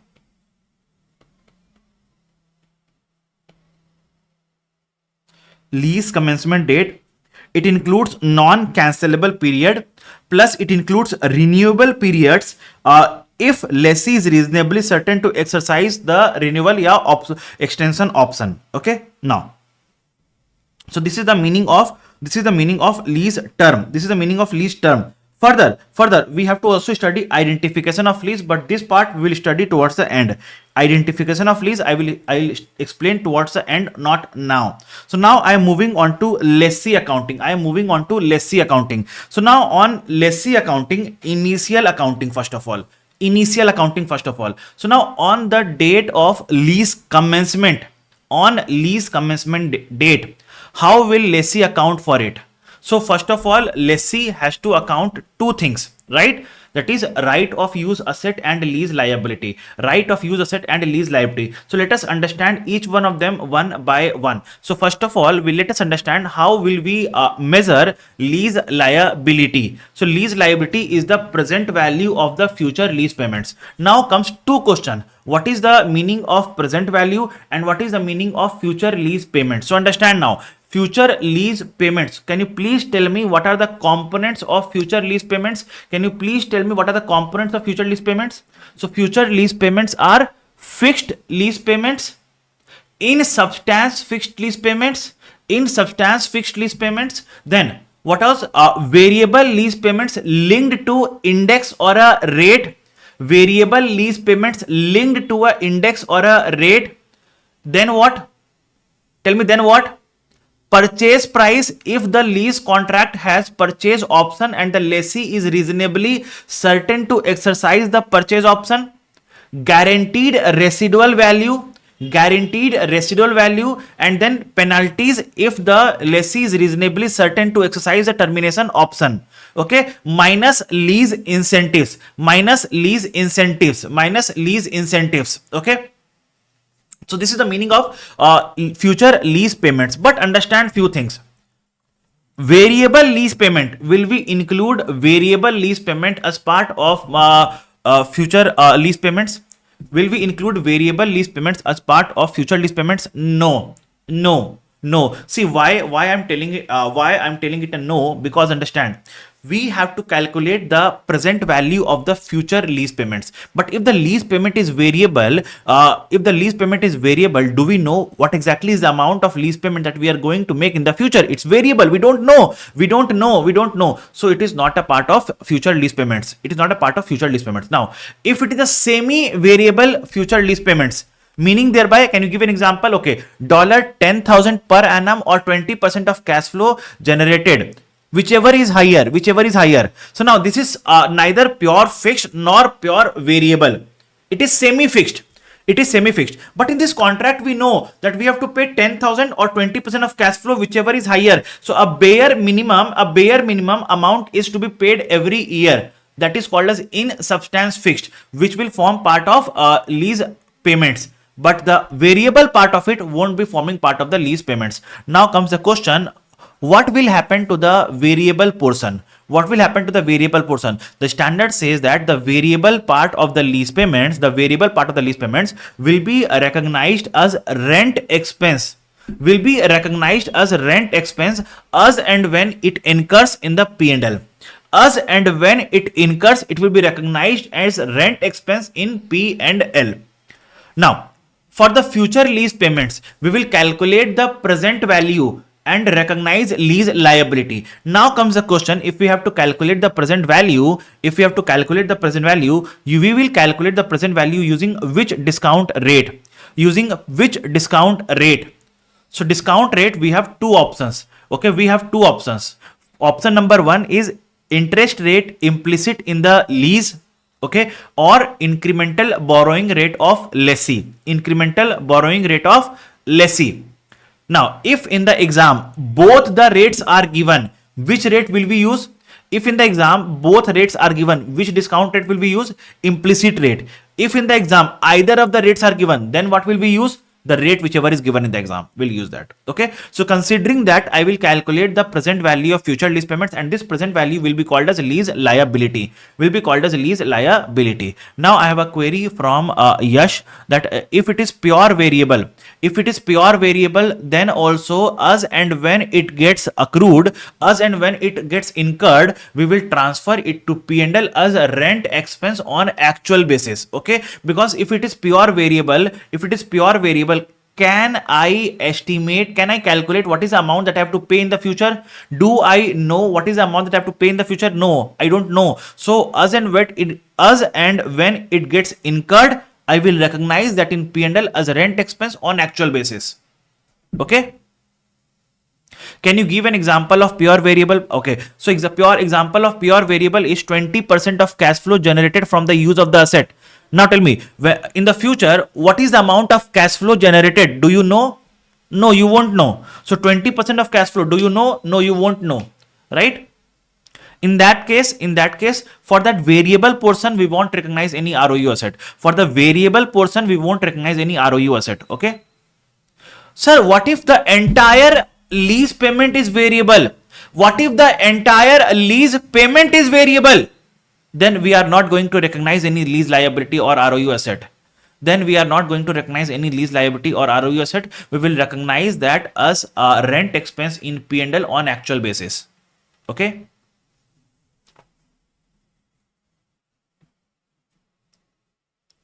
Now, so this is all about your lease liability. Now comes the question, what is the meaning of ROU asset? Now the standard says that ROU asset is takes its inspiration from IAS 16 property, plant and equipment. Now tell me, initially at what value do we recognize property, plant, equipment? Tell me, initially at what value do we recognize property, plant and equipment? Cost. Okay, so hence ROU should also be recognized at its cost. What is the meaning of cost? Amount that you have already paid plus amount that you have to pay in the future. Now, what is the meaning of amount already paid? It might mean you can say upfront payment, lease payment that you have made, initial direct costs, okay, any lease incentives that you have received on or before the lease commencement date, plus lease liability, plus present value of DRRC, So if you add up all these things, it will give you ROU asset. So now on initial measurement, what will be the journal entry? So let me explain that point. So on initial measurement, the journal entry will be ROU asset account debit to lease liability to bank to provision for DRRC. Okay, so now understand how exactly lease liability will be present value of future lease payments. Bank will be any upfront lease payments that you have made. Plus initial direct costs that you have paid. Okay, provision for DRRC is provision for DRRC only. Now, if you add all these things, it will give you ROU asset. If you add all these things, it will give you ROU asset. Okay, so this is what is the meaning of ROU asset. Now comes the question, what is the meaning of initial direct costs? as the name itself says, incremental cost of obtaining a lease that would not have been incurred if lease was not obtained. Okay, incremental costs, incremental costs. Now tell me, is the initial measurement of lease clear to all of you? Is the initial measurement of lease clear to all of you?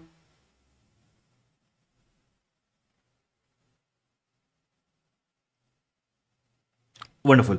Now, yes has a query in exam. If lease question has DRRC, then separate journal entry for both unwinding, or we can pass one combined entry for DRRC and lease liability.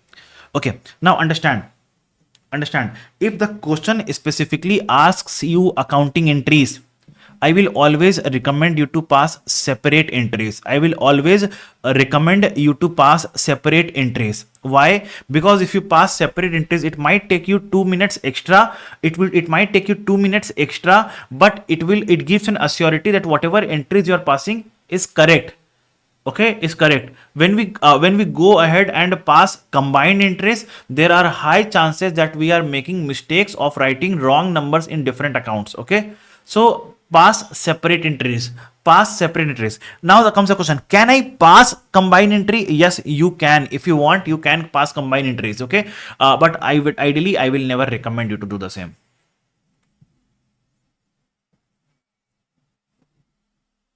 Okay. Now, so this is the initial measurement of lease liability and ROU asset. One point, you need to be very careful.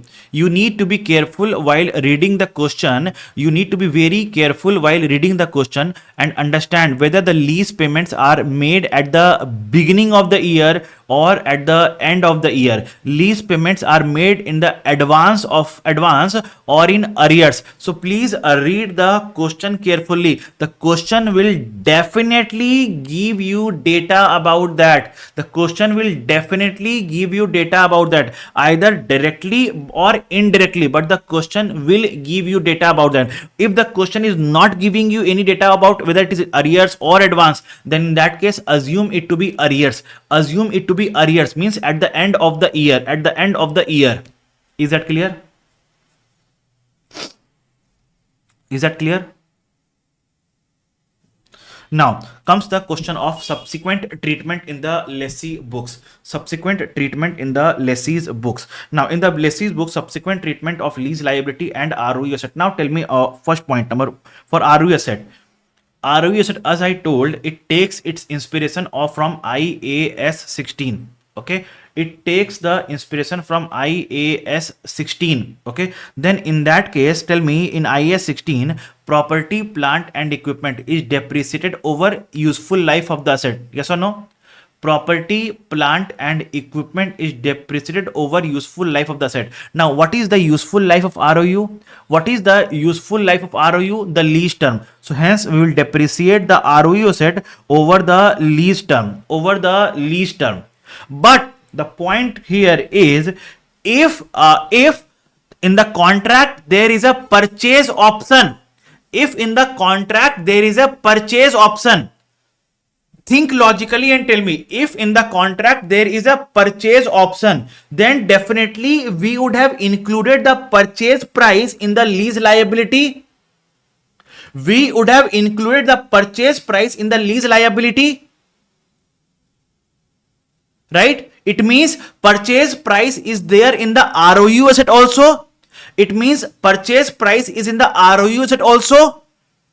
Yes. So in that case, the question standard says that if the lease contract has purchase option and the lessee is reasonably certain to exercise the same, then the purchase price is forming part of ROU, and hence you should depreciate the ROU not over the lease term but over the remaining useful life of the asset. Over the remaining useful life of the asset. Over the remaining useful life of the asset. So generally we depreciate ROU over the lease term, but if purchase option exists and lessee is reasonably certain, then we depreciate over the remaining useful life of the asset. I believe it is clear to all of you now.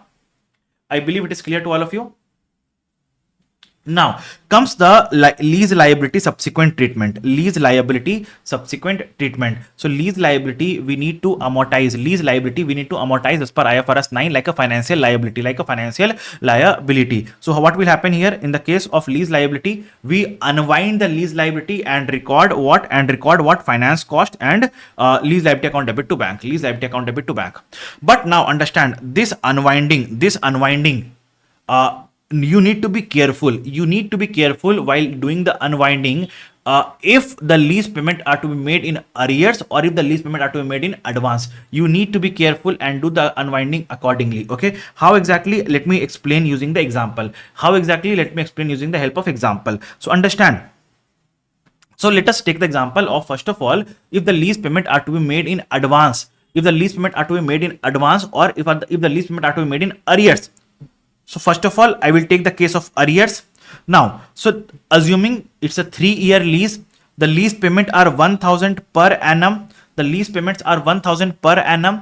Now, in that case, the discount rate is 10%. Discount rate is 10%. So what is the present value? So the understand, when calculating the present value for the arrears, so what will you do? You will calculate the present value of this, and this. It comes to 2487. It comes to 2487. Now this is the liability 2487 here. Now you have to unwind and record finance cost and then pay 1000 and then pay 1000 and this is your closing lease liability. This is your closing lease liability. This is your closing lease liability. This is your closing lease liability. Understand one thing. What is the meaning of payment in arrears? What is the meaning of payment in arrears? So it means that I am paying here.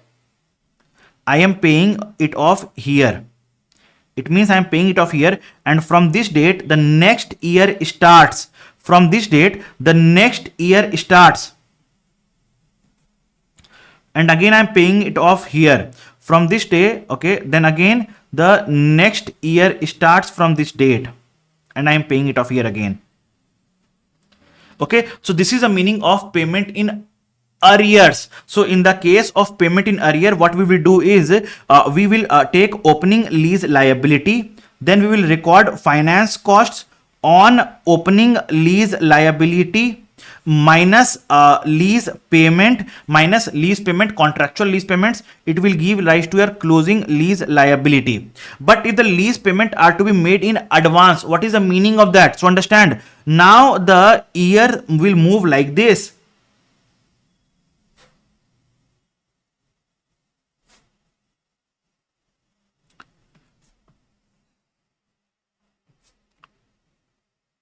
Okay, so understand how, what is the difference? Just see the difference.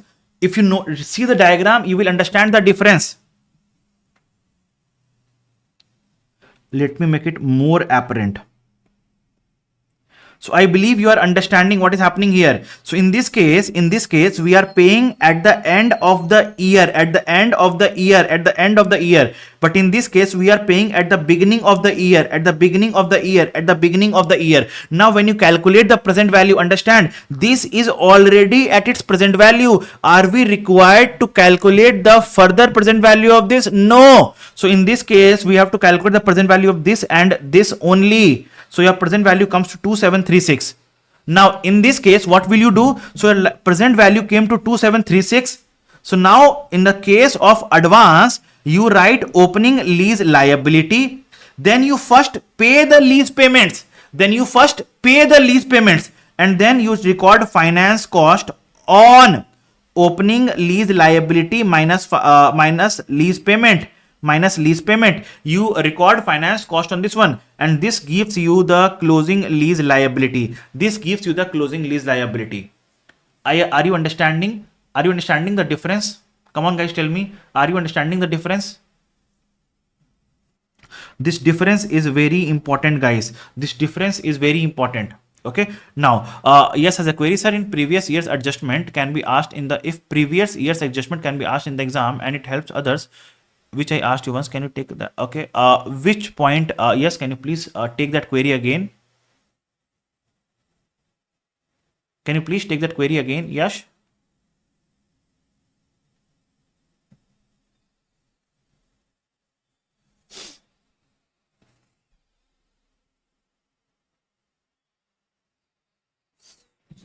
Okay, I'm moving forward. You can ask me the query still. Okay, so this is the, like, company has expensed of lease payments and purchase option was there. Company has expensed of the purchase. See, that's a rectification, right? If you know the right entry, if you know what is the correct treatment, and you know what is the wrong treatment done by the company, you know what is the wrong treatment done by the company, definitely you can pass the rectification entry. Definitely you can pass the rectification entry. So how to pass rectification? How to pass rectification? So rectification will be a reversal of wrong entry plus the correct entry, plus the correct entry. Okay. Now comes the case of lease remeasurement. Comes the case of lease remeasurement in the lessee's books. Lease remeasurement in the lessee's books. Now, how to remeasure the lease and why to remeasure the lease? So, you understand, initially while calculating the lease liability, we made certain estimates. What are the estimates? So, index. So you remember, in the future lease payments, there was a item called as variable lease payments linked to an index or a rate. Index is linked to the inflation rate in the country, which might change year on year, right? So the index, if the index changes, your estimates changes, right? Index is an estimate. Guaranteed residual value is an estimate that you made. Guaranteed residual value is an estimate that you made. Okay. Now, reasonable certainty of exercising an option is an estimate that you made. Reasonable certainty of exercising options is an estimate that you made. So these were the estimates that you made while calculating the initial lease liability. Now the standard is saying that if these estimates changes during the lease term, understand that nothing in the lease contract is changing now. Nothing in the lease contract is changing. It is just that your estimates are changing. Lease contract is as it is. Nothing in the lease contract is changing. It is just that my estimates are changing. Okay. Now, if the estimates changes, now standard says that we are required to remeasure the lease liability. Now comes the question, how to remeasure the lease liability. Now the standard says that the change of estimates can be something very minor, or can be substantial. Okay. Now what is minor and what is substantial? Now the standard says that if guaranteed residual value changes, or your index changes, or your in substance fixed lease payments changes, all these are changing. Okay. They are something minor. But if the reasonable certainty of exercising an option, be it purchase option, be it renewal option, be it termination option, if all these changes, if your options changes, it's something substantial. Now the standard is saying that if something minor is changing, if something minor estimates are changing, then in that case you will remeasure your lease liability using the original discount rate. Now what is the meaning of original discount rate? Means discount rate on the date of lease commencement. Original discount rate means discount rate on the date of lease commencement.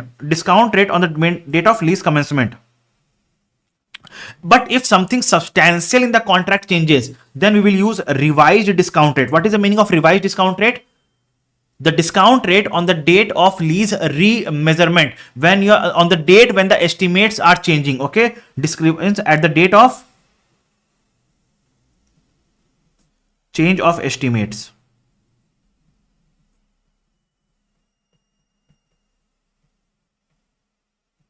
At the date of change of estimates. Okay. Now comes the question, how will we do the accounting? So understand, standard says that first of all, calculate the carrying amount of lease liability on the date of change of estimates.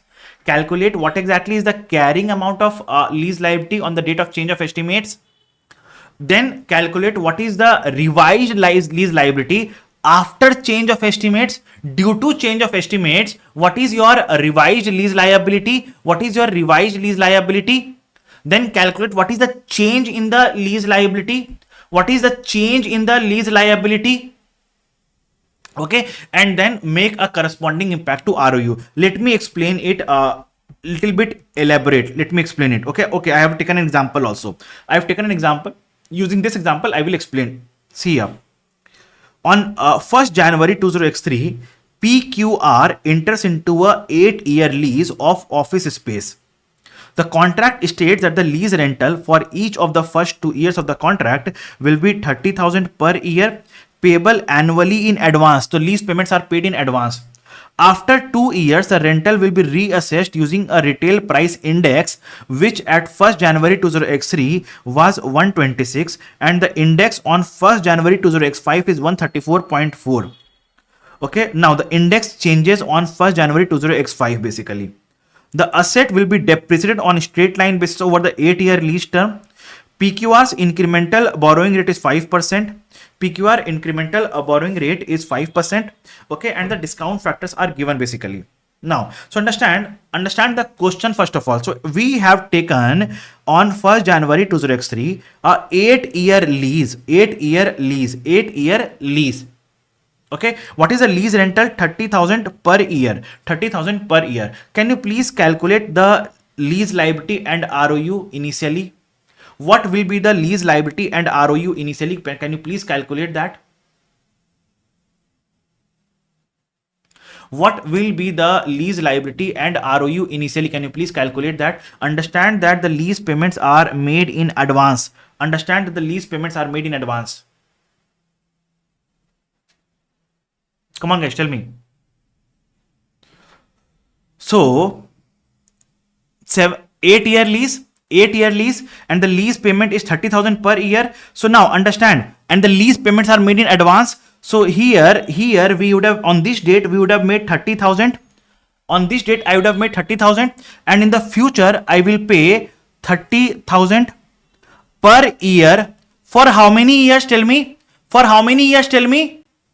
7 years. Very good. 7 years. Why 7 years? Because for the first year I have already paid. The lease was for 8 years. So now I have to calculate the present value for the 7 years. I will add 30,000 to it, and this will be my lease liability. So calculate that. So the present value annuity factor of 7 years is given as 5.786. So 30,000 into 5.786 plus 30,000 comes to 203,580. 203,580, out of which 30,000 I have already paid today itself. So my lease liability is this much. I have paid this much, and my ROU is this much. I believe it is clear to all of you. This amount. Very good. Now see, tell me, on what date your index is changing? On what date is your index changing? Your index is changing on 1st January 2005. Okay, 1st January 2005 your index is changing. On 1st January 2005 your index is changing. So can you please Can you please calculate the carrying amount of lease liability on 1st January 2005? On 1st January 2005. On 1st January 2005, what is the carrying amount of lease liability? Can you please calculate, guys? So it will be equals to 173,580. What is the discount rate? 5% into 1.05.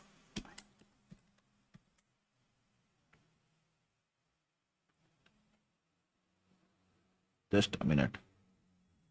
After 2 years. Okay, it is 2 years, yes. So into 1.05 minus 30,000. So it comes to 159,872. It comes to 159,872. Is that clear? 159,872 is clear, everyone? Now comes the question, what is the revised lease liability? What is the revised lease liability? See, this is the carrying amount of lease liability. Palak, you are asking me how to calculate this? Is that you are asking? Right now I explained, right? Plus finance cost.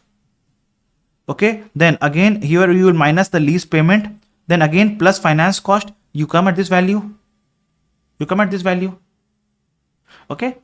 Now, so 159872, 159872. Understand, I have not taken the reference of 134.4 anywhere. I have not taken the reference of 134.4 till now anywhere. I have not taken the reference of it. I have not taken the reference of it so far. Now we have to calculate. See, this is the carrying amount of lease liability. Tell me now, so far have I done the accounting of lease remeasurement? No, I have not done the same.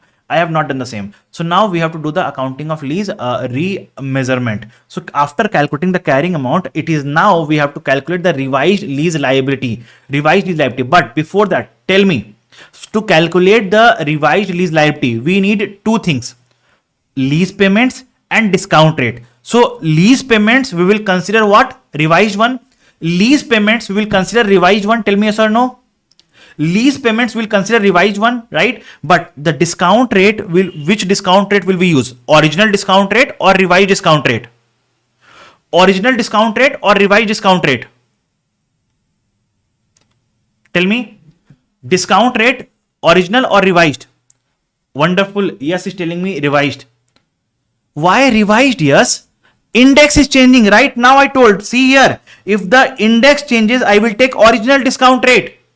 Just now I mentioned the same. Okay. So the discount rate will be original. Discount rate will be original discount rate. Okay. So now I have to calculate what is the revised lease payments. So first of all, tell me what is the revised lease payment. So your revised lease payment will be equals to, see, 30,000 you were paying as per the index of 126. As per the index of 126, but now your index has changed to 134.4. So what is the revised lease payment that you will pay? 30,000 divided by 126 into 134.4. It is equals to 32,000. Tell me yes or no. Now 32,000 is the revised lease payments which I have to pay for the how many periods? For how many years? Tell me. For how many years will I pay? For next, how many years will I pay? 5 years. For next 5 years. For next 5 years plus today also. So let's calculate the present value of it. So 32,000 into 4.329 is the present value factor. That comes to 138,527. 138,527. Okay. Plus 32,000. Okay. That comes to 170,527. 170,528. 170,528. Is the present value clear, everyone? I will write here 138,528 plus 32,000. I believe it is clear, everyone. So now tell me what is the change of the lease liability. The carrying amount was this much. Revised liability is this much. So what is the change? So change is minus 159,872. The change is 10656. This is the change of the lease liability. So what will you do? Lease liability has increased. So you will increase your ROU. So the journal entry will be ROU asset account debit. ROU asset account debit to lease liability. ROU asset account debit to lease liability. Is that clear, everyone? Come on, guys, tell me. Now again coming to the process, see here. So what is the treatment of lease remeasurement? Calculate the carrying amount of lease liability and ROU on the date of change of the estimates. Calculate revised lease liability. How to calculate revised lease liability? Considering revised lease payments and applicable discount rate. So the applicable discount rate can be original discount rate or it can be revised discount rate. Which discount rate to be used? I have already discussed here. Calculate change in the lease liability. Make a corresponding change to ROU asset. Now understand, I told that we will use, if the index is changing, GRV is changing, okay, then we use original discount rate. If the reasonable, certainty and excising and option changes, we used revised discount rate. But if both changes together, then we use, if both changes, if there is a change in the amount of lease payment due to index along with a change in the reasonable certainty, if both changes, then also we'll use a revised discount rate. If both changes, then also we will use a revised discount rate. I believe it is clear to all of you. So this is the concept of lease remeasurement. This is the concept of lease remeasurement. Okay. Now there is one more question on lease remeasurement, which I recommend you to solve as an assignment. Okay, there is one more question which I recommend you to solve as an assignment. Okay. Now Kanishka is asking me if lease term changes, then also we will use revised discount rate. Now understand, Kanishka, if lease term changes, is that a case of lease remeasurement? Kanishka, is that, tell me, if lease term changes, is that a case of lease remeasurement? It's a lease modification case, right? Because you are changing the contract. Okay. So if something in the contract changes, it's a case of lease modification, not a case of lease remeasurement. Okay. Now, though I want to give this question as an assignment, but okay, okay. I'll just discuss this question also briefly. This is a question of extension option, wherein we are required to use, tell me, to calculate the revised lease liability, we are required to use which discount rate, original or revised? Which discount rate shall be used? Tell me. Change in the extension option. Which discount rate shall I use? Revised discount rate. Wonderful. So now I'll just show it to you. Briefly, I'll show it to you. So basically, initially the extension option was not reasonably certain, but subsequently the the extension option becomes reasonably certain. So what we did is, initially we first of all calculated the revised the lease liability, the ROU, everything. Then we calculate the carrying amount of lease liability on the date of remeasurement. Now, since the extension option is changing, I will consider revised lease payments and revised discount rate. I am considering revised discount rate. And I calculate the lease liability, the revised lease liability. Now I will calculate what is the change of lease liability. So the lease liability is changing from here to here. That is, the lease liability is increasing by this amount. So what will I do? Tell me. I will increase the ROU asset also correspondingly. So I will increase the ROU asset also by this amount.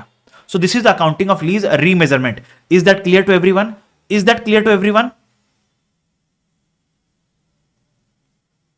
Okay, so I will recommend you guys, see the examples which I'm taking in the class. These examples are of utmost importance. So I will recommend all of you to solve these examples at least once. Now comes the case of lease modification. So now in the case of lease modification, the standard says that if you have to see, if your scope increases,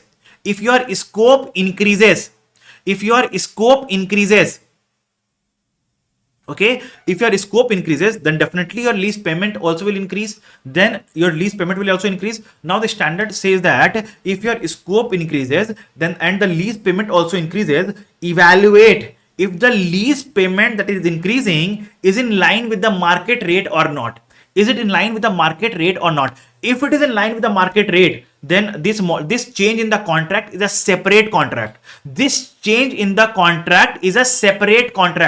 Treat it as a separate contract. So for this part, recognize lease liability and ROU today specifically. Okay, this is one part. Now, second is decrease in scope.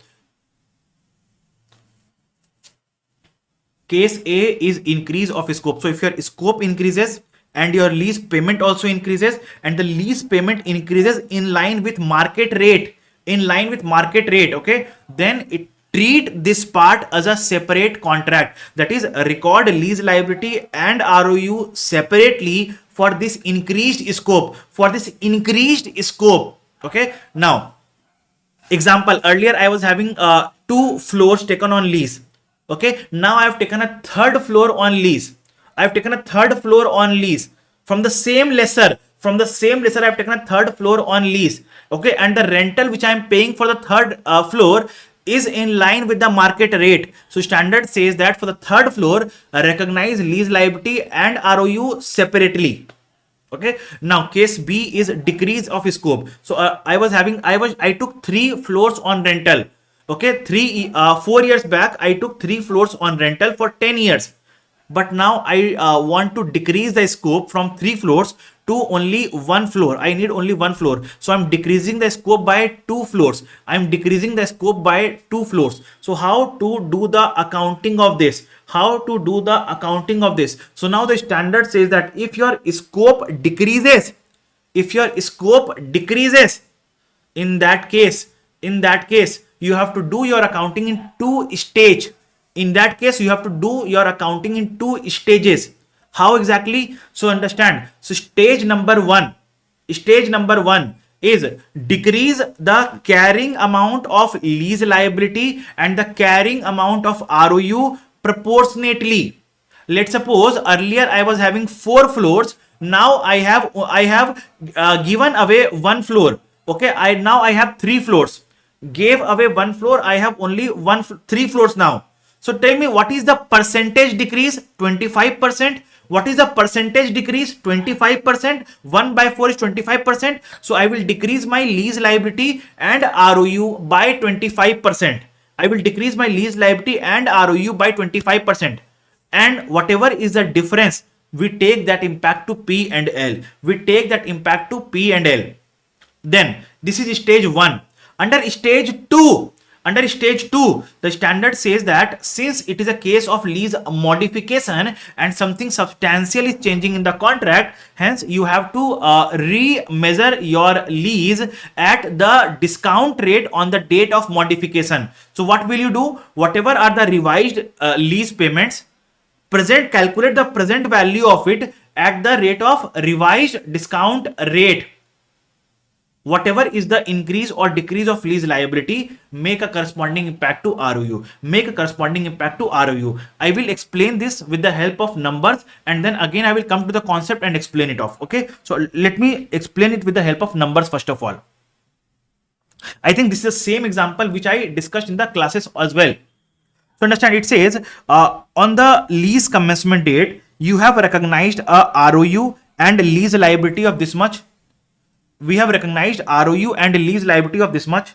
Okay, now, so what is the question? On 1st January 2003, FGH entered into a lease of 2 floors for a 10-story office building. Okay, we have taken 2 floors on lease for 10 years at an annual rent of 1 lakh per annum payable in arrears. So if you calculate the present value of 1 lakh for 10 years at a discount rate of 6%, it comes to how much? 736,000. So we recognized lease liability account debit to ROU 736,000.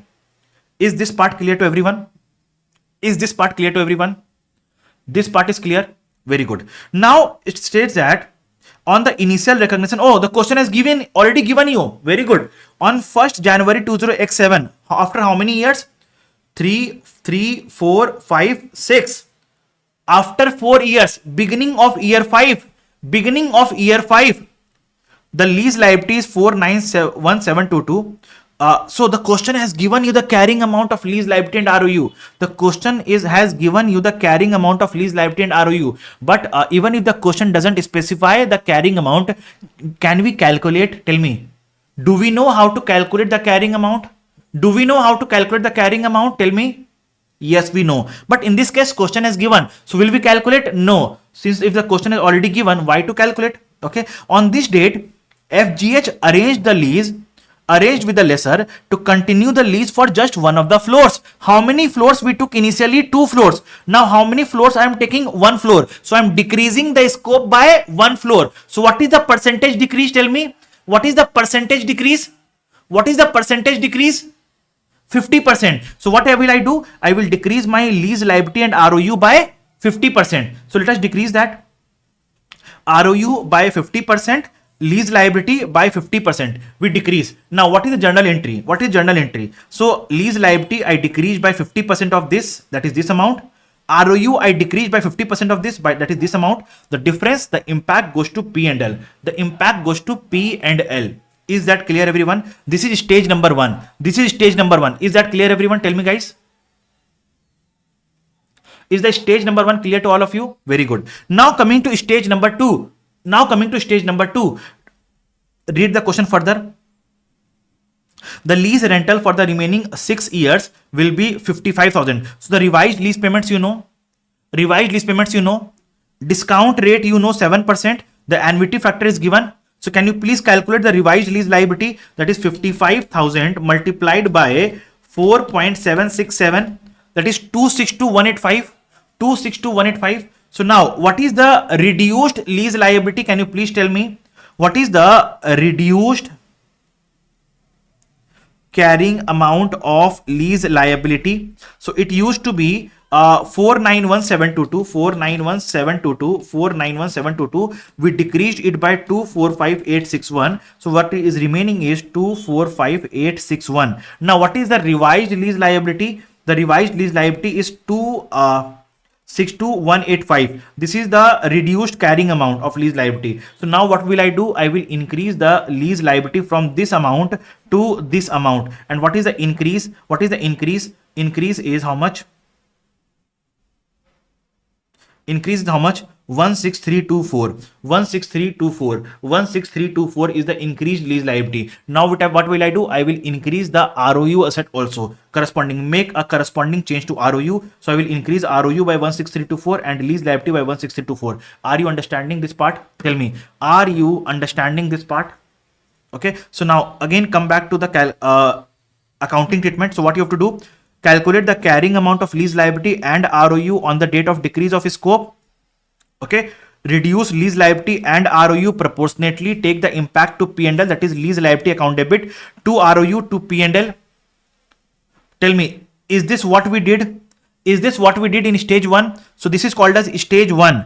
This is called as stage 1. Okay. Now, and this is called as stage 2.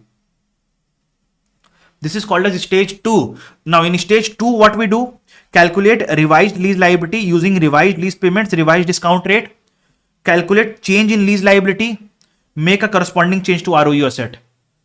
Tell me, is this what we did? Is this what we did? Tell me yes or no.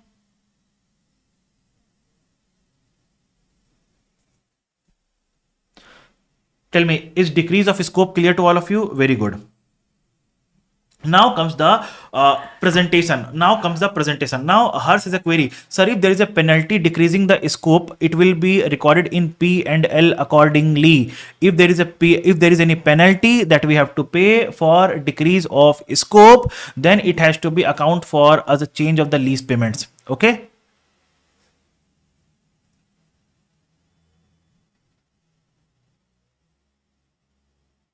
Yes, Kaniska. Yes. Now coming to the presentation. Though this presentation part is tested more at FR level, but I don't want to take any risk. And I will discuss that with you. So presentation of lease liability as current or non-current. So if the lease payment are to be paid, in arrears, guys, understand the logic of current and non-current. I believe I have discussed in class in detail. Tell me yes or no. The logic of current and non-current I have discussed in my class in detail. Tell me yes or no. So now I am not discussing the logic in detail. I am just discussing from the exam perspective how to calculate the current and non-current. Okay. Now, if the lease payment are to be paid in arrears, then non-current will be balanced at the end of next year, and the current portion is the balancing figure. But if the lease payment are to be paid in advance, then the current amount is amount paid at the beginning of next year, and non-current is balancing figure. I believe you understand what I am trying to say with this. Okay. ROU asset will always be a non-current asset.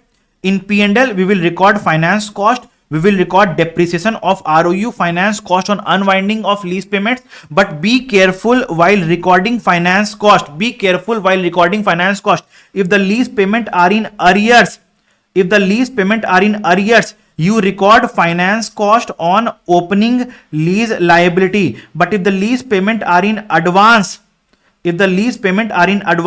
you record finance cost on opening lease liability minus lease payments at the beginning of the year. Okay. Now, what is the meaning of rent expense? The variable lease payments. Is that clear, everyone? Tell me, guys, come on. Okay, now this completes my discussion of lease from the perspective of lessee. Now we are starting lesser books.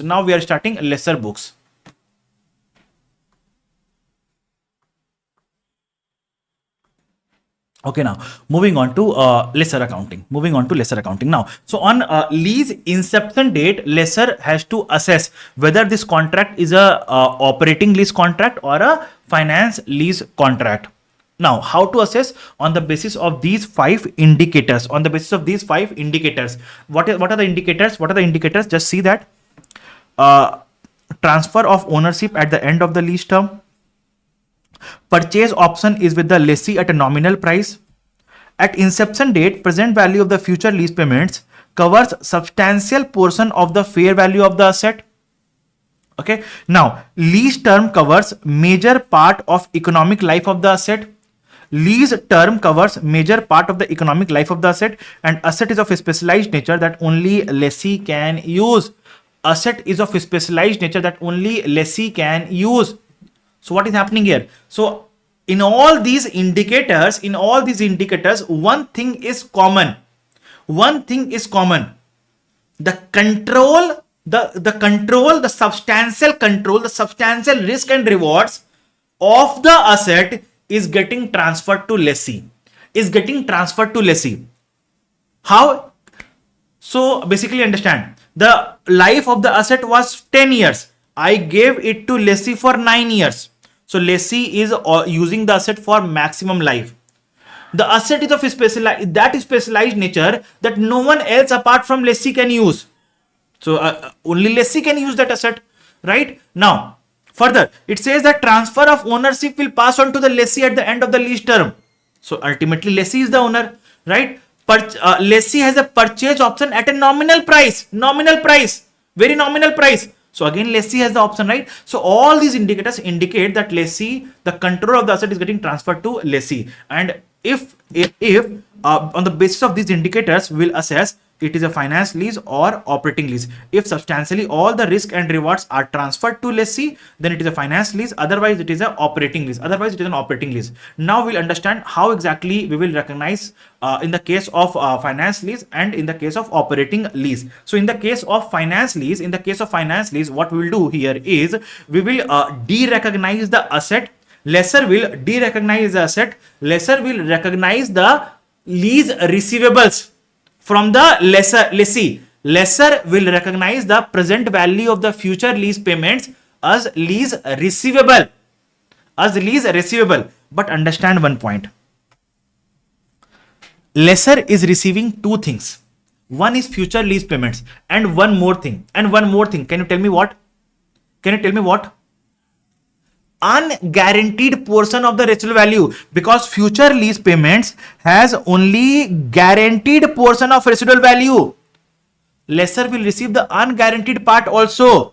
So now the lessor will record unguaranteed residual value plus future lease payments, both the present value of both, will de-recognize the asset and take the gain or loss to P&L.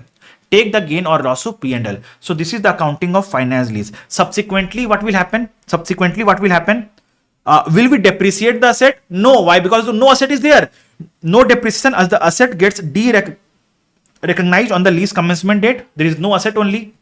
We will amortize lease receivable as per IFRS 9, that is opening lease receivable plus finance income minus lease receipts. Okay, understand? I will write here one point. Apply same logic as lease liability for advance or arrears. Same logic will apply here also for the calculating the present value, for unwinding, for recording the current and non-current, for everything, for calculating the finance income. The same logic will apply as it is. Whatever we discussed in lease liability, the same logic will apply in lease receivable also. Is that clear, everyone? Tell me. Is that clear, everyone? Okay, now, so understand, this is the accounting treatment of finance lease. Now the question also, the standard asks, what if the lessor is a manufacturer or dealer? Lessor is a manufacturer or dealer. Now understand, if I am the manufacturer of machines and I have given it on finance lease, it is called as a hire purchase transaction. Hire purchase transaction. Okay. Hire purchase transaction. Now, so basically, if I am a manufacturer of a machine and I've given it on finance lease, will I record lease receivable, derecognize asset and P&L? No, it was not my asset. It was my inventory. It was my inventory. So understand, when you substantially transfer the control of the asset, you record net gain. You record net gain. But when you sell your inventory, you record revenue and cost of sales. Is that clear, everyone? Are you understanding this point? When you sell your asset, you record net gain or loss. But when you sell your inventory, you record revenue and cost of sales. Are you understanding this point? Tell me. So if I'm a manufacturer or dealer, now I will not record net gain or loss. I need to record revenue and cost of sales. So what is the amount of revenue? Revenue means the amount that you receive from the customer. Who is the customer? Lessee. So what is the amount that I am receiving from the customer? Future lease payments. So what will I say? The present value of future lease payments is your revenue. So I will write lease receivables account debit to revenue. Lease receivables account debit to revenue. Now, what is your cost of sales? So your cost of sales is your carrying amount of asset, carrying amount of, not asset, I'll say carrying amount of inventory, minus present value of unguaranteed residual value. Present value of unguaranteed residual value. The net cost. Don't write here asset, write here inventory. Write here inventory. Is that clear, everyone? Tell me. Is that clear, everyone? Okay, so now understand, if you are doing a normal finance lease accounting or a manufacturer or dealer finance lease accounting, in the P&L profitability, will there be any impact? In the profitability, will there be any impact? In the profitability, will there be any impact? No. In the gross profit, will there be any impact? In the gross profit, will there be any impact? Yes. Why? Because this will form this. In this case, the gain or loss will increase my gross profit. In this case, the gain or loss will increase my operating profit. Right? This will increase my operating profit. This will increase my gross profit. I believe you are understanding this part. Right? Because it increases my revenue minus cost, increases gross profit. But this part I will record below this. Okay, in the case of net gain on sale of the asset, I record below this. So ultimately on the profitability, there is no impact. On the profitability, there is no impact. Okay. On the final profit, there is no impact. So I believe you have understood the accounting of finance lease. I believe you have understood the accounting treatment of finance lease. Now comes the question of operating lease. So on the operating lease, in the case of operating lease, what we will do here is, the standard says that if it is a case of operating lease, what you have to assess here is, you have to record the lease payment that you are receiving as rent income in P&L on straight line basis over the lease term or any other basis which is more representative of the lessor's benefit. So what is the meaning of straight line basis? So let's suppose I have given an asset on lease for 3 years. And the lease payment which I am getting for the first year is 5, second year 10, third year 15. So what is the total lease payment I am receiving? 30. So what is the income which I will record? 10, 10, 10. How come? So 30 by 3 is equals to 10. This is called as straight line basis. Is that clear, everyone?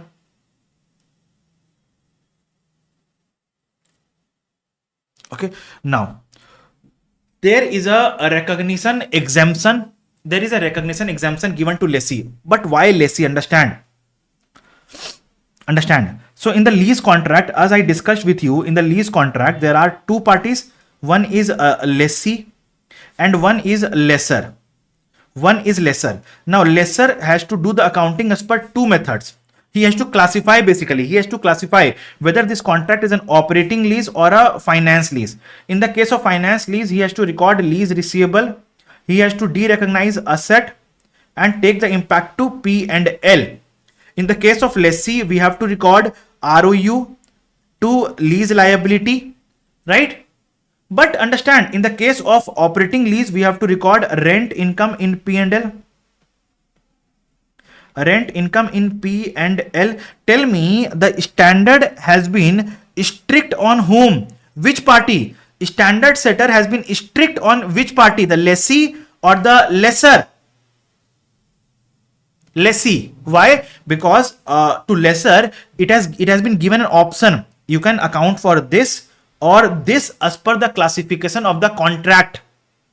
But there is no such option to lessee. There is no such option to lessee, and hence the standard setter is giving an exemption, and giving an exemption. Is giving an exemption to lessee. Now, as per this exemption, the standard setter is saying that if your lease is of low value asset, or if your lease is a short term lease. Now, what is the meaning of low value asset and short term lease? Short term lease means lease term up to 12 months. Low value asset means up to $5,000 is called as low value asset. Up to $5,000 is called as low value asset. Up to $5,000 is called as low value asset. Is $5,000 mentioned in the standard? No.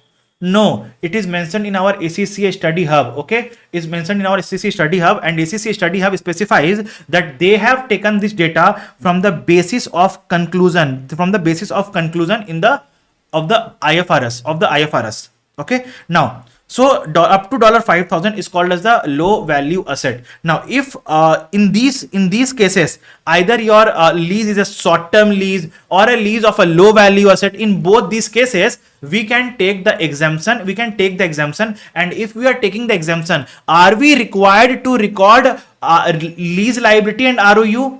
Are we required to record lease liability and ROU? No. We are not required to record lease liability and ROU. Rather, we can record the lease payment as rent expense in P&L over straight line basis, or any other basis which is more representative of the lessee's benefits. Okay.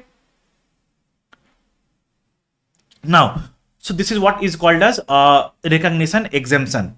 This is what is called as recognition exemption. So now coming back to our index.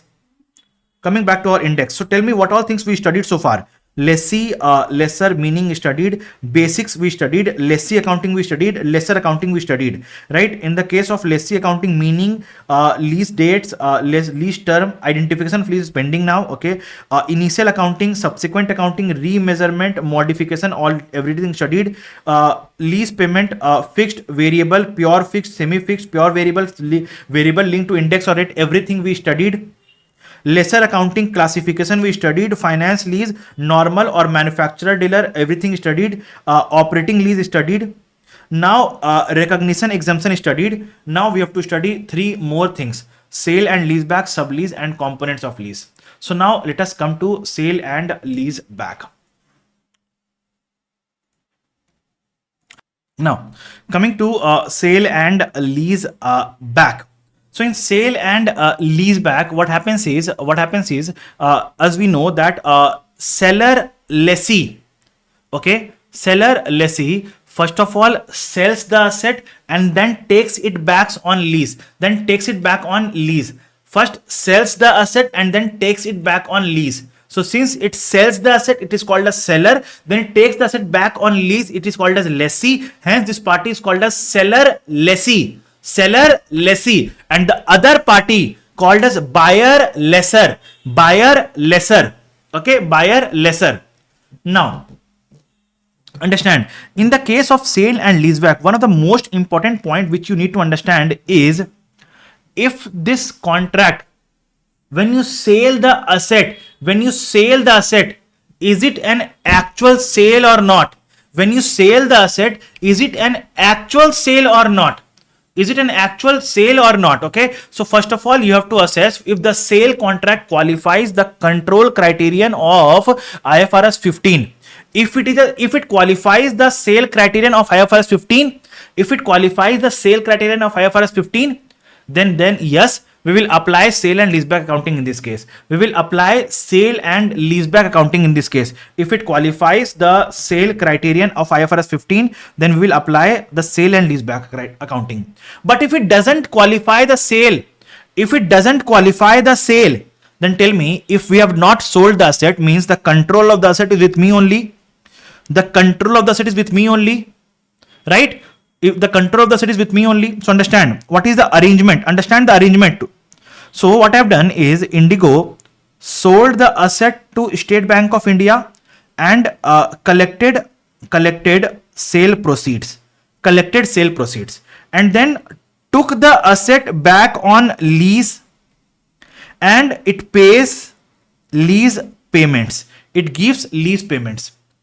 Now understand, if it qualifies to be a sale, if Indigo has sold the asset to State Bank of India, then we will apply sale and leaseback accounting. There is no challenge in that. But now the standard says that if it doesn't qualify to be a sale transaction, means the control of the asset is with me only. If the control of the asset is with me, can I take the asset on lease with me to me?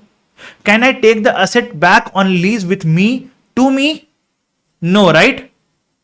I cannot take the asset. So meaning thereby, if it is not a sale, it is not a leaseback also.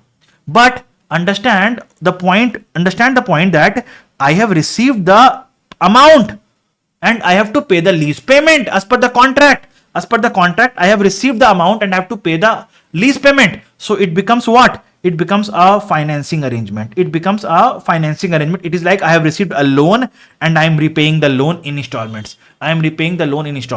So understood the logic behind this? I believe you understood the logic behind this.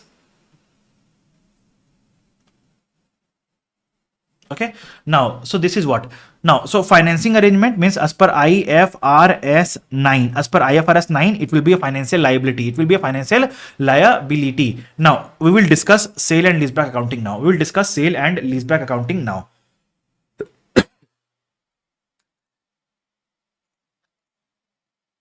Now, in case of sale and leaseback, now what happens here? Understand, in case of sale and leaseback accounting, there can be three possible cases. That is, the sale is happening at fair value, or the sale is happening at a price above fair value, or the sale is happening at a price below fair value. So what I will do is, I will first of all explain the accounting treatment. If sale happens at fair value.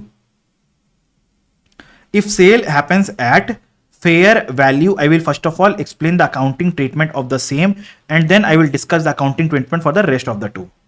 If the sale happens at fair value, then what will you do? So understand, I will record in the bank account debit sale proceeds. I will receive the sale proceeds. I will de-recognize the asset. I will de-recognize the asset at its carrying amount. Tell me yes or no. And I will recognize gain or loss on sale.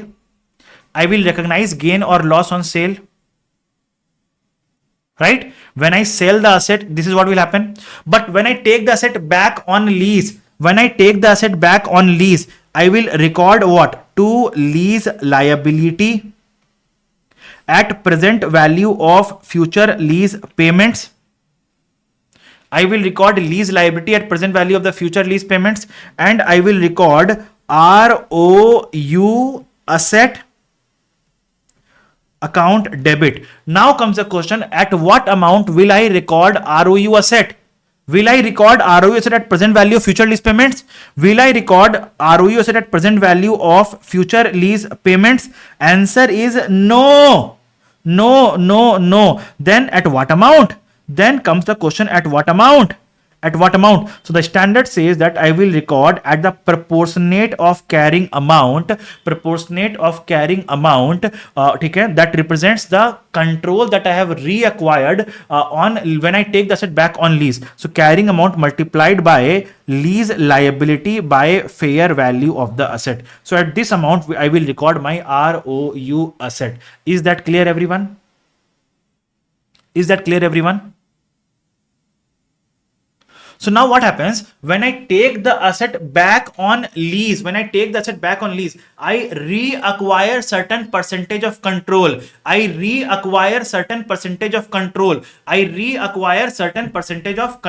Okay. So what happens? A portion of this gain on sale will be reversed.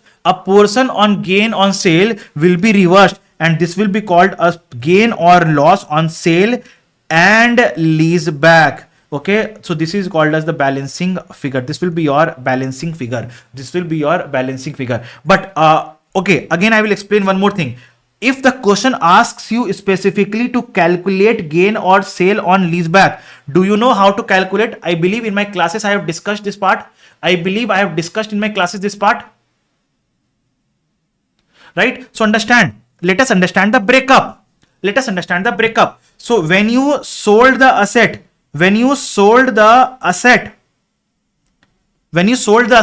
it means you lost 100%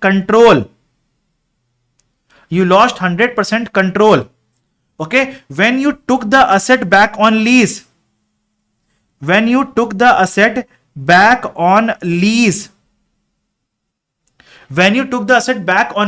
you regained X percentage control. Right? You regained X percentage control. Now, in that case, the standard is saying we record the gain or loss on the net control lost. So, what is your net control lost? So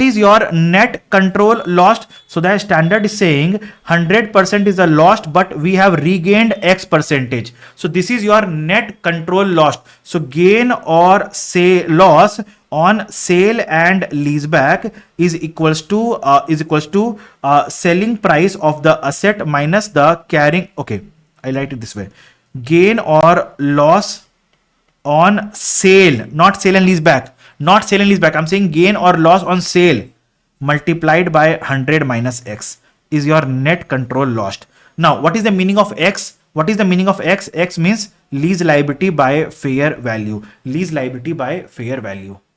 Okay. So this is the formula to calculate gain or loss on sale and leaseback. If you don't want to go into this much complications, you can simply write the balancing figure here. But the assumption is the sale happens at fair value. Is that clear, everyone?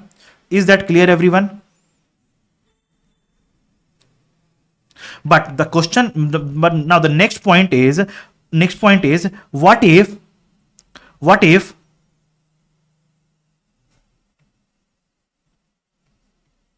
sale is price is greater than fair value?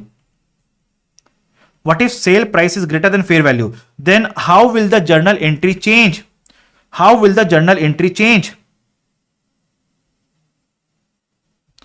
Copy, paste. So now if the sale price is greater than journal entry, then what will you do here is you will have to write an additional line item here.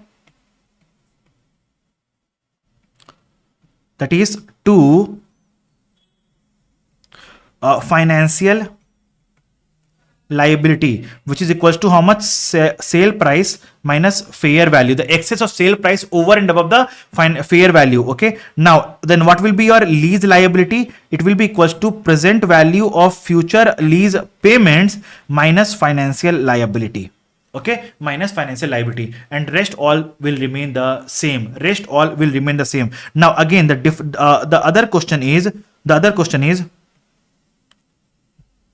what if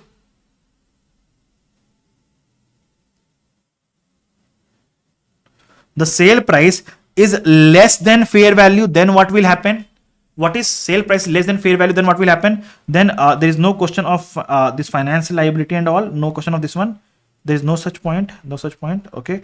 Then what we will do, what we will add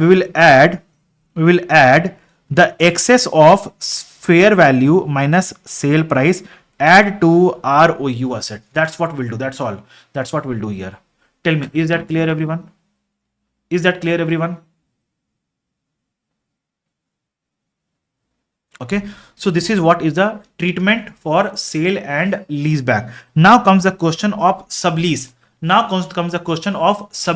What is the accounting treatment that we have to give for sublease? So understand, in sublease there are three parties. So A has given on lease to B. Okay, so now in this contract, A is a lessor and B is the lessee. A is a lessor and B is the lessee. Now B, who has taken the asset on lease, what will do now? B will again give it on lease to C. So now in this contract of B and C, B is the lessor and C is the lessee. So understand, few things are very much easy in this case. See, A is the lessor, so A will apply lesser accounting, no challenge. C is a lessee, so C will apply lessee accounting, not a challenge. But the challenge here is with the case of B. The challenge here is with B. What is the challenge with B? So now the point here is B is a lessee in this contract and a lessor in this contract. So how to do the accounting? So standard says that first of all, B will do the accounting in the capacity of lessee. Apply lessee accounting in the capacity of lessee. Okay, and recognize ROU and lease liability, and then apply lesser accounting in the capacity of lessor. Okay, that is classify it is an operating lease or a finance lease. If it is a finance lease, de-recognize ROU asset, recognize lease receivable. The difference is called as gain or loss on finance lease. If it is an operating lease, just record the lease receivables as a rental income in P&L. But the question is, how will B classify it as operating lease or finance lease? By comparing the lease term of sublease with that of head lease. If the lease term of sublease is formed substantial part of the lease term of head lease, it is a finance lease. Otherwise, it is an operating lease. So understand, if it is a finance lease, the B will de-recognize ROU asset. Because B would have recognized ROU asset here. Okay, now it will de-recognize ROU asset and recognize lease receivables. So the entry will become here lease receivable account debit to ROU asset to P&L. Okay, if it is an operating lease, we'll record a rental income in P&L. Okay, on SLM basis. Okay, now this is what is the case of operating lease.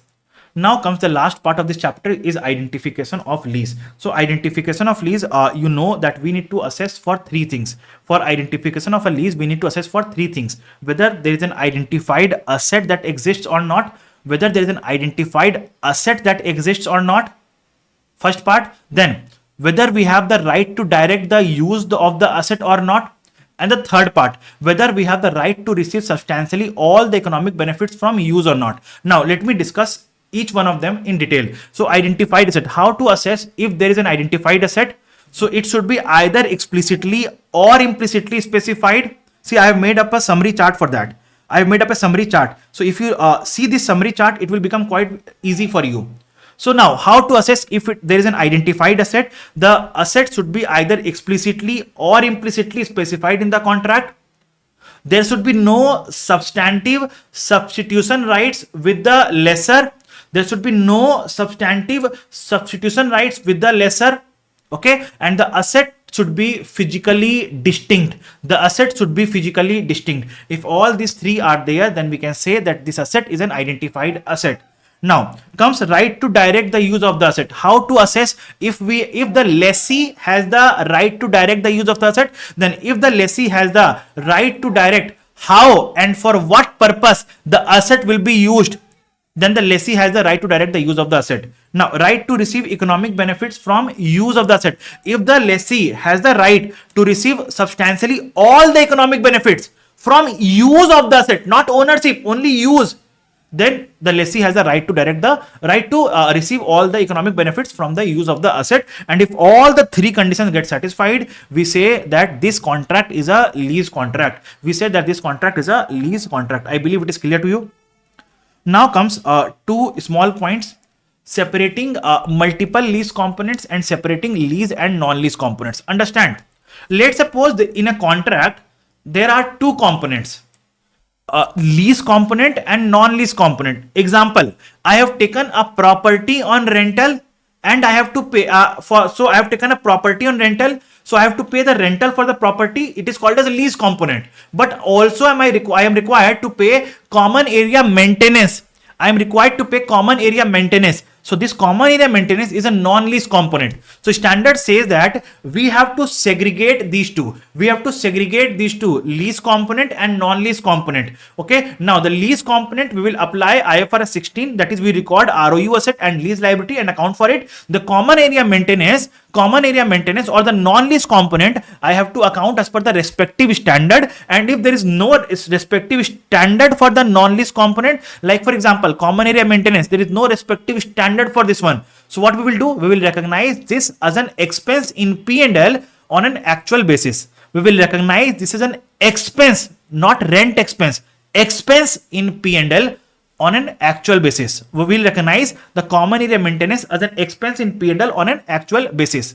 Okay, on an actual basis, Okay, now we'll recognize it on P&L.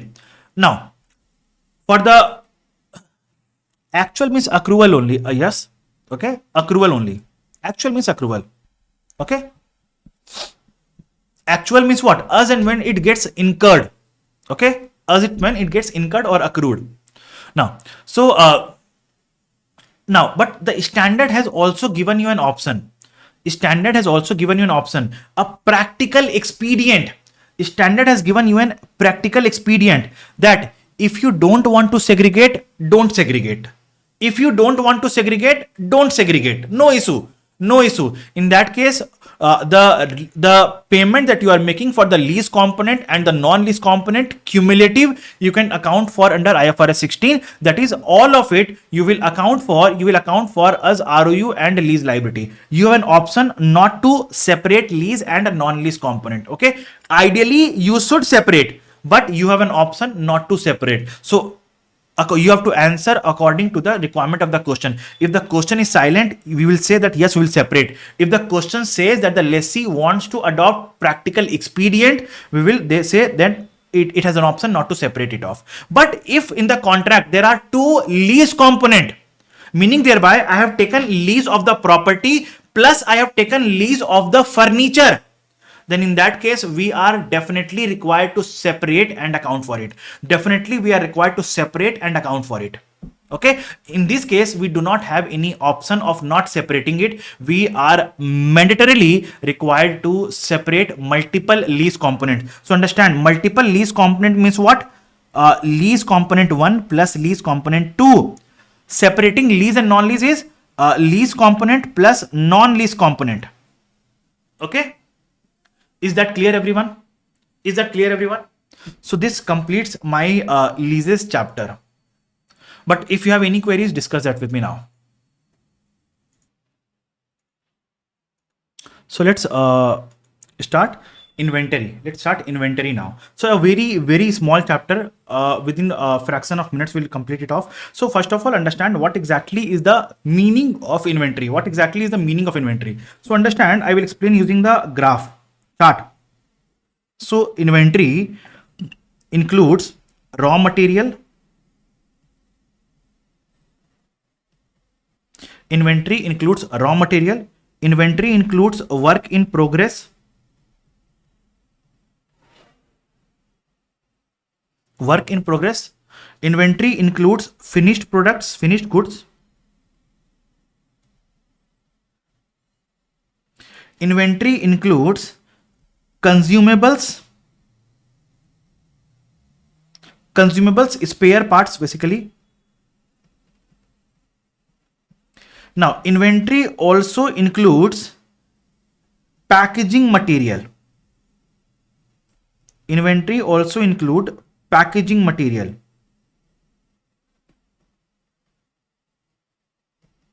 Now, packaging material are of two types. Packaging materials are of two types. One is primary packaging material and one is secondary packaging material. Now, how we differentiate what is primary and what is secondary packaging material? So, standard says that the packaging material which is used to protect the goods inside it is called as packaging material. Okay, to give an example, toothpaste. Okay, toothpaste, right? So, morning time, no? So, I can think of only that example. Toothpaste, okay? So, toothpaste comes in a tube. Tell me yes or no? Toothpaste comes in a tube. Tell me, come on guys, right? So the tube is the primary packaging material, but the tube is also coming in a box. The tube also comes in a box that is called as a secondary packaging material. So primary packaging material is the packaging material which protects the goods. Secondary packaging material is the packaging material which is for the advertisement, Okay, so primary packaging material is forming part of inventory, but this doesn't form part of inventory. Is that clear, everyone? What is the inclusions and exclusions of inventory? I believe it is clear. So now just read it off. Inventory are assets held for sale in the ordinary course of business. That is finished goods and stock in trade. So you can write one more thing: finished goods and stock in trade, and also it is stock in trade. What is the difference between stock in trade and finished goods? Can anyone tell me? What is the difference between finished goods and stock in trade? Can anyone tell me? So finished goods is like I have manufactured on my own in my factory. Stock in trade, I have purchased for reselling.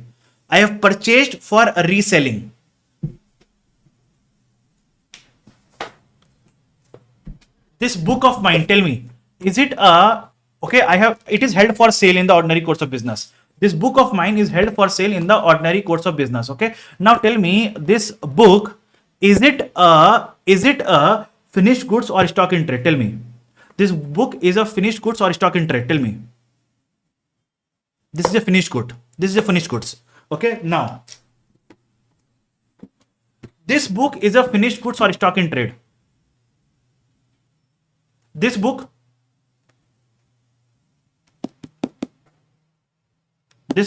is stock in trade. I believe you are understanding the difference between the two now. Okay, now, so the measurement principle. So initially, standard says that initially we need to measure at cost. And do you know the meaning of cost? Tell me, do you know the meaning of cost? Right? We have studied the meaning of cost in detail, right? Now, subsequently, we are required to measure at lower of cost or net realizable value. We are required to measure at lower of cost or net realizable value. So now how to calculate net realizable value? So net realizable value is equals to estimated selling price minus cost to sell. In this estimated selling price will adjust for trade discount, but not cash discount. Cash discount will not be adjusted here. Okay, now, if it is work in progress, then what is the estimated NRV? So it is estimated selling price minus cost to sell minus cost to complete.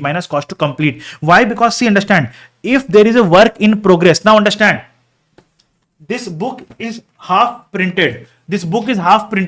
Can I sell it? It is only printed this much. Can I sell it? Okay, will anyone buy? No. So do I know what is the selling price of this much printed book? Tell me. Do I know what is the selling price of this much printed book? No, I don't know. So what I'll say, I know the selling price of the full printed book. Okay. So that is, let's suppose the full printed book will cost 800. Okay. Minus cost to sell is 150. Okay, what is the cost to complete? The cost to complete is 200. To cost to complete is 200. So my NRV is this much. This is your NRV. This is your NRV. Okay.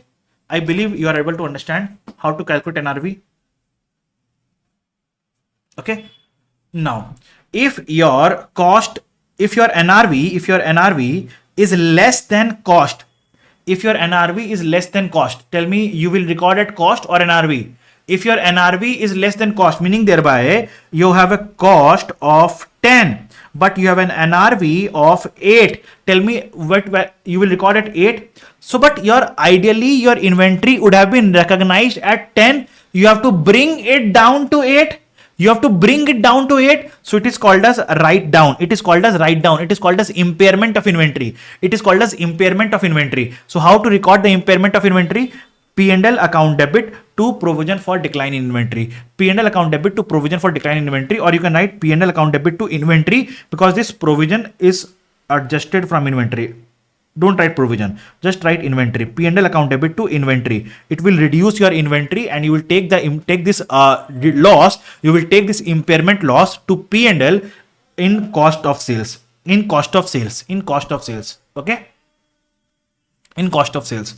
Now subsequently, if the impairment is reversed, you can do the reversals as well. If the impairment is reversed, you can do the reversals as well. Okay. So this is all about inventory. Is that clear, everyone?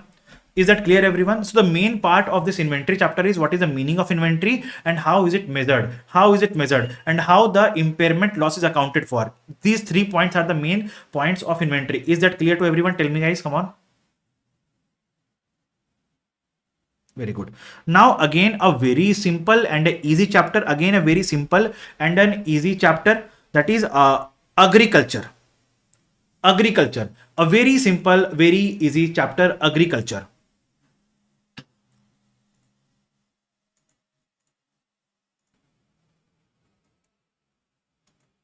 Now, let us start IAS 41 agriculture. But in this chapter, the major point of this chapter is students fail to understand what exactly is the scope of agriculture. So understand, in this chapter, we have to study two things: biological assets and the agricultural produce. What is the meaning of biological assets and what is the meaning of agricultural produce? So first of all, let's differentiate between these two.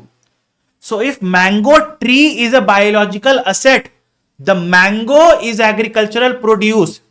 If cow is a biological asset, the milk that we get is an agricultural produce. Okay. Let me give for further example. If you can say guava tree is an biological asset, then guavas are agricultural produce. Now, yes, you are telling, sir, mangoes are inventory. Okay, understand. At the point of harvest, okay, so when we are harvesting the mangoes, they are agricultural produce. Once they are harvested,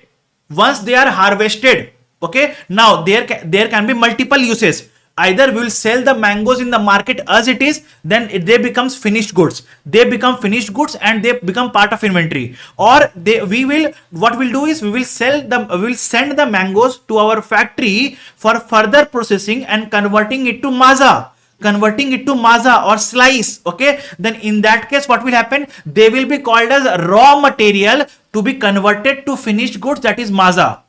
Okay, then again they become inventory. So at the point of harvest, they are agricultural produce. Subsequently, they become inventory. Is that clear? Everyone? Now, okay, now biological assets is divided into two categories. Biological assets are divided into two categories.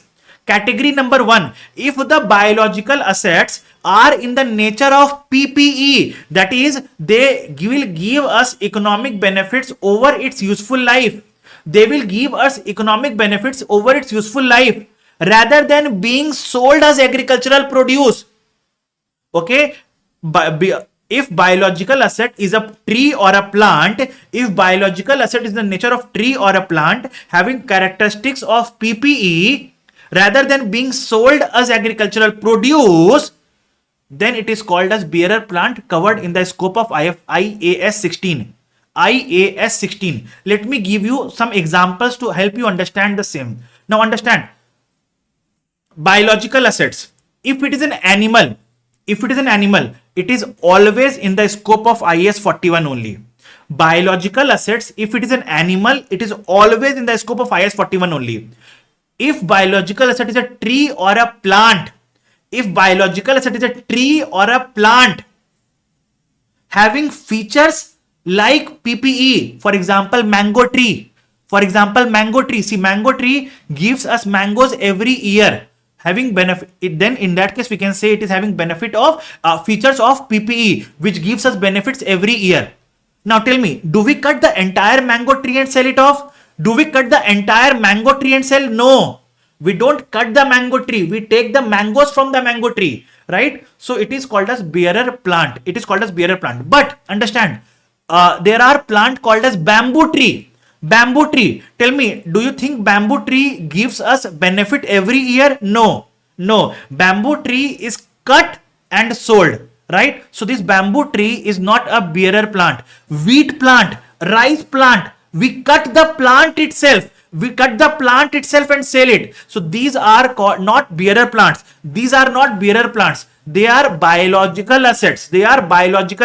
So I believe you are understanding the difference between bearer plant and the biological assets covered in the scope of IAS 41. Though bearer plant are also biological assets, but they are in the scope of IAS 16, not IAS 41. Are you understanding that what comes under the scope of IAS 41 and what comes in the scope of IAS 16? Is that clear, everyone?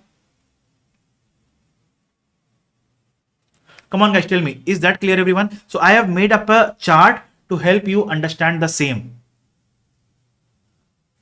So biological asset means what? All the living animal and the plant are called as biological assets. But if the biological assets are in the nature of bearer plant, that is, they are living plant used in production or supply of agricultural produce will be we will get for more than one period. It will not be sold as agricultural produce, hence it will be covered in the scope of IAS 16. Example, mango tree, guava tree. Okay, now any other biological asset except bearer plant is in the scope of IAS 41, like wheat plant, cows, anything. Okay, now all the agricultural produce of bearer plant is in the scope of IAS 41. The produce of other biological assets is in the scope of IAS 41. So the mangoes that we harvest from bearer plant is in the scope of IAS 41. The milk that we get from the cow is in the scope of IAS 41. Okay, later on they become my inventory. Now this is the scope of IAS 41. I believe it is very much clear. So understand one more point. For the agricultural produce, IAS 41 is applicable only at the point of harvest. Subsequently, IAS 2 or any other standard will be applicable. Ideally, IAS 2 only inventory. They become inventory. Tell me, is that clear, everyone? Is the scope of IAS 41 clear to everyone? Now, understand the recognition criteria. So ideally for any asset, the recognition criteria is probable future economic benefits are available. Okay, cost can be measured reliably. This used to be the recognition principle. So far for PP, IP, intangible assets, all those things. But in the case of agriculture, biological assets, the recognition principle also says one thing: entity controls the asset, right? And fair value can be measured reliably. These are two other additional points. Now, how to measure? So standard says that we will measure the biological assets and agricultural produce, everything at fair value less cost to sell. We will measure everything at fair value less cost to sell. Okay, we will measure at fair value less cost to sell. And understand, I'm making it very simple. So the standard says that I will measure at fair value less cost to sell. Okay, now at each reporting date also I will measure at fair value less cost to sell. Now tell me, will I depreciate it Will I depreciate it? No, I will not depreciate it. Then what will I do? Whatever is the change in the fair value less cost to sell, whatever is the change in the fair value less cost to sell, that goes to P and L, that goes to P and L, that goes to P and L. This is point number one. This is point number one. Point number two, for a biological asset, if fair value less cost to sell is not available, for a biological asset, if fair value less cost to sell is not available, then in that case, you can measure it at cost. You can measure it at cost, but only in the case when fair value less cost to sell is not available. So understand what will happen. Let's suppose initially you should measure at fair value less cost to sell. Okay, but fair value less cost to sell was not available. Hence you measured at cost. You kept on measuring at cost. Now herein your fair value less cost to sell became available. So now I will record it fair value less cost to sell. But let's suppose you initially your fair value less cost to sell was available. Now can I say that, okay, now here fair value less cost to sell is not available? Can I say that? No, I can't say that. Can I record it at cost? Here? No, I can't record it cost here. I have to measure at fair value less cost to sell only. Okay. Now, so we have to give preference to fair value less cost to sell. Okay. Now, so this is the second point. Third point, agricultural produce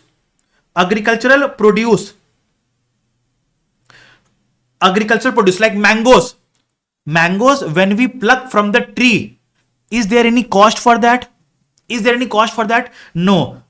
So we have to record at fair value less cost to sell only. Milk that we get from the cow, is there any cost from that? No, it has to be recorded at fair value less cost to sell only.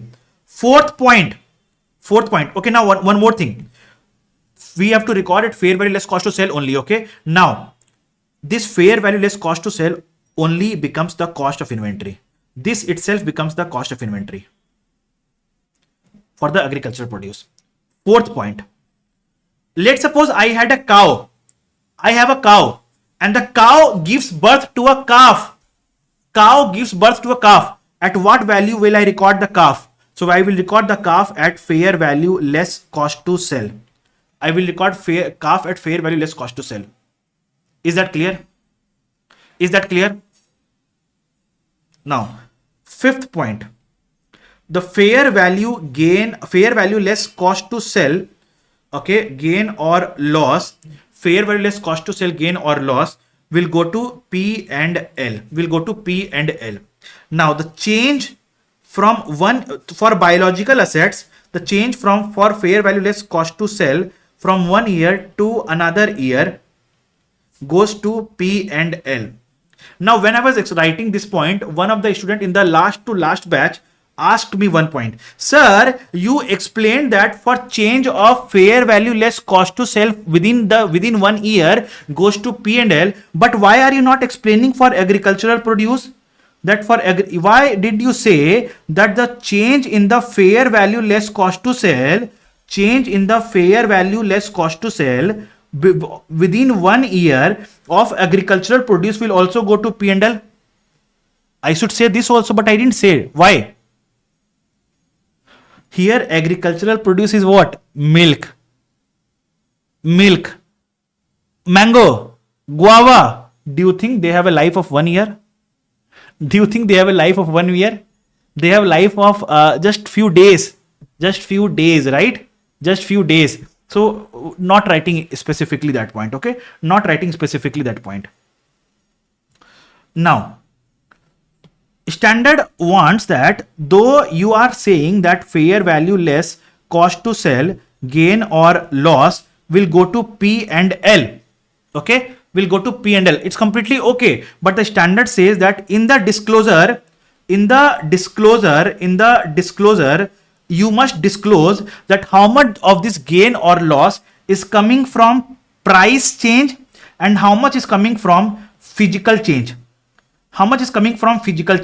So what I have done is I have taken up an example to explain the same.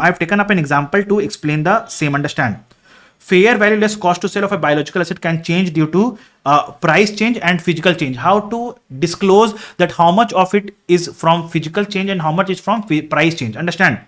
So let's suppose I have a 2-year-old horse, 2-year-old horse here. So after 1 year, the horse will be 3-year-old, right? Horse will be 3-year-old, right? In between this 1 year, horse happy birthday will come, right? And he will become 1 year older. He will become 3-year-old now, right?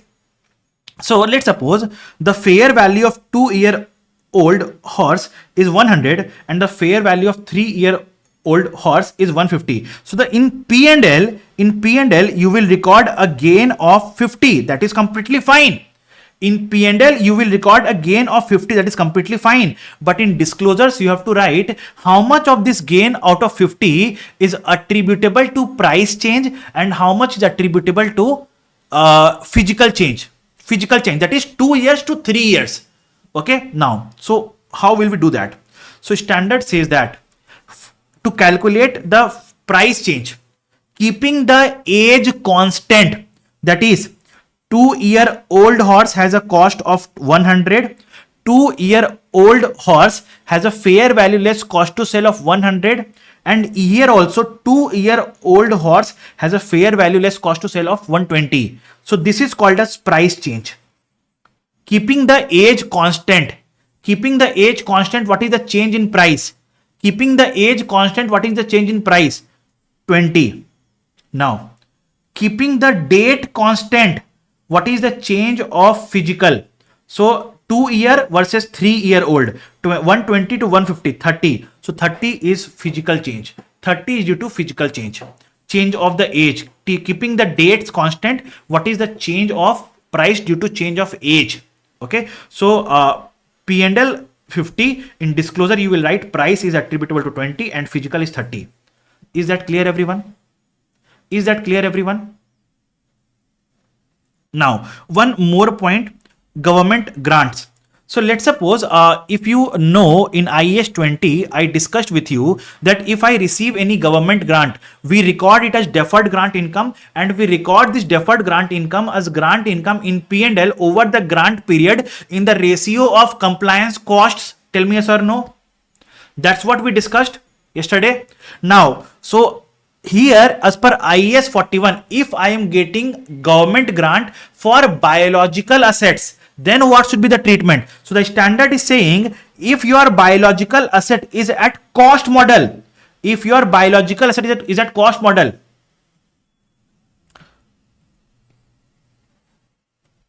if your biological asset is at cost model, then you will apply the provisions of IAS 20 for doing the grant accounting, But if your biological asset is at fair value less cost to sell model and you have received an unconditional grant, then definitely whenever you have received, you will record the entire amount in P&L. But if you have received a conditional grant, then what will you do? So the standard says that in the case when you receive a conditional grant for a biological asset under fair value less cost to sell model, let's suppose you have received here, so you will pass bank account debit to deferred grant income for 3 years. So now normally we will record grant income here, here and here, but in this case as per IAS 41, what I will do is I will record this deferred grant income as grant income when all the conditions are met. That is, I can record here as deferred grant income account debit to grant income. One shot I will record when all the conditions are met. Are you understanding the difference between the principle of IAS 20 and IAS 41 for grant accounting? Are you understanding this difference? Okay, wonderful. So this is it for agriculture. This is it for agriculture. We complete this session today here itself. Okay. This completes our revision of agriculture as well. So let us revise a wonderful chapter, important chapter from the exam perspective, that is called as financial instruments. Now, before we start the chapter of financial instruments, let us understand the meaning of few things. let us understand the meaning of few things. First point is, what exactly is a financial instrument? The answer is, financial instrument is a contract. It is a contract which gives rise to financial asset for one party, financial asset for one party, and financial liability or an equity for another party. So understand, the entity who has provided the finance, the entity who has provided the finance, they recognize financial asset. The entity who has received the finance, the entity who has received the finance, okay, they will record either financial liability or equity instrument, okay. Now I believe you very well know what is meaning of financial liability, what is the meaning of equity, though I will explain it to you. But understand, in what case we will say it is a financial liability or an equity instrument. So if there is a contractual obligation to repay the money back to the provider of finance, if there is a contractual obligation to repay the money back to the provider of finance, okay, in cash, then it is called as financial liability. If there is no such contractual obligation, then it is called as equity. So again, repeating the definition of financial instrument. So financial instrument is a contract which gives rise to financial asset for one party and financial liability or equity instrument for another party. Coming to second point, what exactly is the meaning of financial asset? So financial asset includes what? Cash, investment in equity instruments of another company, then contractual right to receive cash, then contractual right to receive cash under potentially favorable conditions, which we also call it as derivative financial asset. So if there is a case of potentially favorable, it is called as derivative financial asset. But tell me, if we have a contractual obligation to deliver cash in a potentially unfavorable condition, then it is called as what? Come on guys, tell me. If we have a contractual obligation to deliver cash in a potentially unfavorable condition, then it is called as what? Come on, tell me guys. It is called as derivative financial liability. Wonderful answer, Bhumika. Wonderful answer. Okay. So we understood what exactly is the meaning of financial instrument, what is the meaning of financial asset. Okay, what is the meaning of financial asset? So I will repeat, what is the meaning of financial asset? Cash, investment in equity instruments of another company, contractual right to receive cash or any other financial assets, contractual right to receive cash or any other financial assets under potentially favorable conditions. So this is the meaning of financial asset. Okay, now coming to meaning of financial liability. What is the meaning of financial liability? So financial liability, Palak, I will come to the example also. See, not one, not two, I have taken multiple examples. I'll show it to you. See how many examples I have. I will come to everything. So first of all, using the mind map, I am taking the recall approach. I am not seeing any notes. I am using the recall approach. So you also try to recall the concepts. When you use the recall approach, you actually get to know what actually you recall, you remember, and what you have forgot. Now whatever you have forgotten, you can see and revise. Okay, now so coming back to our topic. So what is the meaning of financial liability? The financial liability is a contractual obligation to deliver cash. Now, second point, contractual obligation to deliver cash under potentially unfavorable condition. Under potentially unfavorable condition is a financial liability, derivative financial liability. But there is one more element in the financial liability. Okay, which I am keeping it on hold as of now. Okay. Now coming to equity instruments. So what is the meaning of equity? So if I take the reference of conceptual framework, so equity means what? Equity is the residual interest in the net assets of the entity after paying off all the liabilities.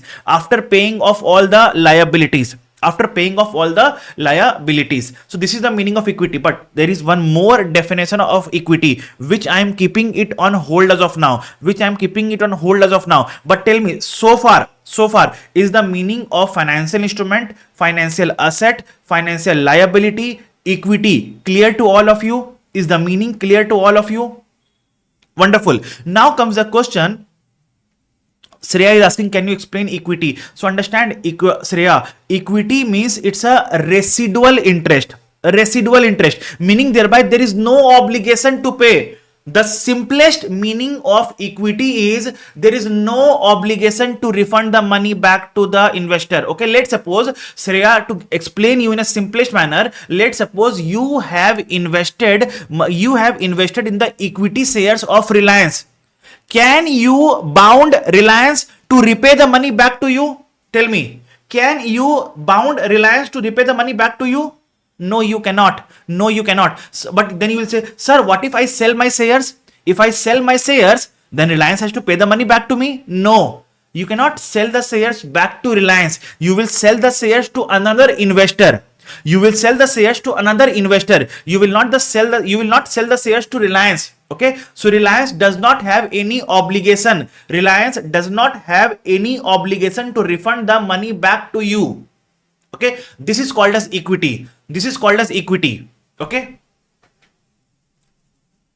Now comes the question, what exactly is the difference between equity and liability? What exactly is the difference between equity and liability? So understand, in liability, we have an obligation to pay. In equity, there is no such obligation. Liability, it cannot be avoided. If I have taken a loan from bank and my installment is due in 1 month, can I avoid the payment of that? Tell me, can I avoid the payment of that? No, I cannot. I have taken a loan from the bank. Can I avoid the payment of interest? No, I cannot. No, I cannot. Okay. Now, I have issued equity shares in the market. Can I avoid paying dividend? Tell me. Can I avoid paying dividend? Yes. It is upon my discretion. It is upon my discretion, right? If I want to pay dividend, I will pay dividend. If I don't want to pay dividend, I will not pay any dividend. If I want to pay more dividend, I will pay more dividend. If I want to pay less dividend, I will pay less dividend. So everything depends upon me. There is no one who can bound me to pay any amount to anyone. Okay, so this is called as equity. This is called as equity. Okay, there is no foundation, no obligation, nothing. Okay. So equity is avoidable, but liability is not avoidable. Liability is not avoidable. Is it clear, the meaning and the difference between equity and the liability? Is it clear to everyone? Now, coming to the definition page. So as we discussed right now, the meaning of financial instruments, the meaning of financial assets, the meaning of financial liabilities, the meaning of equity, the meaning of equity. Now in these discussions, I left one element which is called as contracts that will be settled in entities' own equity instruments, and here settled entity O's. So these two elements I have left. Okay, so I will discuss, but before I discuss that, I have to discuss the examples of financial asset and financial liability. Shreya, ये notes already shared है group पे. Okay. Now, trade receivable. In case of trade receivable, it's a contractual right to receive cash, so it's a financial asset. When I have given a loan to someone else, it's a contractual right to receive cash, it's a financial asset. If I've invested in the equity share of any other company, I have a right to receive cash. Okay, it's a financial asset. But in the case of property, plant, equipment, intangible assets, investment property, is that a financial asset? No. In case of these assets, we have to use these assets, then sell the goods produced from these assets, then we generate revenue. Just the mere existence of this laptop, can I generate revenue? Tell me. Come on guys, tell me. Just because I have a laptop with me, can I generate revenue? No. But just because I have equity shares of Reliance, just because I have investment in equity shares of Reliance, can I generate money? Yes. So that is called a financial asset. Okay. Now, advance given for supply of goods. I have given advance to my supplier. Tell me, there is a contract between me and supplier, and I have a right to receive. So I have a contractual right to receive. So is it a financial asset? No. Why? Because I have a contractual right to receive goods, not cash, not cash. So it is also not a financial asset. It is not a financial asset. Okay. So we need to understand, for a financial asset to exist, there has to be a contractual, there has to be a contract, there has to be a right in the contract, there has to be a right hak. Right means hak, मिलने का हक. There has to be a contract, there has to be a right in the contract, and there has to be a right to receive cash. There has been a right to receive cash in the contract. Okay, if these three elements are there, we say it is a financial asset. Now there has to be a contract, there has to be an obligation, and there has to be an obligation to pay cash. Then it is called as a financial liability. So if these three elements exist, we say it is a financial liability. Okay, now let's suppose I have a contractual obligation to deliver goods. I have a contractual obligation to deliver goods. Is it my financial liability? No, it is not my financial liability. I have an obligation to pay income tax. I have an obligation to pay income tax. Is it my financial liability? No, it is my statutory liability. Okay, so we need to understand these things. Okay, now equity versus liability I have discussed. Equity versus liability I have discussed. Now comes to the point, this highlighted line items. In case of contract that will or may be settled in entity's own equity instruments, how will we classify if it is an equity instrument or if it is a liability? How to assess that? So to understand these 2 points in a better and the simplest manner, I have taken up an example. Understand? So this is Reliance company and this is bank. Reliance company has taken a loan from the bank of $10,000. Reliance has taken a loan of $10,000 from bank. Okay, now and as per the contractual terms between Reliance and bank, Reliance has to pay this money in cash after 3 years. It is called as what? Tell me. It is a contractual obligation to pay cash. So it is a financial liability. Is this point clear? Is this point clear, everyone? Tell me, guys. Now, again, Reliance has taken a loan of $10,000 from bank. Reliance has taken a loan of $10,000 from bank. Okay. Now, as per the terms and conditions between Reliance and bank, this amount of 10,000 is not required to be paid in cash. But rather, Mukesh Bhai Ambani says that I will give you equity shares of my company. I will give you equity shares of my company. Okay. Now, then bank asks how many equity shares? Bank asks how many equity shares? Then Reliance says, Mukesh Bhai Ambani says that, see, when do you want the money back? So bank says, you have taken the loan for 2 years. So at the end of second year, you have to repay the money back to me. Then Mukesh Bhai Ambani says that at the end of second year, whatever is the market price of my company, on the basis of that, I will repay $10,000. Meaning thereby, let's suppose the market price of Reliance at the end of year 2 happens to be $100 per share. Tell me how many number of shares? How many number of shares has to be repaid? 100 shares. 100 shares, right? So now, if the price happens to be 50 per share, then how many number of shares? 200 shares. 200 shares. Now tell me, do I know as of now? Do I know what will be the price at the end of second year? As of now, do I know what will be the price at the end of second year? No. Then what is important here? In whatever may be the price at the end of second year, what I am doing here is I am issuing the equity shares of Reliance worth $10,000. So what is important? Equity shares or 10,000? Tell me. In this case, what is important? Equity shares or 10,000? So 10,000 is the important. So now Reliance thinks, okay, I have an obligation to pay 10,000. Whether I pay in cash or equity shares, doesn't matter. I have to pay 10,000. Okay. So now in this case, it will be financial liability. So here I can conclude, if the number of shares are variable, then it is a financial liability. Are you understanding the logic behind this? Okay. Now similarly, if the number of shares are fixed, it is called as equity. it is called as equity. If the number of shares are fixed, it is called as equity. Now just come here in the notes to accounts, in the notes, see here. The contract that will be settled in entity's own equity instruments.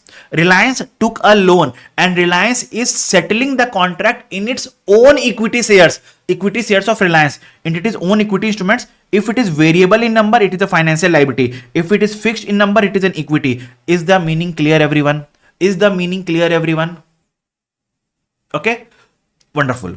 So this completes my first part of the financial instruments. This completes my first part of the financial instrument, that is meaning of the financial instrument. Now the second part of the chapter is financial liability. So financial liability, before I start, come to the mind map of financial liability. So in financial liability, first of all, we have to study the recognition. Tell me, when do we recognize financial liability? When do we recognize financial liability? When the entity becomes party to the contract. When the entity becomes party to the contract which gives rise to a contractual obligation to deliver cash. Okay, I'm repeating again. Okay, when can an entity recognize financial liability? When the entity becomes party to a contract which gives rise to a obligation, contractual obligation to deliver cash. It is then the entity has to recognize financial liability. Now, what is the classification? What is the classification of financial liability? So financial liability is always required to be measured at amortized cost method. Is always required to be measured at amortized cost method. However, there are 3 exceptions. Can you name those 3 exceptions? Or rather, I will say there are 4 exceptions. There are 4 exceptions. Can you name those 4 exceptions? Can you name those 4 exceptions? And these 4 exceptions are accounted for at F, V, T, P, and L.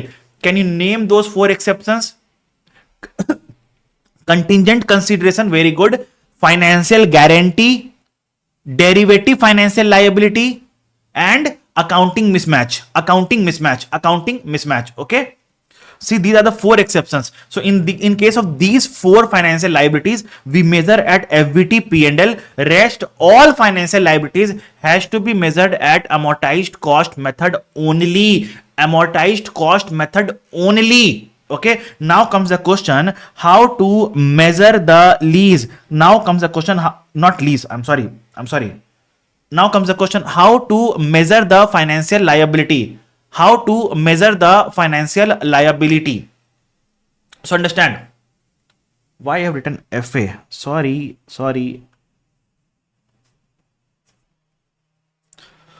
Now the financial liability can be at market terms and it can be at off market terms.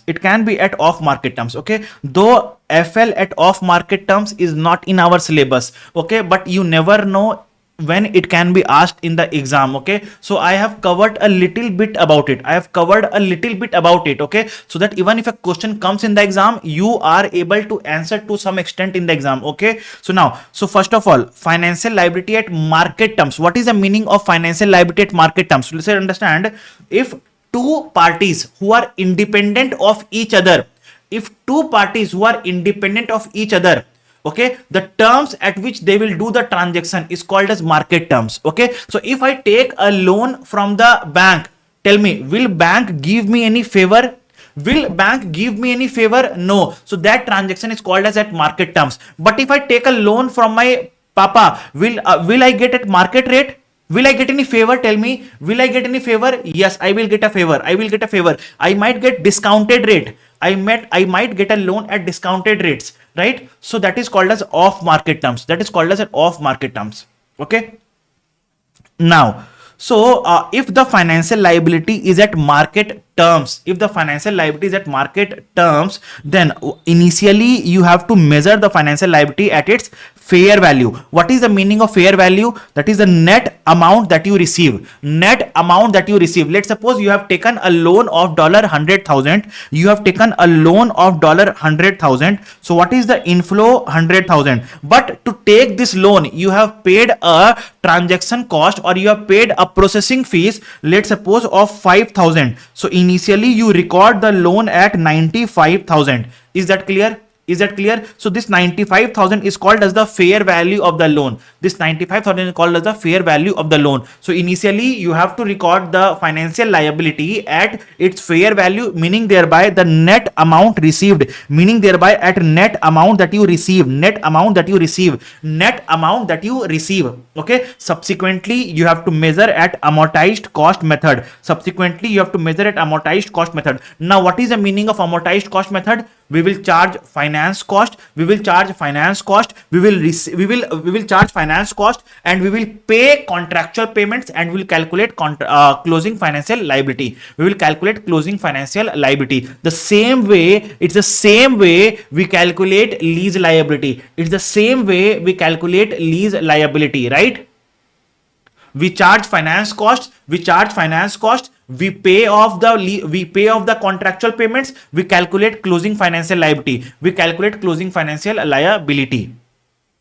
okay. So this is how you have to calculate it. Now coming to the chart here. Now, so initially it is measured at fair value, that is proceeds minus transaction costs. Now understand, initially you record the FL at net amount received. Subsequently you record the finance cost at effective interest rate, okay. Effective interest rate is a rate where the inflow is equals to outflow, but understand one point here.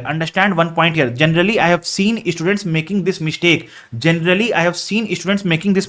suppose, listen to me very carefully. This is a very important part which I'm discussing right now. Okay, understand here. So let's suppose I have taken a loan of 100,000 at the rate of 6%, okay. Now, and I have paid a transaction cost of 5,000, meaning thereby I have received a net FL I will record of 95,000. So now understand, when you record finance cost, okay, that you have to record at effective interest rate,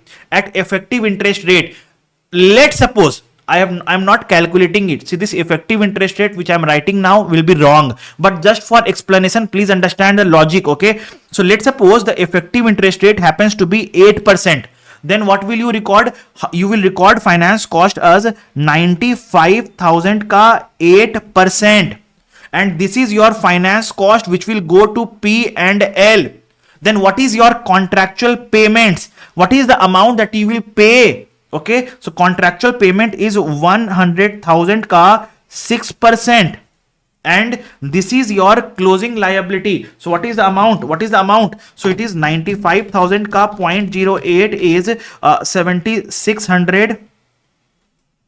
6,000 you have paid. So what is the closing amount? 95,000 plus 7,600 minus 6,000 is equals to 96,600. Now in this year, when you calculate finance cost, how will you calculate? So you will calculate 96,600 ka 8%. Again, effective interest rate on this amount, which comes to how much? Into 0.08, which comes to 7728, which will go to P and L. Then when you calculate the amount to be paid, now you will make a mistake that you will calculate 6% on this one. No, 6% payment has to be calculated on the face value, that is 100,000, that is equals to minus 6,000. So what is your closing amount? So 96,600 plus 7728 minus 6,000, that comes to 98328. So this is the amount that goes to P and L. This is the amount that goes to P and L. Okay, now understand, this amount of 6,000 goes to cash flow. Is that clear, everyone?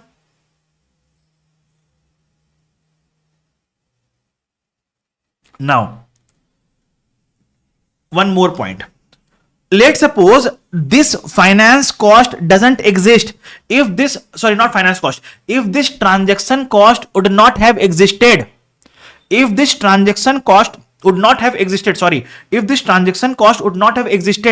in that case, this effective interest rate will be equals to 6%.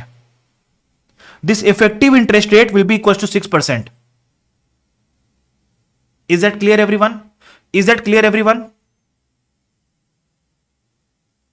Wonderful. Now coming to FL at market terms. Coming to FL at market terms.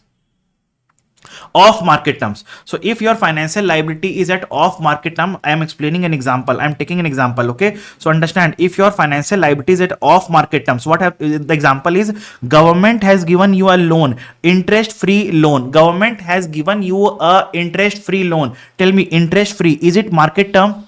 Is it at market terms? No, it is not at market terms. So what will you calculate? What will you do? So you will say, let's suppose government has given you 100,000 ka loan at 0% ka interest rate. So what will you say that what is the market ka rate of interest? Let's suppose market ka rate of interest comes to 9%. Then using the 9%, you will calculate the present value of 100,000. The contractual payments ka you will calculate the present value. The present value will be called as financial liability. The present value will be called as financial liability. Let's suppose the present value comes to $80,000. Let's suppose the present value comes to $80,000. Then what will you say? Journal entry. So you will write, in the bank I have received how much? 100,000. In the bank I have received 100,000. The present value is 80,000. So this is your financial liability, and difference 20,000 will be called as deferred grant, will be called as deferred grant income, will be called as deferred grant income, will be called as deferred grant income, which has to be dealt in as per IAS 20, which has to be dealt as per IAS 20. Is that clear, everyone?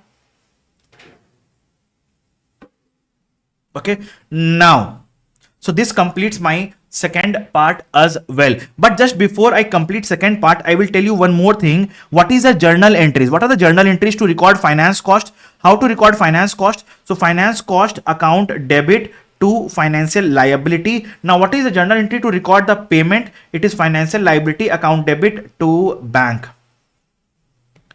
Okay, I believe it is clear to everyone. So this completes my second part. This completes my second part. Now coming to the third part, that is called as compound financial instruments. Now what exactly is the meaning of compound financial instrument? So we have covered the first part, that is meaning. We have covered the second part, that is financial liability. Now we come to the third part, that is compound financial instrument. Now what is the meaning of compound financial instrument? So compound financial instrument is an instrument which has the features of equity and financial liability both in one instrument itself. Okay, it has the features of equity and financial liability both in one instrument itself.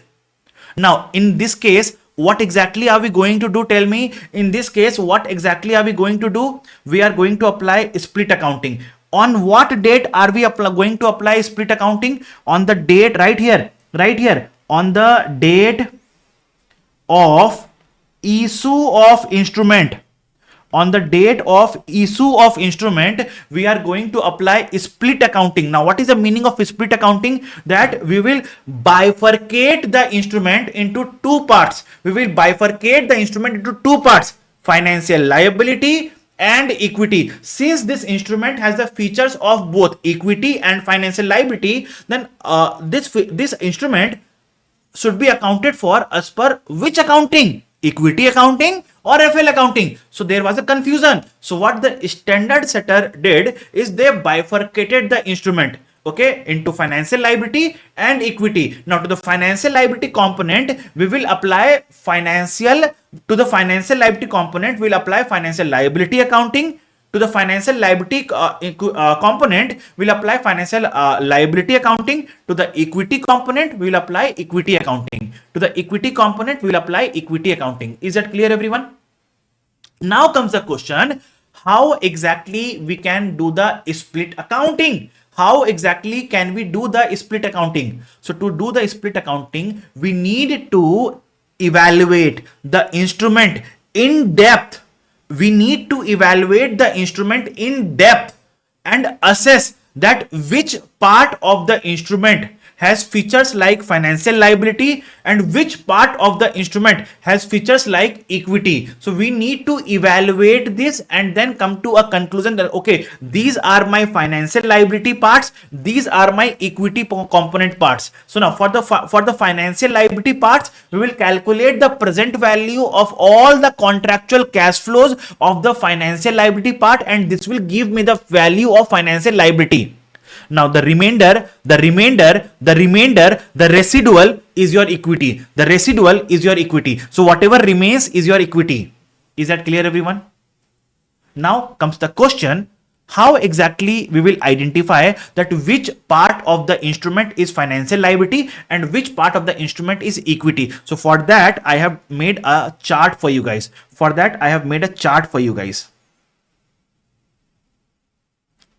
So this is the chart. So understand, first of all, compound financial instrument has the features of both equity and financial liability. Okay. Now on the date of issue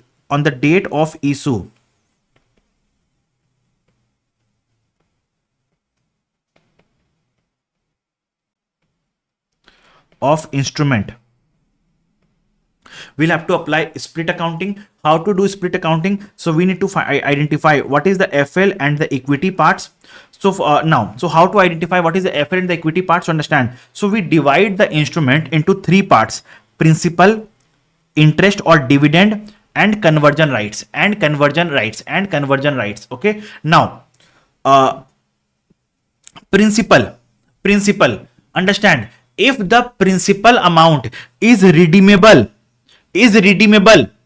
then it is called as financial liability. Redeemable means redeemable in cash, it is financial liability. If it is irredeemable, it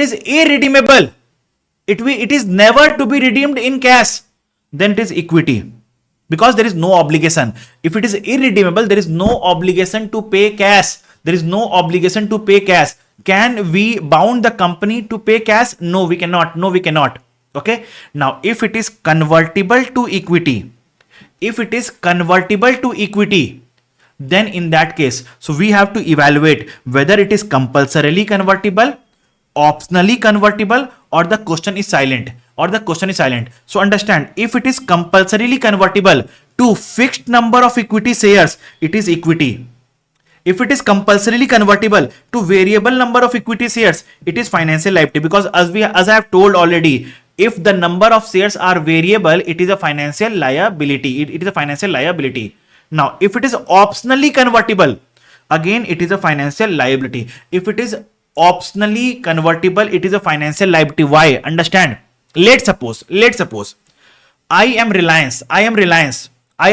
Okay, I issued equities. I issued equity shares. Okay, let me take up a simple example. I am Reliance. I issued debentures in the market and received funds from the investors. And I told to the investors that at the end of third year, if you want cash, you can ask me cash. If you want equity shares, you can demand equity shares. Whatever you will say, I will give it back to you. See, because I have taken the money now from the investors, so I have to repay it back to them, either in the form of cash or in the form of equity shares. Now tell me one thing. If investors ask me cash, can I deny? No, I cannot deny. So that's why I'm saying, if it is optionally convertible, then this liability, this obligation is not avoidable. And we know that if it is unavoidable, it is a financial liability. So if it is optionally convertible at the option of the holder, of the instrument, it is a financial liability. Okay. Now, if the entity has the option, and entity believes that it will issue equity shares, then if the number of equity shares are fixed, then equity. If the number of shares are variable, then financial liability. If the question is silent, that who has the option? Then we assume that holder has the option and it is financial liability.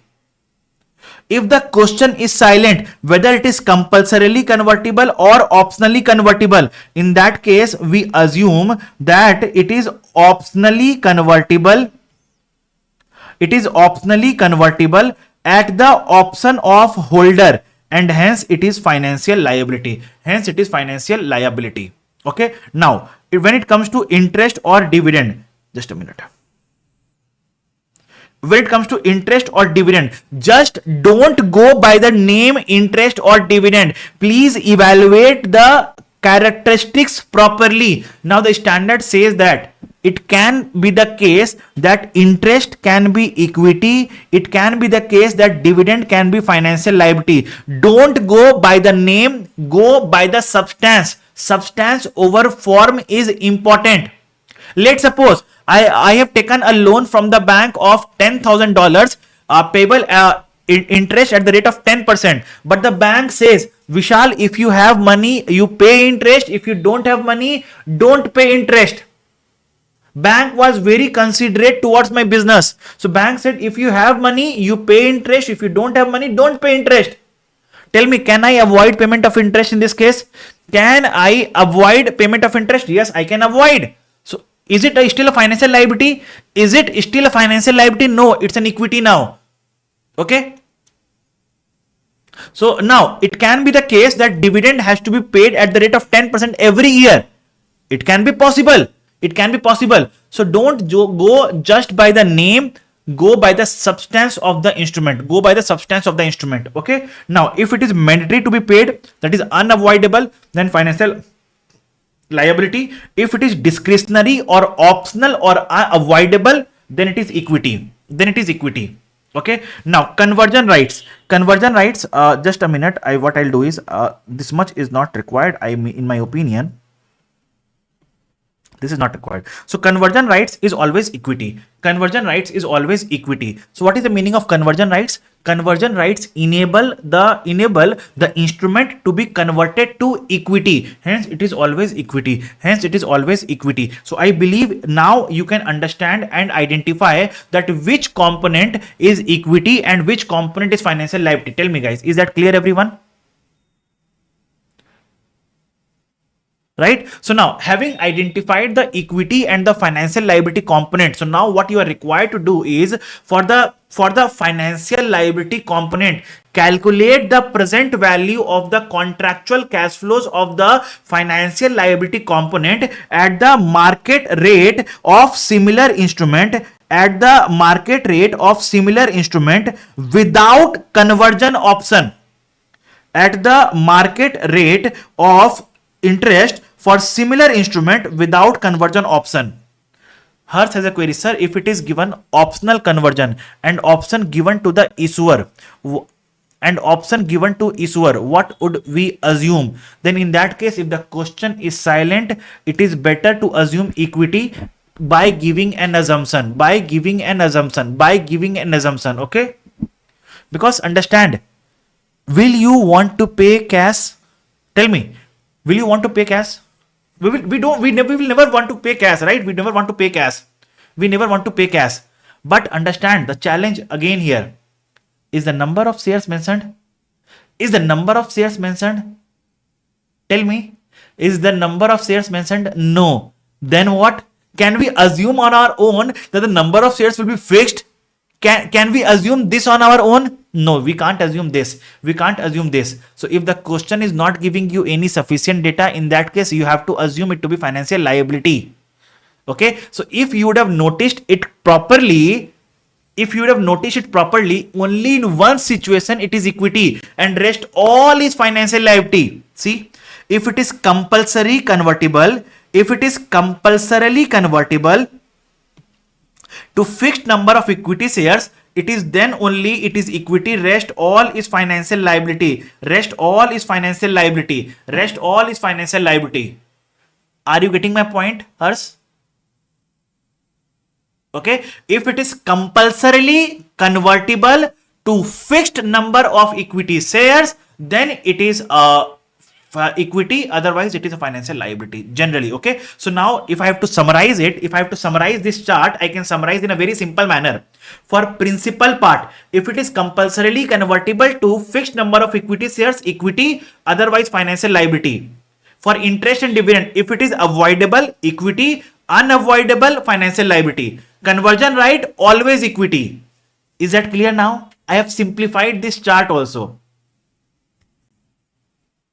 Okay, now, so having identified the financial liability component, so you have to calculate the present value of the financial liability component at the market rate of similar instrument without conversion option. Without conversion option. Okay, now this will give you the value of financial liability. Now, whatever is the remaining, whatever is the residual part is your equity. Whatever is the residual part is your equity. So this is the accounting treatment that you have to do on the date of issue of instrument. But comes the question, subsequently, how will we do? So subsequently, financial liability we will unwind and record finance cost and pay the contractual payments and pay the contractual payments and pay the contractual payments. Now, equity remains constant year on year. Equity remains constant year on year. Equity doesn't change. Equity unwinding doesn't happen.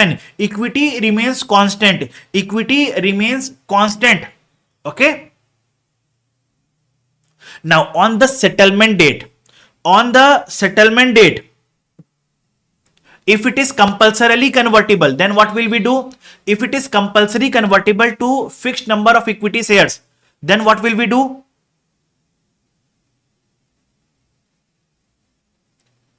Equity account debit to equity share capital to the whatever is the balance part, securities premium is the security premium. If it is compulsorily convertible to a variable number of equity shares, then what will I do? Again, equity account debit to equity share capital to securities premium, what is the excess part. Now, if it is optionally convertible, then what will we do? Now, optionally convertible, then we have to assume if the holder of the option, holder of the instrument, if they want cash, then I will do financial liability account debit to cash. If they want equity shares, then I will do equity account debit to equity share capital to securities premium. Is that clear, everyone? Now, Palak, yes, you mentioned, you identified it correctly. In this case, when you unwind the financial liability, so you record finance cost using this rate, the rate which you used for calculating the present value. So finance cost is used, is recognized using this rate. But when you are calculating the contractual payments, when you are recording the contractual payments, that you will record as per the coupon rate. That you will record as per the coupon rate, applying the same logic which I discussed here. Applying the same logic which I discussed here. Is that clear?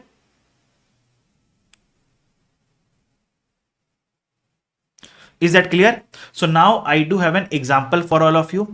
I do have an example which I've taken from ACCA Study Hub.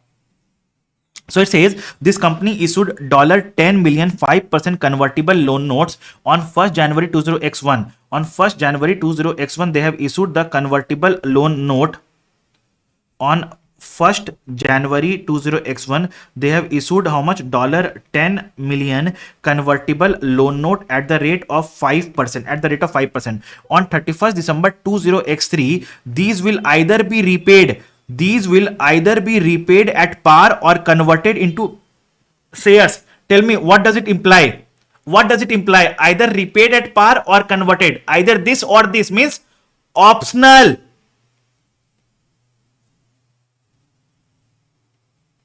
Means optional. Now, is the question mentioning that who has the option? Is the question mentioning who has the option? No. Then what will we assume? Holder has the option. If holder has the option, then in that case it becomes what? Financial liability. In that case it becomes what? Financial liability. Okay. Now, tell me, 5% convertible loan notes. What does it imply? That 5% we have to pay mandatorily. So in this case, principal is your financial liability. Principal is financial liability. Interest is financial liability. Only the conversion right is equity. Only the conversion right is equity. Only the conversion right is equity. Only the conversion right is equity. Okay. So now, what will we do in this case? So what will we do in this case? So the loan is taken for how many years? From 1st January 20x1 and repaying on 31st December 20x3. So 20x1, 20x2, 20x3. So loan has been taken for 3 years. Loan has been taken for 3 years. What are the contractual payments? What are the contractual payments for year 1, year 2, year 3? Now, we have to prepay principal at par at the end of year 3, meaning thereby I will repay 10 million here at year end 3. Every year how much I am going to pay? 5%, 10 million का 5% is 0.5 million, 0.5 million plus 0.5 million. So this is what I have to pay every year. This is what I have to pay. This is what I have to pay. These are the contractual cash flows. These are the contractual cash flows of the financial liability element. Okay. Now, which discount rate will I use to calculate the present value? Tell me, which discount rate am I going to use? 8%. Why? Because the interest rate of loan notes without the option to convert is 8%. So I will have to calculate the present value at the rate of 8%. So now can you please tell me what is the present value at the rate of 8%? So I have already done the calculation. So the present value of this much at the rate of 8% is 9229. So this is your financial liability. Now comes the question, what is your equity in that case? So what was the value of instrument? 10,000. So 10,000 minus 9229. 10,000 minus 9229 is equals to 771. 771 is the equity. 771 is the equity. So this is what I am going to write here. Cash account debit 10 million to liability 9.229 to equity 0.771. Is that clear, everyone? So this is the entry that we are going to pass on 1st January 20x1. This is the entry which we are going to pass on 1st January 20x1. Is that clear, everyone? Wonderful. Now, subsequently, what we will do? We will unwind the financial liability. Subsequently, what are we going to do? We will unwind the financial liability. Unwind the financial liability. Interest I will record at the rate of 8%. Coupon I will pay whatever I am to pay 5,000, 500, 500, 500. I will pay here. I will pay here, and my loan becomes 10,000. And my loan becomes 10,000. Now this 10,000. This 10,000. Now what happens at the end of third year? What happens at the end of third year? Understand, if the holder of the instrument wants cash, if the holder of the instrument wants cash, then what I will do? Financial liability account debit to bank 10,000, right? 10 million, right? It's million, right? It's million, right? It's million, yes. So if the holder of the instrument wants cash, so I will pay financial liability account debit to bank 10 million. Now, whatever was the equity 0.771, does that hold good now? Does this equity hold good now? No. So what I will do? I will transfer it to retained earnings. I will transfer this to retained earnings. But if the holder of the instrument wants equity, then what we have to do? We have to issue equity shares. We have to issue equity shares. Now, tell me now, does this financial liability hold good now? Does this financial liability hold good now? No. So what I will do? I will transfer this financial liability to equity, and from now equity becomes 10.771. Now from this I will issue equity share capital, the number of shares multiplied by the face value, multiplied by face value. Now whatever is the excess is called a securities premium. Is it clear, everyone? Is it clear, everyone? So I have written the journal entries also here. If it is converted to equity, then equity account debit, financial liability account debit to equity share capital to securities premium. If it is to be redeemed in cash, then financial liability account debit to bank, whatever is the amount of equity transferred to retained earnings. Okay. So this completes my third part of compound financial instruments.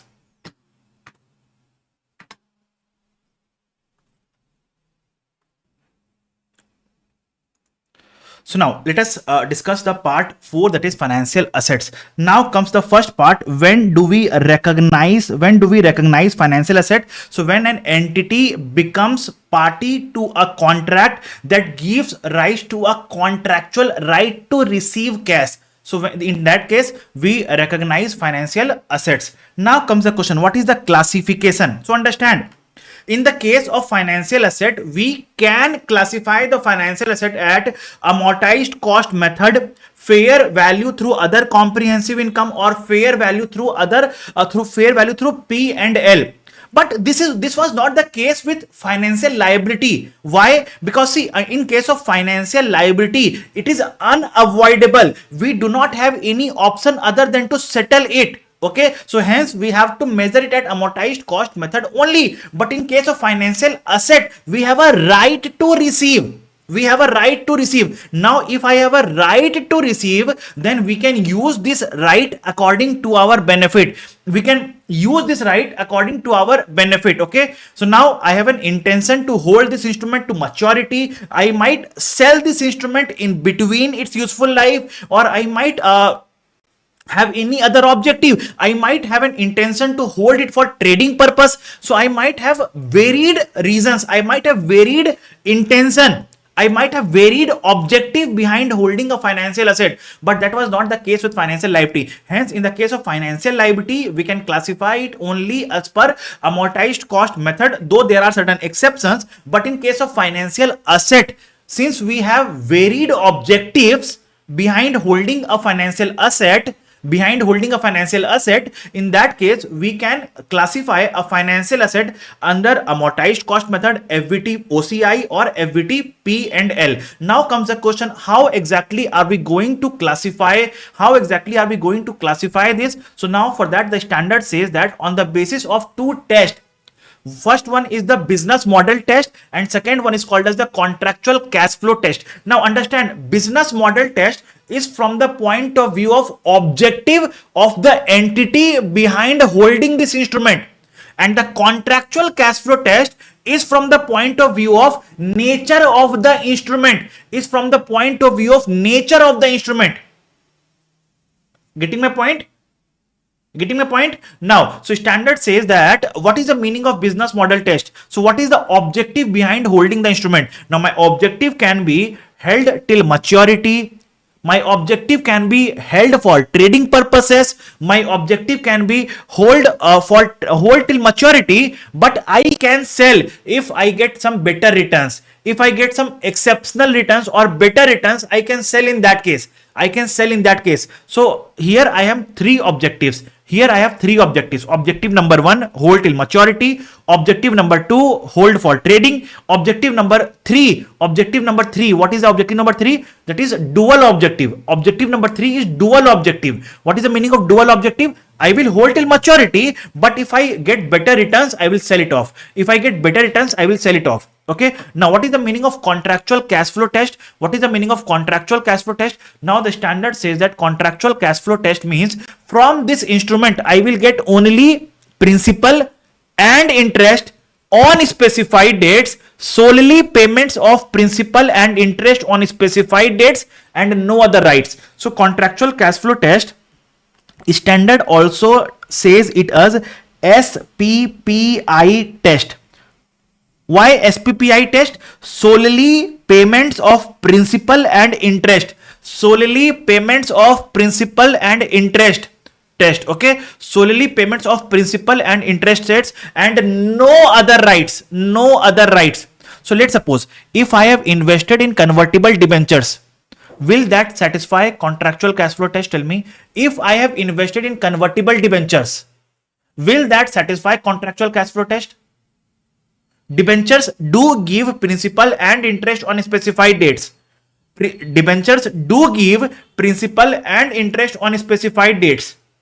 But still, will that instrument satisfy contractual cash flow test? No. Why? Because it has some additional rights of conversion also. It has a conversion right also. But SPPI test says no other rights. So investment in debentures, convertible debentures, fails contractual cash flow test. Now let's suppose I have invested in equity shares of another company. Will that satisfy contractual cash flow test? If I have invested in equity shares of another company, no. Why? Because in equity shares, do you get principal and interest on specified dates? No. I have given a loan to my friend. Will that satisfy contractual cash flow test? Yes, because my friend will give me principal and interest on specified dates. Okay.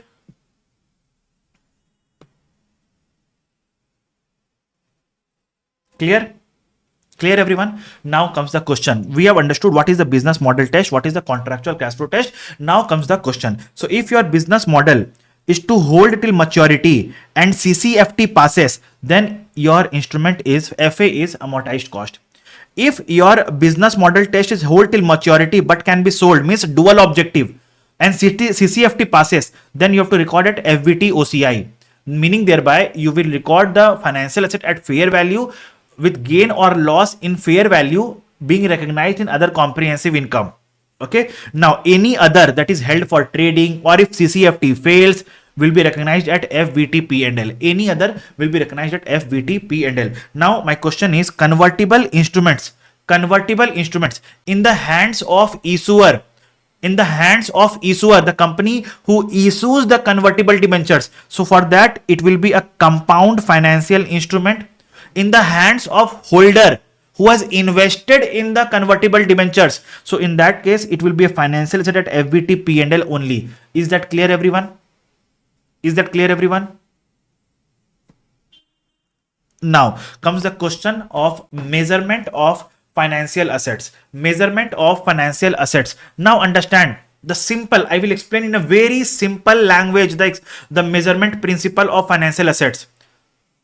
One by one. If the financial asset is at amortized cost method, initially if the FA is at amortized cost method, we record the FA at the net amount that we pay, net amount that we invest, net amount that we invest. Okay, so let's suppose bank has given a loan of 1 lakh and bank has received a processing fees of 5,000. Tell me what is the FA of bank? What is the FA of bank? 95,000. Bank has given a loan of 100,000. Bank, listen to my question very carefully. Bank has given a loan of 100,000, received a processing fees of 5,000 and paid transaction cost of 2,000. Tell me what is the FA? What is the value of FA? Paid 100,000.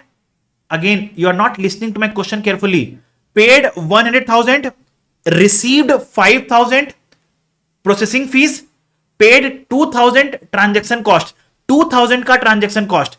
Very good, Palak. 97,000 is the answer.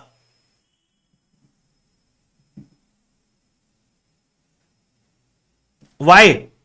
I have paid how much? 100,000. I received how much? 5,000.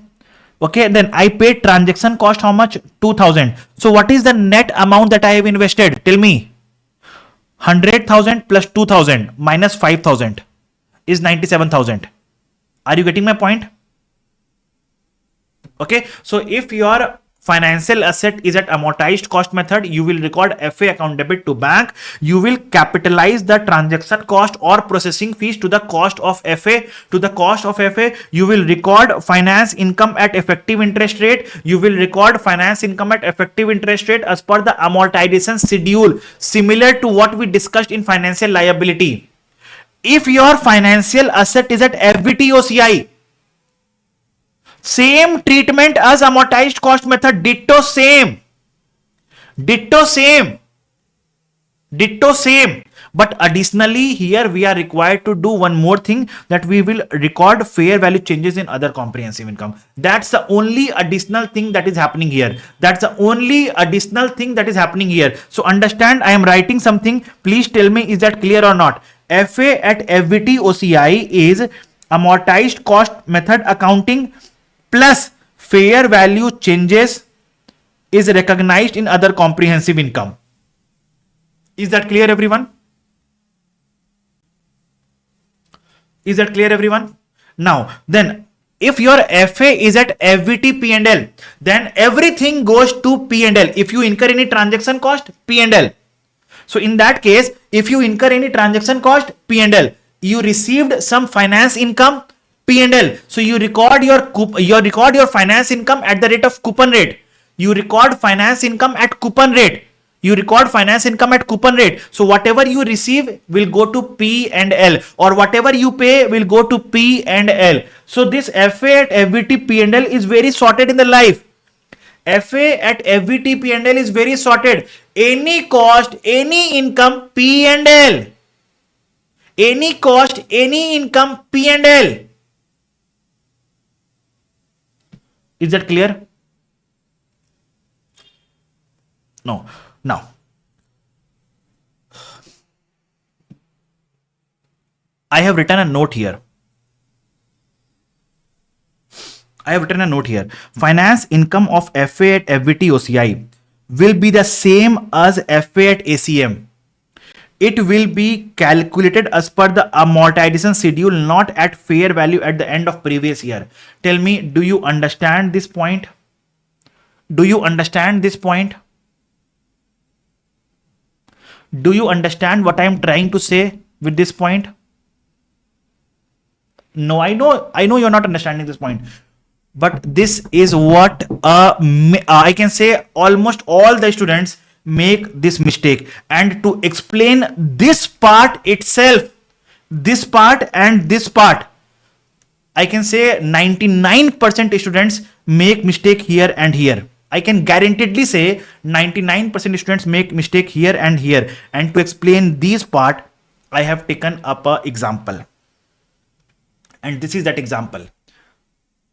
This is that example. Tell me, are you ready for the example? Arvind, how to calculate EIR, I won't be taking up in this session because it will unnecessarily increase the length of the session, this revision video. But yes, if you want to understand, I can explain, I can help you with the same. Okay, we can personally discuss over a call. Okay. Now, example on financial assets. So let me explain this example. Okay, now, though ideally I take up this example, this is a very detailed example. I take up this example in my CA final classes, but I thought it is very much important for you to understand this example for you guys also. So hence I am taking up this example with you guys. So understand. So on 1st April 20x1, Reliance bought 1000 in the number, okay, 5% bonds, face value 100 for $95,000. So this is the purchase price, incurring a issue cost of 2000. Okay. Now tell me, if your FA is at amortized cost method, at what value will you record the FA? At what value you will record the FA? 95 plus 2, 97. If your FA is at FVT OCI, at what value? 97. But if your FA is at FVT P&L, then at what value will you record? If your FA is at FVT P&L, 95,000. If your FA is at FVT P&L, you will record FA at 95. You will transfer 2 to P&L. You will transfer this 2000 to P&L. Okay. Now, interest is received in arrears.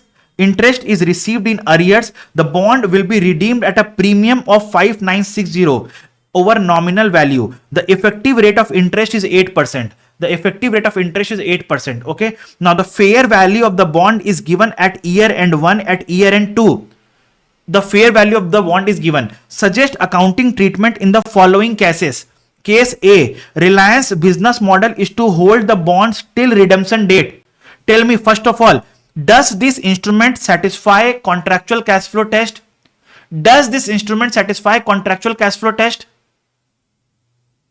Yes. Why? Because I am getting principal and interest on a specified date and I am not getting anything else. Now some student will say, sir, I am getting premium also. No, this premium is also a interest only, but it is just given by the name of premium. Okay, it is in the nature of interest only.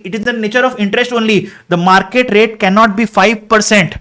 Okay, so they are giving interest by different names. It is interest only. Okay, now so contractual cash flow test is passing and the business model is to hold the bonds till redemption date. So what is the classification? Amortized cost method. So how will I do the accounting? See here, I will record my FA at 97,000.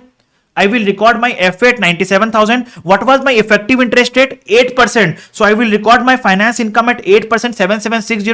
Now what is the bank I will receive? So what is the amount that I am receiving? Contractual cash flow that I am receiving.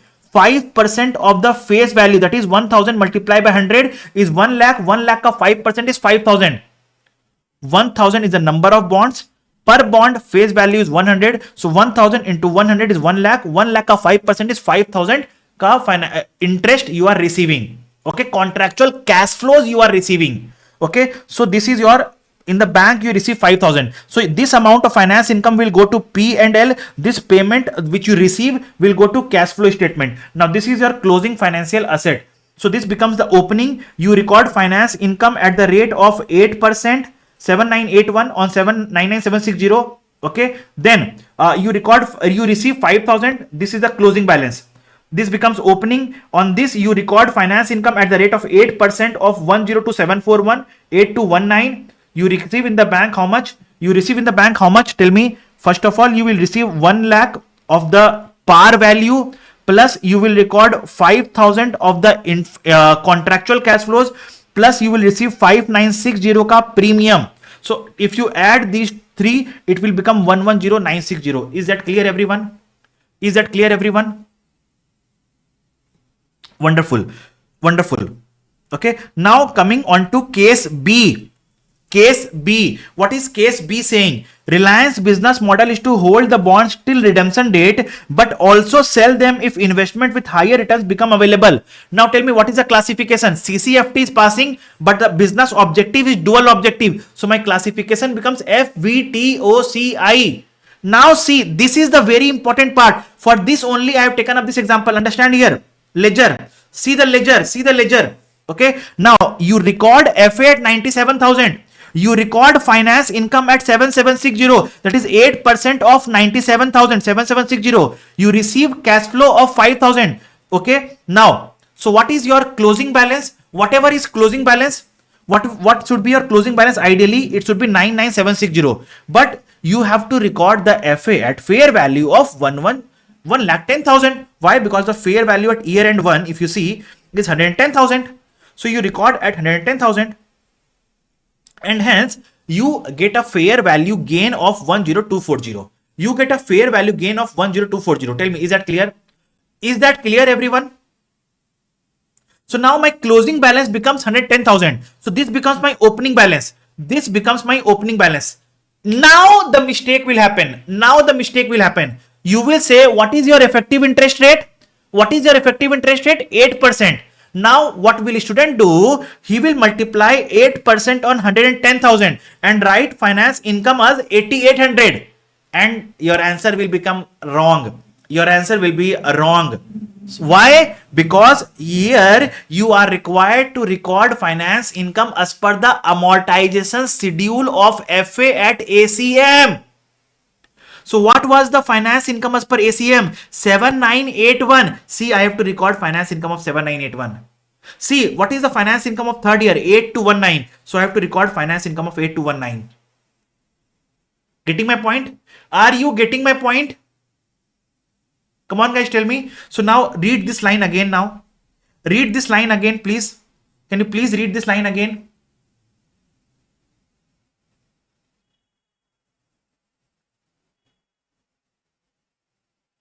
Is the meaning clear now? Is the meaning of this line clear, everyone? So this is a very, very, very minute point. But if you don't take care here, you will make a mistake in the exam. If you don't take care here, you will make a mistake in the exam.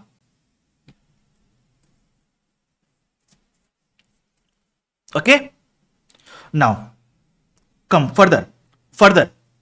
Okay. So now how will this be presented in the financial statement? So see,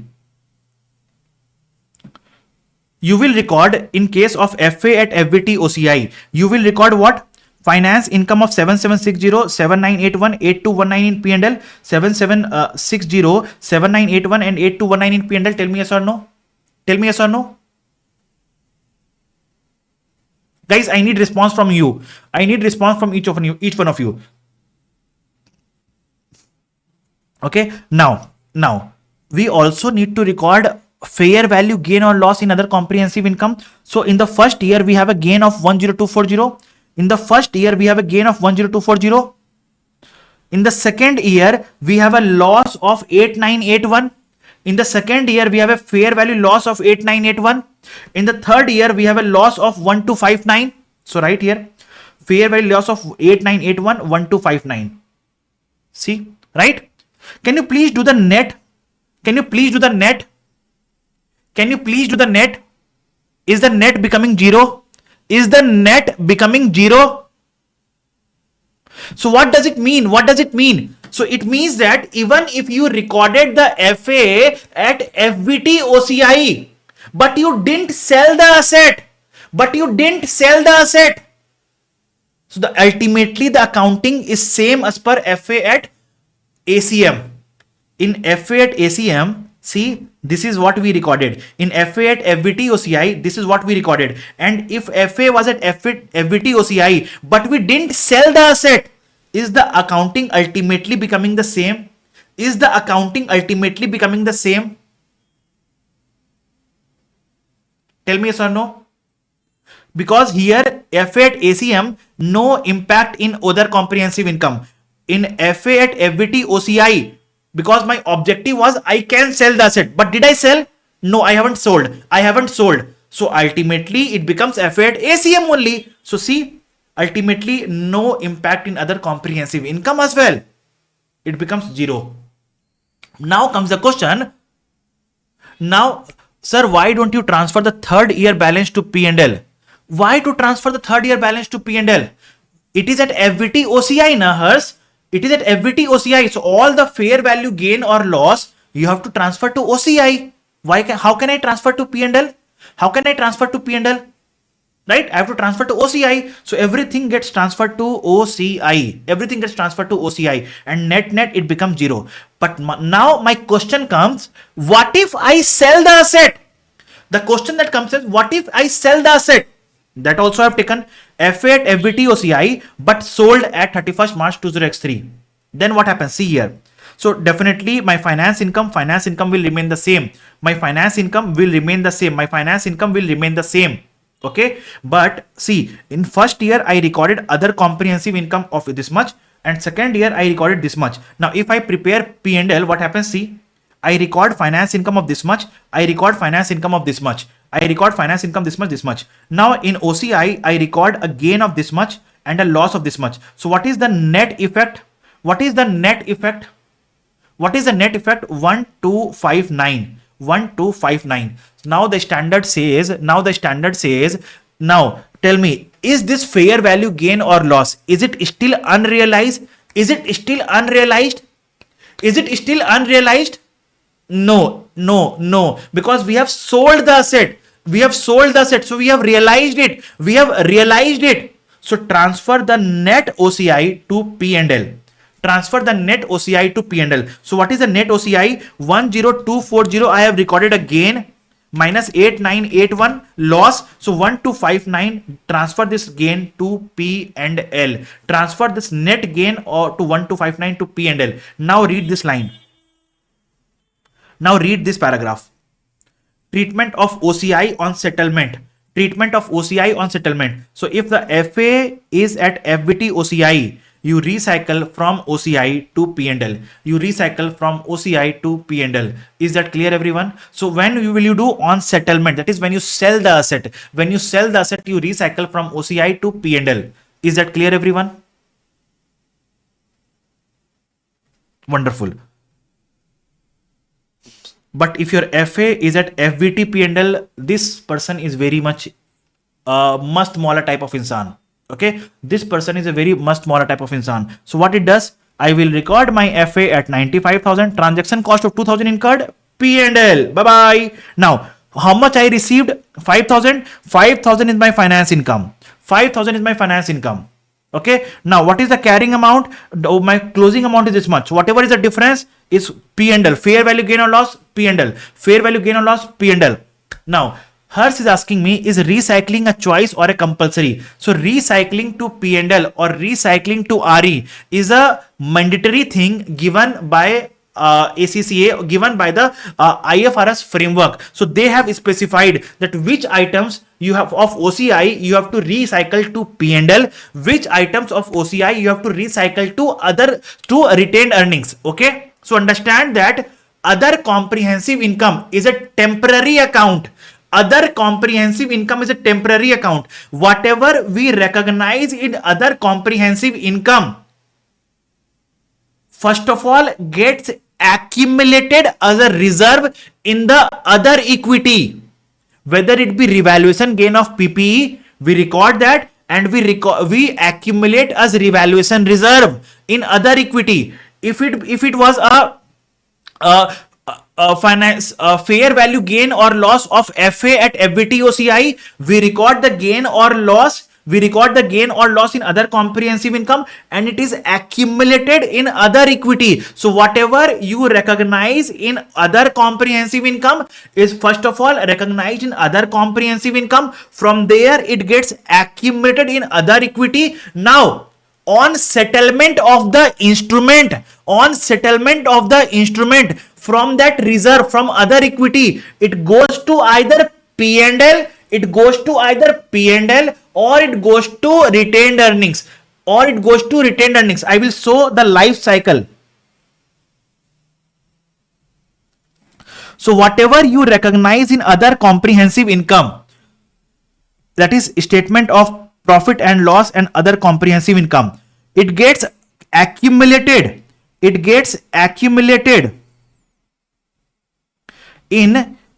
any one of the reserves,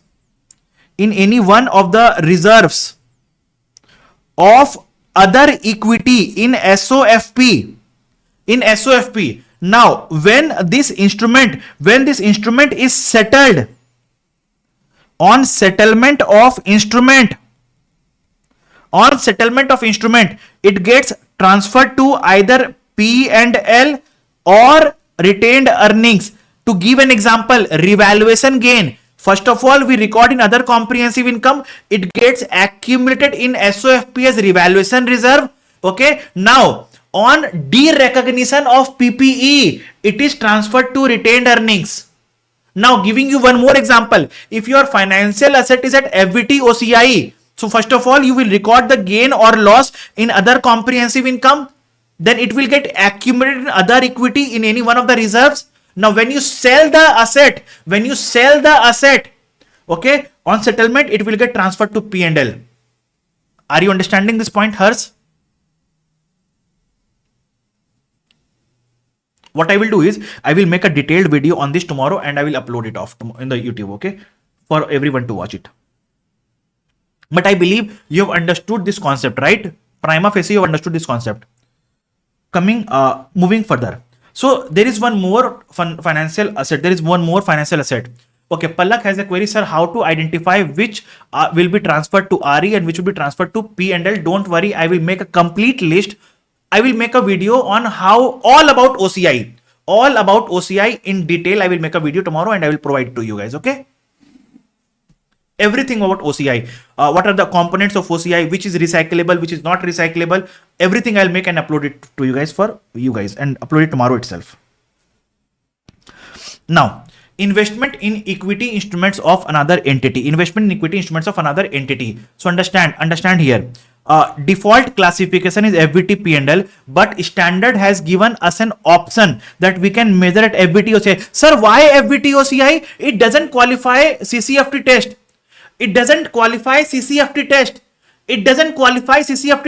Then why FVT OCI? Because standard has given us an option.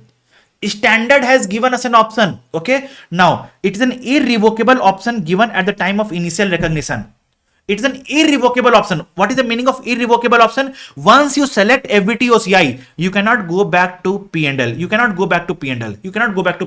And whatever is the fair value gain or loss that you record here, you cannot recycle it to P&L. You can transfer it to RE, not P&L. Okay. Now, in case investment in equity instruments is at FVT P&L, transaction cost will go to P&L. Fair value gain or loss will also go to P&L. But if it is FVT OCI, transaction cost will get added to the cost of FA and fair value gain or loss will go to OCI. To explain this again, I have an example. Let's suppose I have purchased one equity instruments at $100 and I incurred a transaction cost of 20. At year end, the fair value is 130. How will it be accounted for as per FVT P&L and as per FVT OCI? So let me explain that. So if it is FVT P&L, transaction cost of 20 will go to P&L. Then I will record my FA at 100. What is the fair value gain? 30 is the fair value gain. So I will record fair value gain of 30 to P&L. So what is the net amount recognized in P&L? 20 ka cost, 30 ka gain, net is 10 that will be recognized in P&L. Second, if your investment is at FVT OCI, then what will you do? You will transfer this 20 to the cost of the asset and your investment will become how much? 120. What is the fair value at year end? 130. So what is the fair value gain? 10. This will be recognized in other comprehensive income. Okay. Is that clear, everyone? Is that clear, everyone? Okay, now one point that I want to explain, which students generally make mistake, is the treatment of transaction cost. Is the treatment of transaction costs. Okay, now transaction cost, like if FA is at ACM, is at OCI or FVT P&L. If is at ACM or FVT OCI, we adjust the transaction cost to the FA cost of FA. If it is at FVT P&L, we will transfer it to P&L. We will transfer it to P&L. Now understand, in these cases, in these two cases, I have taken up an example. Let's suppose bank has given a loan of 100,000, received a processing fees of 5,000 and paid transaction cost of 1,000. So what is the FA that the bank will receive under ACM or FVT OCI? What is the FA that the bank will record? Tell me. What is the FA that the bank will record under ACM or FVT OCI? So it is 100,000 I have paid, 1,000 I have paid. So it is 101,000 minus 5,000 is 96,000. 96,000. Okay. Now what is the FA that I will record under FVTPL? FVTPL how much? 100,000. Why 100,000? Because this 5,000 and 1,000 will go to P&L. This 5,000 and 1,000 will go to P&L. This 5,000 and 1,000, sorry. This 5,000 and 1,000 will go to P&L in case of FVT P&L. Okay. Now for FL, do we have an option? No, we have to necessarily account for under amortized cost method only. Now we have received a loan of 1 lakh. We have received a loan of 1 lakh. We have paid a processing fees of 5,000 and we have paid a transaction cost of 2,000. So what is the FL that I will record? What is the FL? So 1 lakh minus 5,000 minus 2,000 is 93,000. Is 93,000. So I believe this concept is clear to all of you.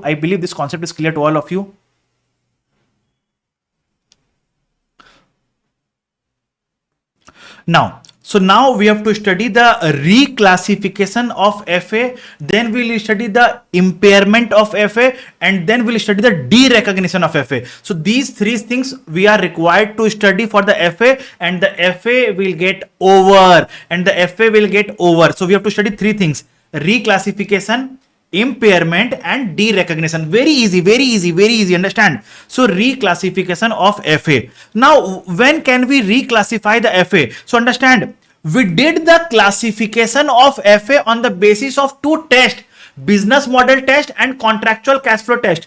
Can contractual cash flow change?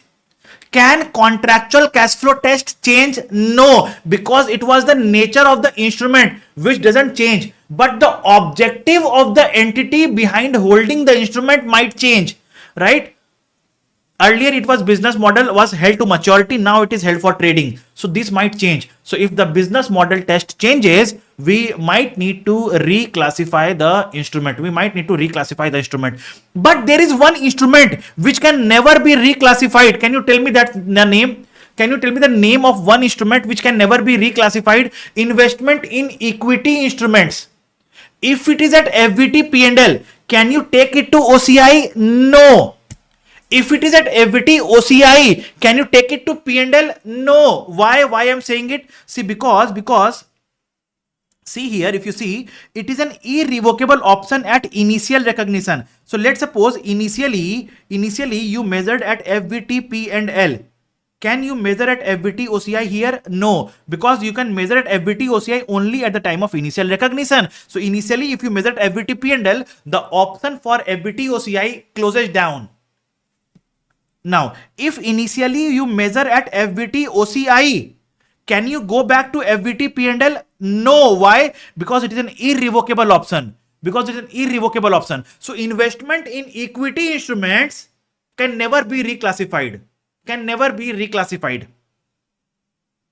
Okay. Now, reclassification is not allowed for investment in equity instruments of another entity at FVT OCI because it's an irrevocable option at initial recognition. Rather, I will say just strike off this word because it doesn't matter if it is at FVT OCI or FVT P&L. Investment in equity instruments itself cannot be reclassified. Okay. Now, Reclassification of financial asset is permitted only if there is a change in the business model of the entity. Reclassification accounting has to be done prospectively. Because why? Because a change of the estimates. Hence, we have to do the accounting prospectively.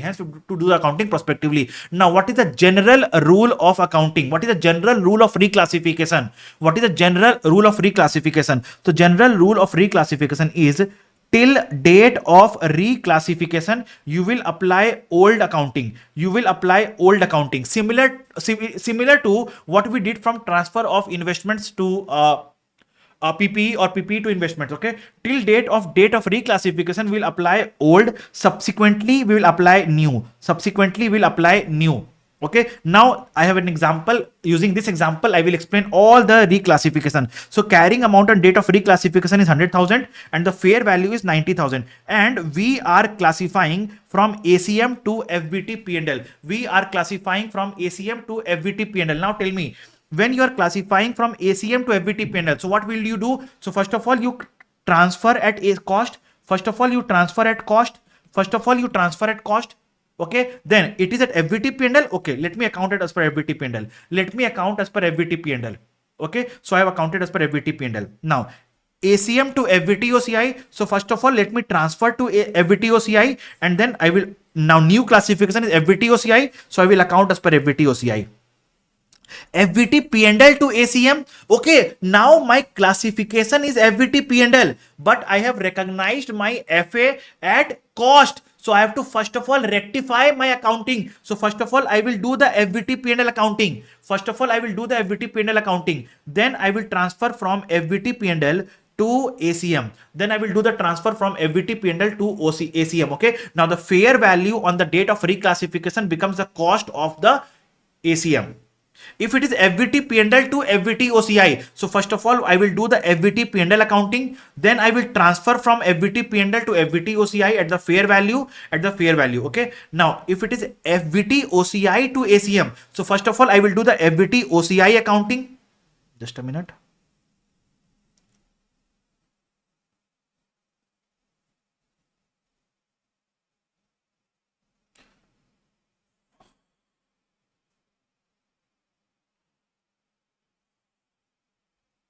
I will do first of all FBT OCI accounting. Okay, it is P&L, not OC. It is not P&L, it is OCI. It should be OCI. First of all, I will do the OCI accounting. Then I will transfer to ACM. Then I will transfer to ACM. Okay, but understand, the standard says one point here. Standard says that when you are transferring from FBT OCI to ACM, what will happen to the balance in OCI? So standard says that balance of OCI on date of reclassification will get added to cost of FA. Okay, is that clear, everyone?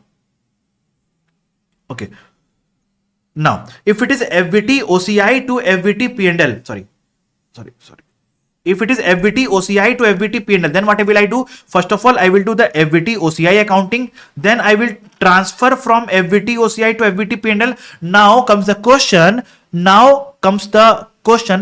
Kanishka, understand, I am not okay. Sorry. I thought your message is as of now. Okay, you messaged me earlier. Sorry. Now, so first of all, I will do the OCI accounting, and then I will transfer from OCI to FBT P&L. Now comes the question: what will happen to the balance of OCI on date of reclassification? I will transfer to P&L. I will transfer it to P&L. Is that clear, everyone?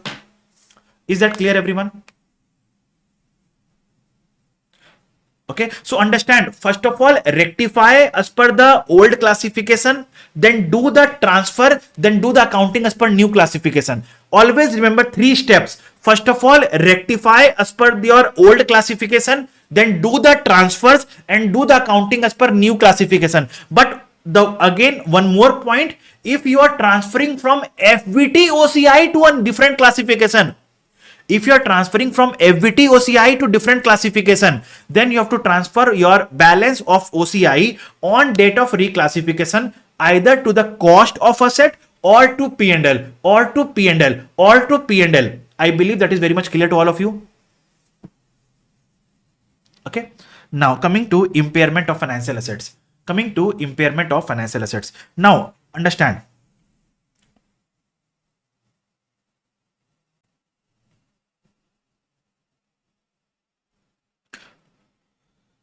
If FVT OCI to amortized cost method, then it should be yes, because you transfer FVT OCI to ACM, you transfer at 90,000, you transfer at 90,000, you transfer at 90,000. Okay, then you add to the cost of FA, that is 10,000, so your balance becomes 100,000. Okay, now Nazma has a query. The entries are clear, but can you clarify why transfers are happening if it is irrevocable? I am not transferring only na. I am talking about investments other than equity investments. I am not talking about equity investments. Here, this classification will happen for other than equity investments. Okay, so let's suppose I have investment in debentures. I've invested in debentures, so that can be reclassified now. Okay. Now coming to impairment of financial assets. Now let's suppose if my financial asset is at FVT P&L, do I need to impair it? Because if my FA is at FVT P&L, it is already at the fair value with the impact going to P&L. Do I need to further impair it? No, FA is already at fair value with the corresponding impact to P&L. So we will not impair this. We will not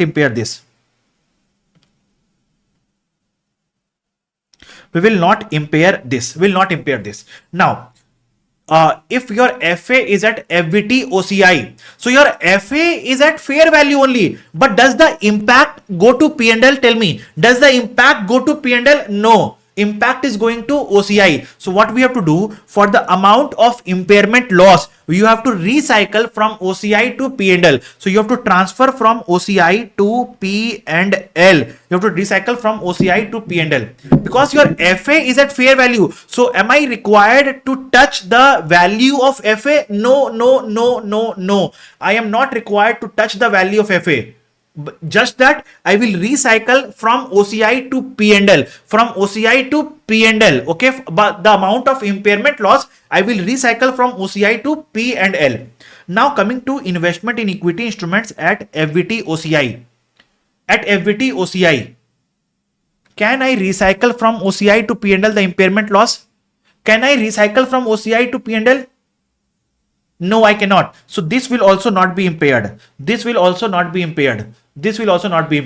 Now, for FA at amortized cost method, now this one I have to reduce the value of the asset and take the impact to P&L. So only these two assets will be impaired. Only these two FA will be impaired. Is that clear, everyone? Is that clear? Only these two FA will be impaired. Let me highlight that also. Only these two FA will be impaired. Is that clear, everyone? Now, if you impair your FA at ACM, what is the entry which you record? You record loss allowance account debit to FA. Let me change the entry to FA. Loss allowance account debit to FA. You reduce your FA. But if you record FA at FVT OCI, see, you are doing P&L account debit to OCI. So is there any impact on the balance of FA? No. So right here, no impact to FA. Why? Because as it is already at fair value. It is already at fair value. Is that clear, everyone? Is that clear, everyone? So this is the accounting treatment of impairment loss. But comes the question, how will you measure your impairment loss? Now comes the question, how will you measure your impairment loss is the question. Now to measure the impairment loss, we need to first of all evaluate whether the ECL, that is the expected credit loss, whether the expected credit loss that we have to make is a 12-month ECL or a lifetime ECL? What is the meaning of 12-month ECL and lifetime ECL? 12-month ECL basically means I don't have any doubt on the recovery of this FA, but it is my policy of my company to record. It is the policy of my company to record a provision. So hence I am recording. What is the meaning of lifetime ECL? Means I have doubt on the recovery of this FA. I have doubt on the recovery of this FA. It is called as lifetime ECL. Now, how will we record the value of ACL? So what I have to do is I have to calculate the present value of all the defaults. I have to calculate the present value of all the defaults. Okay. Now, if I have to make a live 12-month ECL, then present value of all the defaults multiplied by probability of default within the next 12 months. This will give you the value of 12-month ECL. But if there's a question of lifetime ECL, we will multiply the present value of defaults multiplied by 100%, will give you the value of lifetime ECL. Is the calculation of 12-month ECL and lifetime ECL clear to all of you?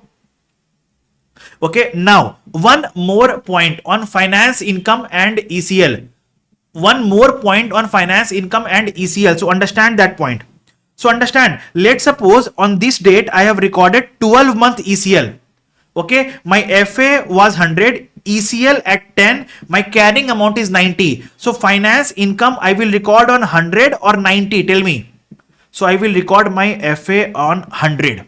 I will record my finance income on 100. Though in SOFP my FA will show as 90, but I will record my finance income at 100, gross FA. Gross FA. Okay, now if I have made a lifetime ECL, why? Because there was a significant increase in the credit risk. Significant increase in the credit risk. Hence, I have made a lifetime ECL.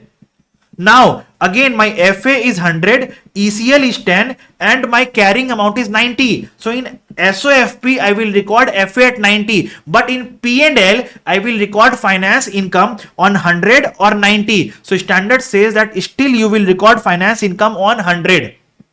Now, again, here you are making lifetime ECL. But understand, here your asset becomes credit impaired. Here it was significant credit risk. Here it was 12-month ECL. Now once your asset becomes credit impaired, it is then you record your finance income on net FA, that is 90. So be careful about this point. Be careful about this point. Is this clear? Is this clear, everyone? Is this clear, everyone? So this is a very minute point. A very minute point. If you don't take care, you can make a mistake in the exam. But be very careful in the exam about this point. Clear, everyone?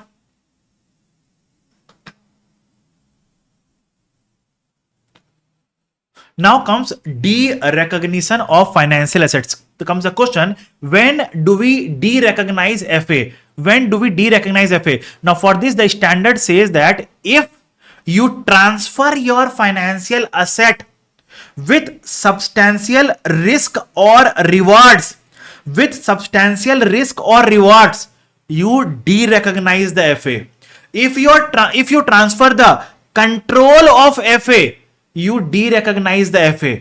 Or if you have realized your FA, if you have realized your financial asset, then also you de-recognize the financial asset. Tell me, when we recover trade receivables, what is the entry that we pass? Bank account debit to trade receivables. So we are de-recognizing trade receivables when we recover the financial assets. Okay. So when we sell the FA along with substantial risk and rewards, we de-recognize FA. When we sell the FA along with control, then we de-recognize the FA.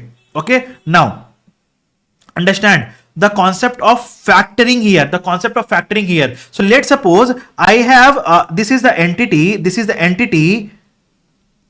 Entity had a trade receivable which it had sold to bank on non-recourse arrangement. What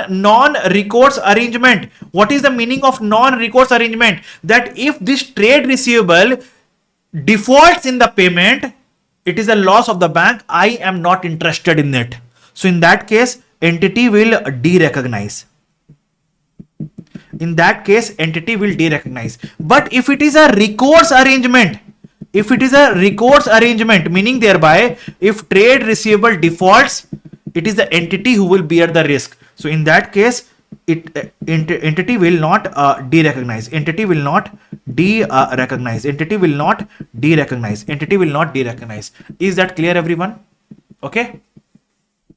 Now, if it is a recourse arrangement, then what if the entity will not derecognize trade receivables, rather whatever amount we have received for sale of trade receivable will be recorded as financial liability. It is a financing arrangement. Wonderful answer, Palak. Wonderful answer, Palak. Okay, now understand. So when will FA be derecognized? When the FA gets realized or the derivative contract period lapses. Okay, now when the rights to cash flow are transferred, then also we derecognize financial asset. Okay, now what is the meaning of transfer of substantial risk or rewards? It is an unconditional sale. It is an unconditional sale. Then we say that we have substantially transferred the risk or rewards. Okay, or if we are selling the financial asset with a repurchase option, then the repurchase will happen at the fair value. Then we say it is a sale with transfer of substantial risk or rewards. But if we say that we will repurchase at fixed value, then it is a financing arrangement. Okay, pass-through arrangements you can strike off, not required for you. Pass-through arrangements you can strike it off.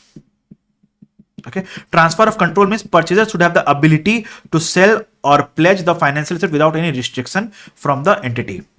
Now understand, continued involvement asset. What happens in the case of continued involvement asset is we transfer the asset along with substantial risk and rewards, but we give a guarantee for some portion of FA. Okay, this is called as continued involvement asset. So in this case, what we do is we record two things: continued involvement asset and we record associated liability. At what values? So we record continued involvement asset at the guarantee amount. We record associated liability at guarantee amount plus fair value of guarantee, and the differential goes to P&L. Difference is recognized in P&L. So we recognize continued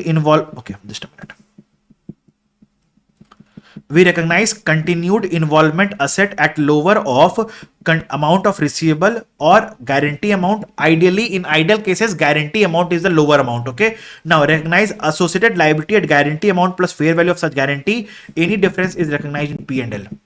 Okay, so this is your continued involvement asset. So now we have studied the reclassification of FA, the impairment of FA, and the derecognition of FA. With this, our FA gets over.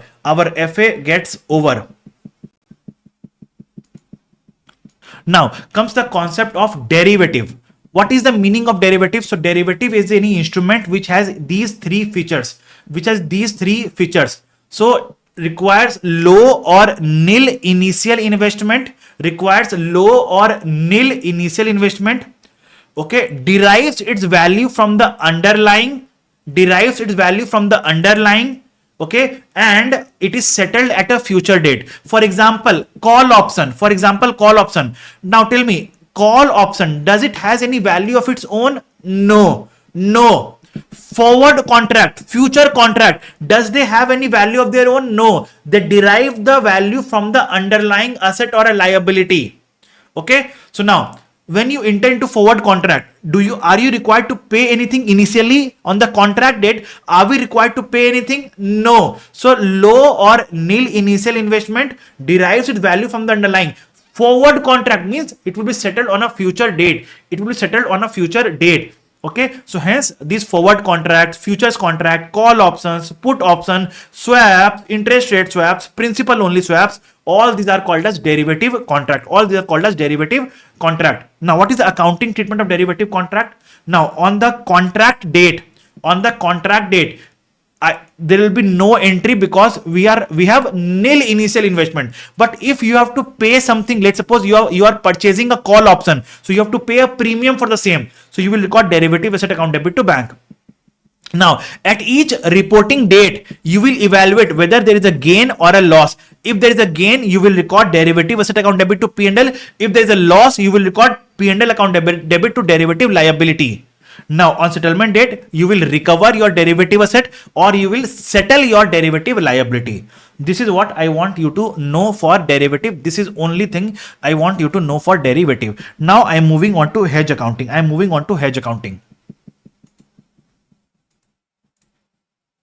Okay. Now, what exactly is hedge accounting? So understand, hedge accounting is a method of managing a risk so that if there is a loss on the hedge item, there is a gain in the hedge instrument. Now comes the question, what is a hedge item and hedge instrument? So hedge item is something which we already had and we had a risk on the same. Let's suppose I had an inventory and my risk is that the price of inventory can go down. So this inventory is your hedged item. Now to manage the risk, I am entering into a derivative contract. To manage this risk. Okay, so this derivative contract is called as hedge instrument. Okay, so now what is the meaning of hedge? Hedge is a method of managing the risk.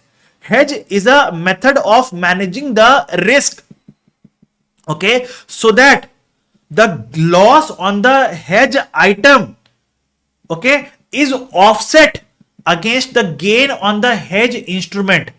Okay, and you are left with no gain, no loss situation. Sir, then what is the difference between derivative and hedge? So understand the difference.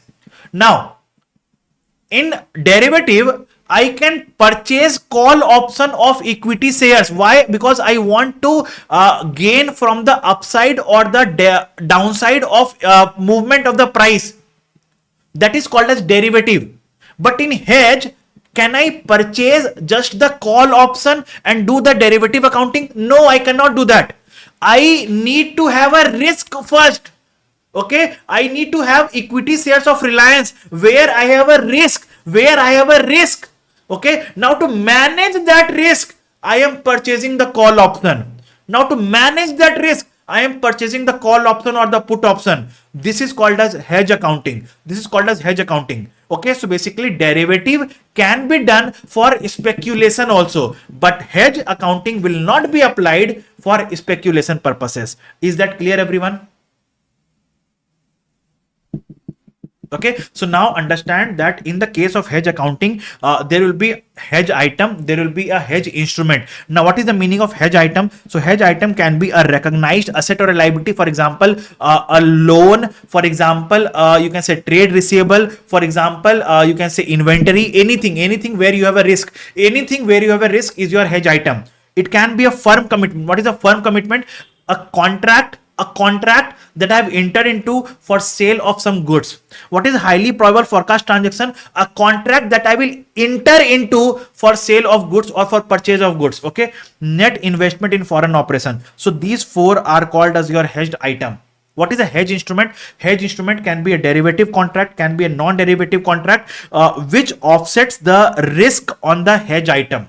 Okay, now the hedge relationships can be three: fair value hedge, cash flow hedge of net investment foreign operation. What is the meaning of fair value? So if you have a risk in the increase or decrease of the fair value, so if you, let's suppose you have an investment in equity shares of Reliance. Now you have a risk that the fair value of Reliance can go up or down. Okay, it can go down. That you will enter into fair value hedge. Let's suppose you have taken a loan. From US. Now you have a risk that the exchange rate might increase and your cash flow will increase. So this is called as then you will enter into cash flow hedge.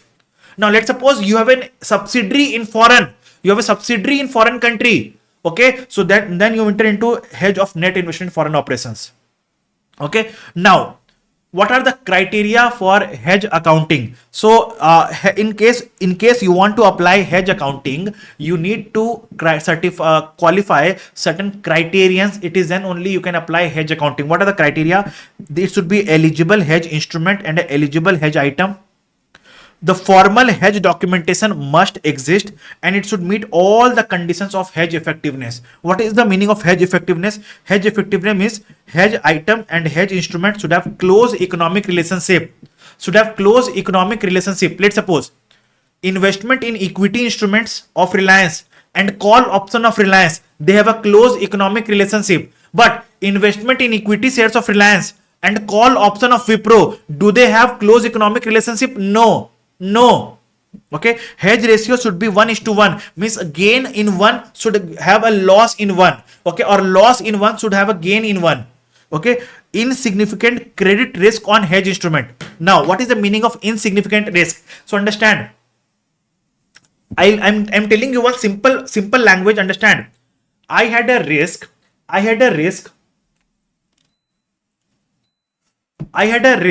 that I have investment in equity instruments of Reliance company and I had a risk that the price might go down. To manage this risk, I entered into a put option. Now, actually, the price of shares went down. So I incurred losses. Tell me yes or no. I incurred losses. Tell me yes or no. Come on, guys, tell me. Now, in the put option, if the prices go down, I will have gain. So I had gain, but the party from whom I enter into a put option contract is not giving me the money. So it is like you entered into this contract to manage the risk. Now this contract itself has a risk. So bola, that situation should not exist. So there should be no credit risk on the hedge instrument. Is it clear, everyone? Now, how to apply hedge accounting? As I have told, identify the hedge item, identify the hedge instrument, identify the hedge relationship. Okay, now account for the hedge relationships. Now, how to account for it? So this is the accounting of hedge.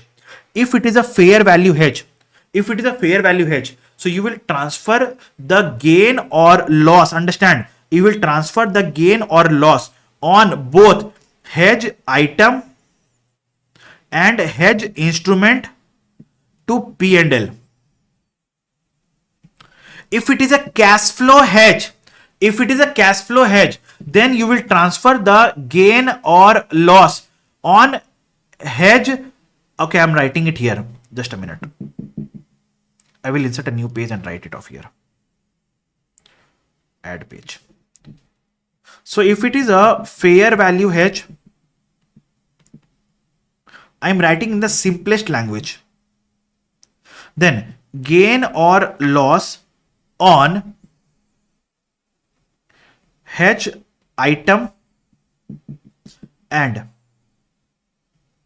hedge instrument both goes to P and L. Okay, now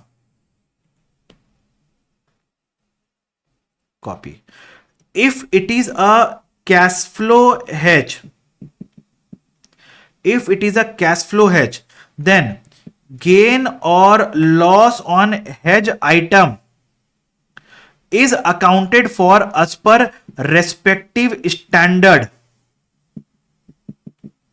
But gain or loss on hedge instrument is transferred to other comprehensive income, is accumulated in cash flow hedge reserve as part of other equity in SOFP. Now, when the hedge item is realized,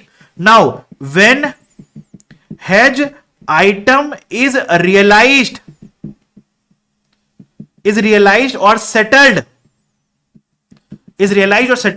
this cash flow hedge reserve is recycled to P and L. Now,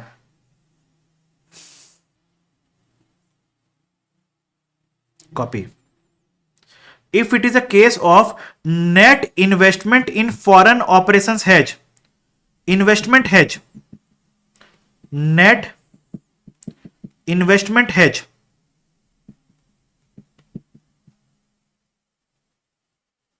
if it is a net investment hedge, then the standard says that gain or loss on hedge item will be accounted for as per the respective standard. Now ideally the hedge item is the investment, so in that is also as per to transfer to FCTR. So as per IAS 21, if you know the gain or loss on foreign operation gets transferred to FCTR, do you recall that? Tell me yes or no. As per IAS 21, can you recall that? Okay, now for FCTR means foreign currency translation reserve. Okay, so first of all it is recognized in other comprehensive income, from there it is accumulated in foreign currency translation reserve. Now on hedge instrument it is recognized in OCI, from there it is accumulated in foreign currency translation reserve as part of other equity in SOFP. Now when the hedge item is realized or settled, then in that case foreign currency translation reserve is recycled to P&L. Is that clear everyone?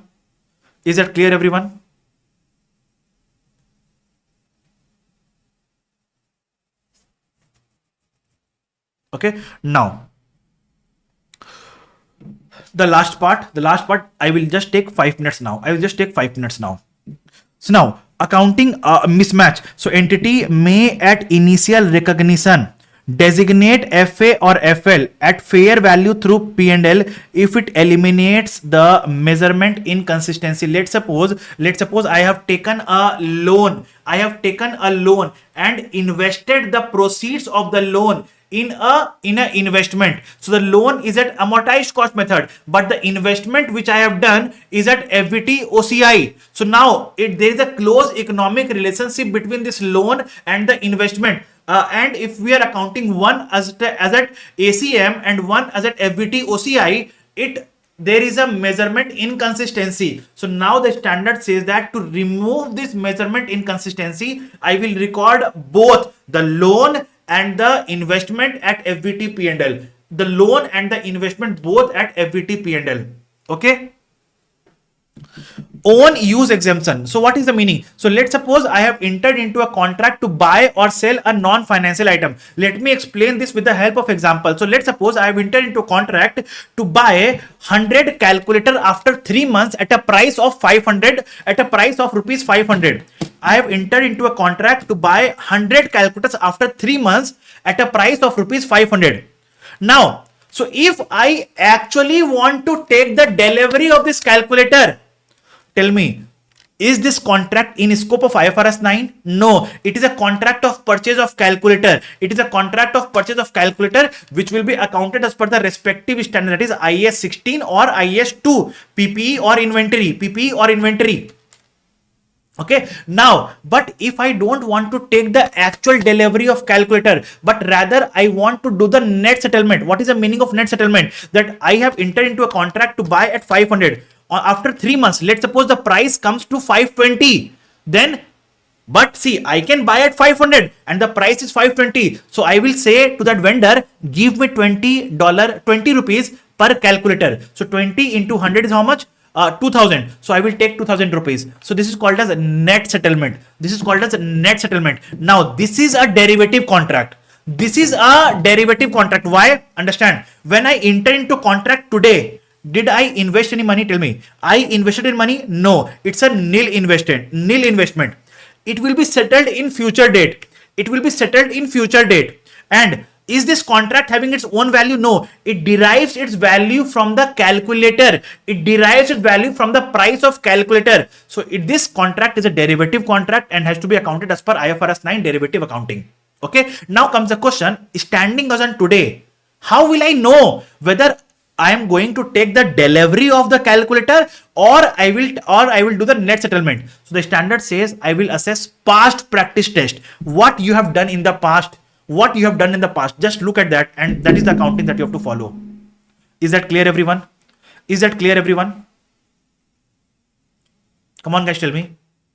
Now comes use of discount rate. See, this is a summary that I have given to you. I don't need to explain anything on this one. I don't need to explain this to anything to you. Just a summary, a tracker for you. Okay. Now, treasury shares. Treasury shares. Okay, Palak is saying we enter into this contract for gaining. Yes, we enter into this contract to gain. Okay, that's all, nothing else.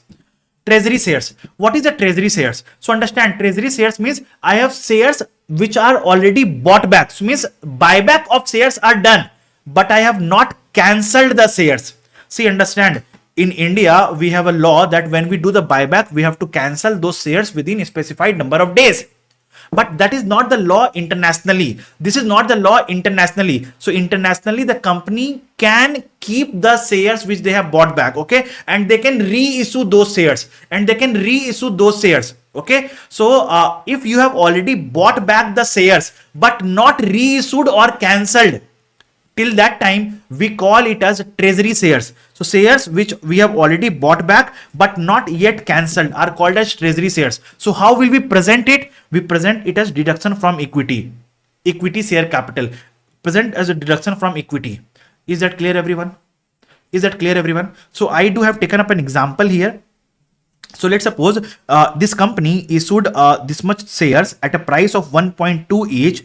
On this date, it reacquired 10,000 shares at 1.5. Reacquired means bought back, buyback of shares done.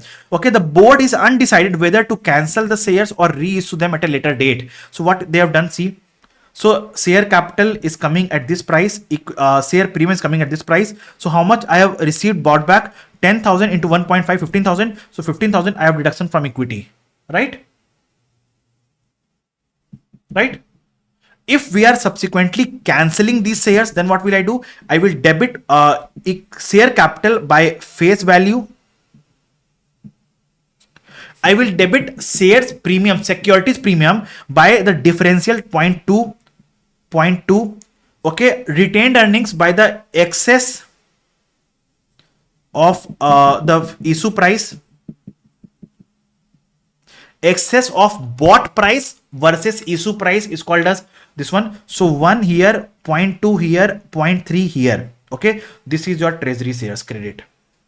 Okay, so this is the concept of treasury shares. Now the financial instrument chapter revision is done, but I have a recommendation. There is one question of hedge accounting in your ACCA study hub. Okay, I recommend you guys to go and solve that question. Okay, that will help you in getting the better clarity over hedge accounting.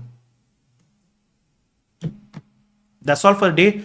I believe this session was helpful for you guys.